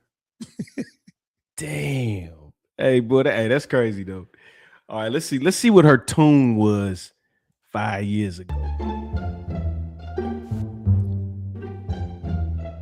She lost some weight. She was bigger back then. Yeah. She got on that damn onesie. Hi, how are you doing? How's everybody's little day? Hope you're having a great morning, afternoon, evening, night. So right off, I just want to say I'm not trying to dump on minimalism. I think we all know that deep down, more possessions don't necessarily lead to a happier life. This video is just to point out some of the reasons why some of us might not be happier with a minimalistic lifestyle. But first, drop me a like for the algorithm and preliminary comment. What are your thoughts on minimalism? Have you heard of it? Have you She's cute, boy. entrenched She a yourself cutie into patootie, its bro. depths, really Facts. gotten to know what it's about, and decided that before you were not. Let me know in the comments below. Subscribe to see more of my content, and we're gonna get right to the video. Number 1, having a capsule wardrobe. Clothing wise, there doesn't really seem to be much room for variety. Maybe I'm wrong on that. I just think some days, like, I can feel more girly. Some days I might feel more tomboyish. Some days I might feel more casual. Some days I might want to look sexy. And Man, really stop. having to minimize my What happened? There is no way in hell she should be sent. Man, it's she shoots for the wrong guys, bro. It's hypergamy. Yeah. That's what got her. Hypergamy got her, bro. I'm sorry. Damn. I'm sorry. And look at every look she was rocking. She owned every single look. Everyone, even the little tomboy. And did y'all peep when she had on the tomboy gear and she went to the sexy gear? Did y'all peep that was the same woman? He said that was the same one. I swear. And that's what we was talking about. You see them ones, they look kind of fluffy in they sweats, and then they get them out them sweats, like, oh shit. Nah, she looked good in that. Yeah, she looked good in the sweats and the hoodie, though. No lie. She looked good right here. In the jeans and shirts we got on. Yeah. That's Shout out to Bree. What's her name? Brianna. Hell yeah, we love you, Brianna. The woman mannequin or whatever it was. Was it one mannequin? One mannequin. Yeah. We used you as a case study today, and I don't know. Hopefully, one day we'll cross paths and revisit this video. I'm silly. I'm gonna apologize now if I meet you, because I know you're gonna be like, he talking shit. But I say this about anybody. I don't give a shit. You can talk bad about me too. I don't give a damn. I have embraced my damn flaws. I ain't worried about shit. So I'm Bree. I don't know if that's your nickname, Bree. Let's give her a nickname right now. Bree. Bree. Her name is Bree. Damn. Was it? I don't know, Bree. Damn, I know too many Brees. Yo, too many Brees. No, you hood. Nigga said I got too many Brees in my life. Right. Bree King, Bree Queen. Shout out to Bree. Hey, but King. look, Brianna, if you ever do meet me in real life, I'm gonna tell you right now, I am fully on the dark side, and I'm sure you know what I'm talking about. I'm on the dark side of the force. If I see you, baby, it's this. Join me, and together we can rule the galaxy. I'm about to try to set that up. I'm gonna be like, hey man, I got my homie want to holler at you. No, I'm just playing.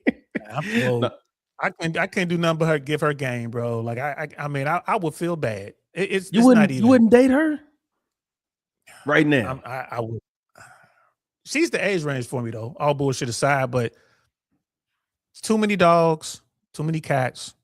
You feel me? Like It would take a lot of work. And once I got 2 more years, my daughter's done with high school. Once that's done, man, I'm not really trying to take on any kind of project. And it would be, like I said, it would take a lot of work.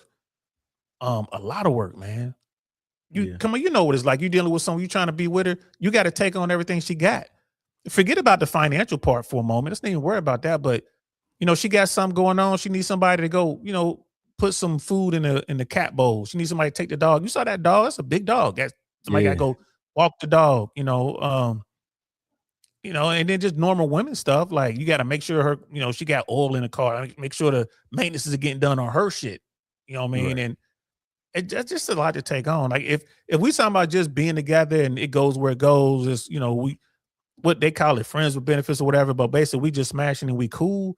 I mean, that's one thing I would definitely consider. I mean, she's sexy, but I mean, she's looking for something. Knowing that she's looking for something, man, you can't present as that guy, and now she can't even be with you like that. Again, it'd be another situation where you got everything but the relationship. That would just be cruel.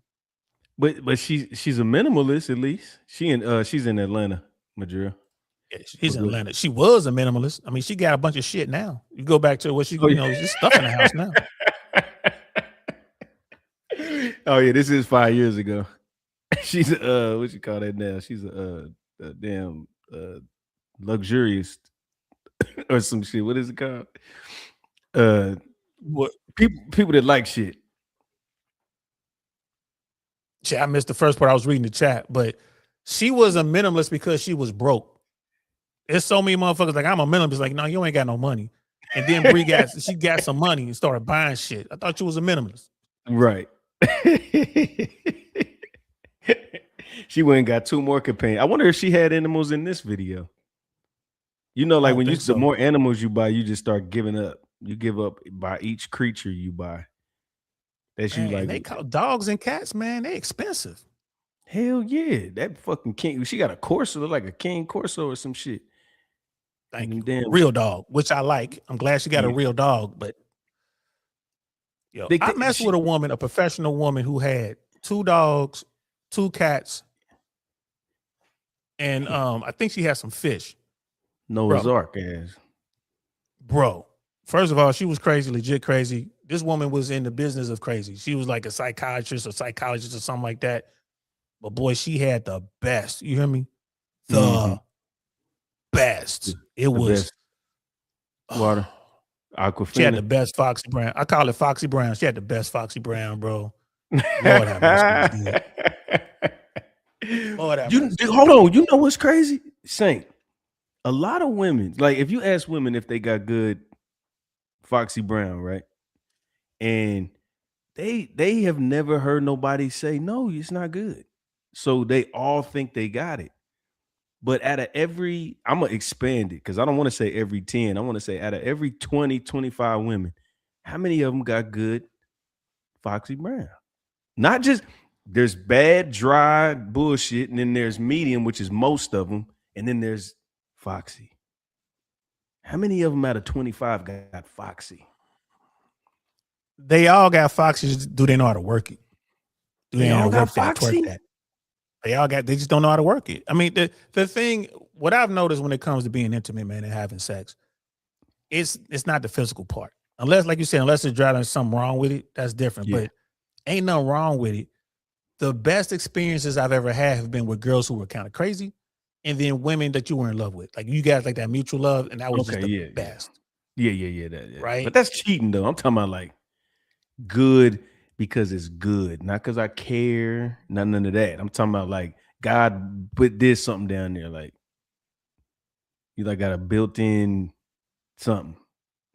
I hear you saying. I would say making up a number, I would say maybe 15, maybe 20% is like what you talking about. Okay. You know what I'm saying? You get this like, ooh, like this, this ain't no regular peach cobbler. Like, damn, what you put in this chest pie? It's good. That. I'm talking about that. Yeah, that. Because it's so rare. It catch you off guard. You like, yeah, slow down. Bro. And of that 20%, I would say like maybe 3% of that, when you get them squirters, ain't nothing on them. And man, we going into episode 2, y'all. We got to pick up where we left off. Shout out to the squirters. We need y'all to stay wet. Don't dry up. Stay hydrated. I want to do dehydrated bitches squirt. Is that a thing? Or maybe they do and they pass out. You got to give them some water real quick. You know what I mean? Give them an IV. You got to fill that tank. You know? Just hold it up real quick. Boy, we get some steam going in the room. Nah, but yeah. Shout out to Bree, man. We appreciate you for being on the show tonight. You did her thing. Sorry, Bree. We are definitely sorry. Go ahead, bro. My fault. Yeah, we gonna reach out to you, Bree, if you're watching. Yeah, oh no, we definitely got to do that because I feel that I'm a type of person. I don't like talking about people behind their back. Now I'll react to your videos because that's fair game. Whatever, you can do mine. It's fine. But like when you be in these rooms and shit, and then like you leave the room and then people still talk shit about you, I don't like that. I don't condone that type of behavior. But if you make a video, we're gonna do it. But I think I've been complimenting her all night, except when she snapped. And you didn't like that at all, boy. I thought that was normal. You didn't like that at all. No, nope. I know how to. My third eye's wide open. I seen that shit. See, that's that trauma. That's what the young kids say. Oh, yeah, that's that trauma. You got trauma. It ain't Bree. It's something that happened to you. Like, yeah, of course, it's something that happened to all of us. Right. Right. Well, damn it, I don't know. Yeah, well, maybe that's not a deal breaker for y'all. I'm cool on that shit. Don't snap on me, goddamn it. I'll say this, man. I will say that that video we watched, Bree trying to figure it out, I think that's a very large segment of the female population, the single female population today, and I think that number is growing. And I really think that her issue really, I think, is more hypergamy based than anything else. There is no way that there aren't men trying to get to know her. I refuse to accept that. She is too attractive. She's cool. You can just tell, except for the outburst, you ain't like that, that fuck you, whatever. But you could take Bree anywhere. You could take her anywhere from the hood to the White House, and she will fit in just fine. Facts. So I think it's a lot of women out there right now struggling. And ladies, the problem, it ain't y'all. It's just the way the game is set up. You're not gonna be able to get that top tier guy. You ain't gonna be able to get that dude up there, the 10s, the 9s. He'll smash you, but he gonna move on. It's different for us. If we can get a 10, right? If we can get her, my God, you probably gonna be able to keep her. We'll talk about that on another show. Like, people don't realize 10s don't get a lot of motion. People don't understand that they have trouble up there, females. But the guys, man, they smash whatever come their way. Everything. They jumping right in that foxhole. They in it, getting stuck in that mode, and they jumping another one. And the next day, I was watching this little interview today, dude. One of them porn dudes. Dude said he smashed 7 girls in one day. I said, God damn, 7? That's too much. That's 7 in a 24-hour day. I think, you know what? I think it's possible. You know why? Because it's different. It's like doing it to the same girl 7 times. That's different. But I could probably smash. It's 100% possible. Yeah.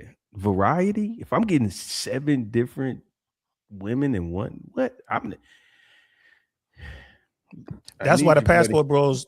That's why the passport bros went to the DR, went to, Colombia, because you could do that. Yeah. You could do that. You know what I'm saying? You can do that. If you got game, you can do that without money. But if you're a passport bro with no game, this is before they messed up the economy. You go down there, you on a Colombian peso. Yeah, you can line up 7. You can line up 7. And it might cost you $150 total for the whole day. 150. Look, niggas is going to get their passport right now. That was before the passport bros mess it up, because now the women in Colombia understand the rate, the peso versus the dollar, and they want dollars. They want dollars, or they're gonna charge you the dollar amount in peso. But before that, bro, man, I'm talking, and man, you could do it, but that's too much, man. I in my lifetime, in one day, I think 3. I think 3 was my peak. I think I did 3 in one day once. Did a 3-peat? I did 3. I did 3-peat. I had a hat trick. I had a hat trick. Had a hat trick. That's crazy. Shout out to that. You hockey fans. Yeah, facts. Nah, I'm on game. I know 2 for sure, but I don't know about 3. I think I must. I did 3. 3. It's easy to do, right? Because you hit your, this is when I was younger. So you wake up, right? You'll do your thing. You go have breakfast. And if she want to come by, you ain't seen her, so you bring her by the crib. That's number 1. So you get number 1 by like 10, 11 a.m. That's number 1. Right? It's your day off, so you ain't got to go work. You go hit the block, right? You in the hood doing your thing. And you see one of the ones you've been talking trash to for a minute. And she see you, ain't nobody else around. And you're like, what's up, girl? You trying to let me get that today? You know how you just talking trash? And she say, yeah. Right? You're like, oh, she say, yeah. So bam, that's number 2. So that's around what, 2, 3 o'clock in the afternoon. Like, damn, all right, that was number 2. And then you go out that night. Yep, there it is. That's the recipe. That's number 3. I ain't did that. That's my max. Yeah, that's my max. 3, yeah. That what was it? You sound like old boy from Kids. He was running the whole city trying to find all the, you know what I'm talking about? That old school Kids. Yeah, you gotta watch Kids, bro. It's a crazy. It's about this little white boy from New York, and he had AIDS, but he didn't know. Oh, so he was running around knocking down all these little young females.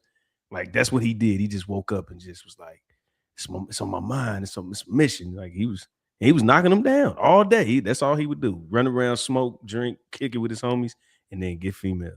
And he had AIDS, and this girl found out she had AIDS. She trying to find him the whole movie. Oh, he just left the whole movie. Damn, I think I remember that movie though, because that made the news. That was like back during the height of the epidemic. HIV thing. I never saw it though. No, it's fire. You gotta check that out. We can do a movie review on that. That's a good one, bro. Let's do that, man. Because I like movies, man. So we can actually talk about movies. I want to talk about Sinners. I want to talk about. There's a new Guy Ritchie. I'm a huge Guy Ritchie fan. I love almost everything he's done. He got some on Amazon called Young Sherlock Holmes. Mm-hmm. It's dope or it's trash. It's man. If it wasn't Guy Ritchie, if his name wasn't known, I would call it trash. But we could talk about it. I think we could do when we just talk about movies, man. But it's a period piece, so I like that. You know what I mean? But the writing, a lot of times in Hollywood, they'll give a big name director credit for a movie that they didn't write or direct. I think all you gotta do is direct one episode of a series, and then you get credit for the entire series. Right. Yep. Because they can sell it with your name. Other directors. Yeah, it's your name, but they'll bring in other directors to direct the episodes. And it's like I follow Guy Ritchie enough to know how his movies flow, his TV, his TV show, whatever. This one didn't flow right. I'm like, I don't think this is him. I don't think it's him at all. Like I said, I'm a little disappointed. But we could do a show, man. We'll talk about it. We talk about. I love movies, man. I love the entertainment thing. Hell, I was in Hollywood, man. I've been in front and behind the camera. I love being behind the camera. I don't like being in front of the camera as much. Right. Got you. Yeah. No, we definitely gonna chop it up. I got some stories for you, especially from LA. But we gotta, bro. We ain't gonna never run out of content. I promise. As long as we breathe, it's gonna be some shit. You feel me, man? Shout out to us, man. We did this motherfucking thing, man. You know what I mean? Hours on the first one off the dribble. Matter of fact, shit, we might as well. We could say last week was like the prequel. You know what I'm saying? But right. Yeah. Nah, last week was the click up. We just clicked up, and now we know you know what I'm saying? Like it's time to get down. Facts. So man, anything? Go ahead, man. Shout out. Let them know when you going live and all that. And I gotta pee one more time. I was gonna try to hold it. I didn't drink about 2 gallons of water on this episode. Well, I tell you what, I'm like, this boy got a little bladder syndrome over there. He keep popping up. But hey y'all, this is what we gonna do. Let us know in the comments below, man. Y'all like this collaboration, man? You know what I'm saying? Red Pill, Crip, DL Saint, kind of, gonna do what we do over here. We gonna start off like this, just using StreamYard and split screens. But it's our intent to do some live interviews. We got a plan, guys. We're gonna start bringing y'all some different style of content. We're gonna get some live interviews from some names, big names out there. Maybe some names you know, some names you don't know. And then we're gonna also have events where we popping up Miami, Tampa. We could be in Kansas City. We might, we might shoot over to Atlanta, and we're gonna, get some content like that. Let us know what y'all think. We really appreciate y'all supporting us, man. I know I really want to know. Y'all know I don't normally go this long, man. 4 hours, bro. 4 hours, but this is what we want to do. Tell us what y'all want to see. Put it in the comments below, man. Do me a favor, everybody on my platform, jump over to Red Pill Crips platform and watch his content so he can get monetized. We just need watch hours. So hit up his playlist, man. Just let that stuff play, man. Let's get his numbers up so he can get monetized over there. And let us know what y'all want to see. We definitely gonna do the show with, like maybe we're gonna critique some movies or whatever. We're gonna do that. Of course, we're gonna talk about this dating and all that kind of stuff. We're gonna talk about politics, man. We're gonna talk about court. We're gonna talk about family court. We're gonna talk about, what's going on in criminal court. We're gonna be talking to attorneys and prosecutors. These are all the things that we're putting on that vision board, and we're gonna start knocking it out. So we appreciate it, man. Appreciate y'all rocking out with us, man. You can catch me on I Really Want to Know platform, man. I normally do I try to do 3 lives a week. So this counts as one. I try to get them lives in. A lot of people ask, what's the best way to support? Like, we love the super chats, man. We love the cash apps, but you can also check me out on Gumroad. We have our ebooks, man. Like, you come over, get some ebooks. Like, we're planting seeds over there. Shout out to brother Ian, man. Appreciate you, bro. Wrong button. I hit the wrong damn button. Oopsie. Shout out to you, bro. Everybody coming in. Tail in. Shout out to y'all. Shout out to AKA Lady. Appreciate Nice y'all, to man. meet you. Hell yeah. Rizzy, Yeah. Ray Cole, Blue Jay, Wanda, fucking Mandrill, everybody in this motherfucker. Shout out to what's the bro name? Simmons, Ian Simmons. Shout out to you. Shout out to Prince. Shout out to the whole gang, man. Appreciate y'all hanging out with us, man. And everybody that's listening, what they call them ninja watchers. Nah, they ain't. Long as they hit the like button, you're not a ninja watcher. Right. You know To what the I'm ninja saying? watchers, man, let us know, man. Hit us up. What y'all want to see? I was saying we definitely gonna do the movie review, TV show review, man. Just talk about our favorite movies, man. Because you shared some of yours. I think one of my favorite movies, man, is definitely Snatch. You know, Guy Snatch. Ritchie Snatch. Yeah, it was a great one, man. Gangster movie, British. Man, you got to see that, man. It's Guy Ritchie's classic. You gotta send me the list. They coming in, man. Where y'all kicking? Brother Prince, appreciate it, man. Appreciate it. Show you some love down to Marco. Hell yeah. See, that's my favorite one. But Lock, Stock, and Two Smoking Barrels was his first one. Snatch was the second one. And one of the sleepers he had a few sleepers, but he did Rock and Roller, bro. That one right there. Rock and Roller. It's gangster, bro. It's gangster. You gotta put me on game. I don't know none of these. I Man, ain't been IMDb. You got an IMDb Guy Ritchie, and all the movies gonna come up, bro. All right, I got you. Hold on. Well, I gotta know his face, bro. And in this movie, in Rock and Roller, there's you know what I'm talking about as soon as you saw it. In Rock and Roller, there was one of the characters was this guy they called the Think Tank.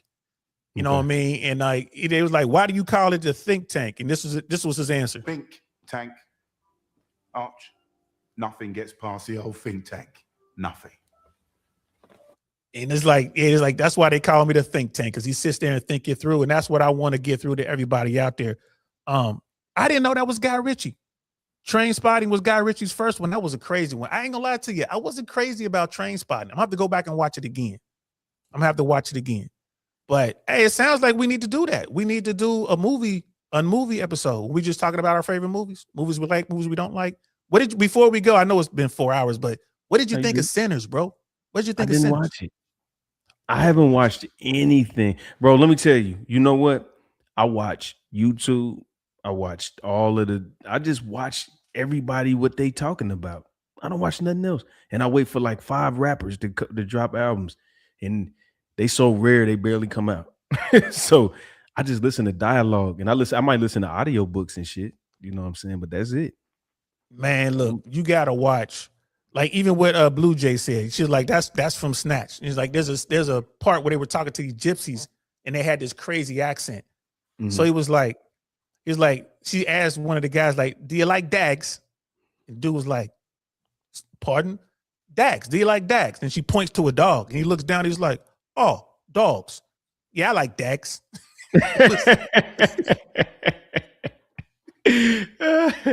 Them damn accents, they used to throw me off. I'll fuck with it though. Bro, and most of the actors who make these hard-hitting movies in America, they're British. And they're English or Australian, but they're using American accents. I remember that because the first Black Panther, they was tripping off of what they call them, like cultural like the black people from overseas coming over here taking black roles and shit like that. I remember that. Yeah. Them two. You got Americans coming up with Wakanda accents. Yeah. Them niggas. Yeah, I know you're talking about. Yeah. So, bro, you gotta watch Sinners. You know what we should do? All bullshit aside, you know what we should do?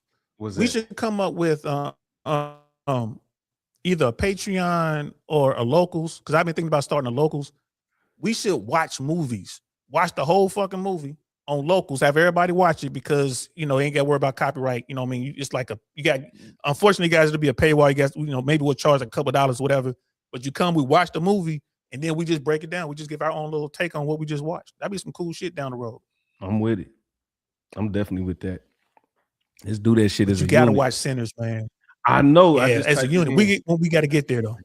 Yeah, you gotta watch Sinners. I peeped it on I watched Sinners on Amazon Prime, I think. I watched it on Amazon Prime. Okay. And hey man, I ain't gonna lie to you. That shit, that's a classic. That's and Michael B. Jordan, he deserved that Oscar, bro. I can't I think I look at him as an elite actor now, especially after that role. And I look at him as elite. Okay. So he we got can definitely range. get into it. Okay, that'll work. Yeah, because I can buy it on YouTube. It's like $6. They let you get it for like 3 days. So I'll check it out. I'll check Damn, that. YouTube does that? Hell yeah. That's why I be on YouTube. I don't use none of that other shit. You can buy it while it's in the movie theater for like $20. Fuck out of here, man. So I'm telling you. You know what I mean? Like, do I like, hey man, don't get me in trouble. I don't think we can say pikeys. They call the gypsies in UK, they call them pikeys. But like that's the equivalent to calling us nigga. The N-word. Okay. Which was crazy because on Sunset, there's a bar called the Pikey. It's like a British pub on Sunset Boulevard. And I would go in there all the time, like, y'all know what that means, right? It's like, yeah. It's like, that's like having a bar in the UK and calling it the Coon. Hey, y'all meet me at the Coon, cuz. Right. Go ahead and get you a drink. Go in here and get you a pint. Nah, bro, it's about to be a fight up in here, boy. It's called the Coon. Welcome to the Coon. Hey, a bunch of fake niggas in there. But that's what it is. Like you don't like pikeys. I love pikeys, bro. Just like I love us, man. I love, you know what I mean? I love niggas. I don't say that too much, but I do. I love my people. Shout out to the brothers, man. Shout out to y'all. So we got to wrap this up, man. Otherwise, we'll be doing this shit till the sun come up, man. But I appreciate y'all. Hell yeah. Thank everybody for stopping by. This episode 1. Hey, man, make sure y'all hit the subscribe button. Hit the like on both sides. Drop some comments. Boost the algorithm. I've been dropping hella clips. Come to my shit. Enjoy them. I've been taking them clips that you see. I've been adding my shit to it. And I think I'm doing all right. You feel me? So I'm going to do that. I'm finna go YouTube hopping. Shout out to my brother Nino Nation. He's on right now, I think, if he's still on. I think I'm going to go say what's up with them. But yeah, man, happy Friday. Thank y'all for pulling up and hanging out with us, man. Thank you, DL Saint, man. Shout out to my brother. Appreciate you, homie. And appreciate you, brother. Thank you for hitting me up. This wouldn't have happened if you hadn't hit me up in the comments, bro. Man, look, we in here. We locked in now. We brothers now. We stuck, my nigga. like I said, you stuck with them niggas. You came up with them niggas, bro. I'm telling you. Last thing I do want to say, we got to do a show talking about like just the industry, man, like the rap industry, man, the hip hop industry, bro. I think it's garbage right now, man. I think it's garbage. I miss, bro. You miss the Tuesdays when you get to go to Best Buy and buy the CD and take it out or the tape from CD Warehouse or Camelot Music or FYE. You remember that? Once a week I was at Blockbuster, man, buying some Hot Boy shit, bro. Like No Limit was out there. I was buying No Limit shit once a week. Remember they used to drop like that, man, when Cash Money hit? Them No Limit CDs was on the end cap every week. Every week. I'm in there with my little money. Let me get that. All that shit. Hey, then like Underground Kings would drop, you know what I'm saying? But when Pocket Full of Stones came out, man, that changed my life, bro. Yeah. Nah, what was the other one? One day you're here, baby. And then next day you're gone. Boy, that shit was crazy. That was my now we see. This is how we do on the phone, y'all. We can't get off this motherfucker, man. Hey man, shout out to everybody. Oh, and if you came in late, y'all get to hear our theme song. We got a 2 Peas in the Pod anthem, you hear me? So make sure y'all listen to that on the way out. Hit the like button, share with your partners. We out this bitch. Peace. 1. 2 Peas on the Pod Podcast.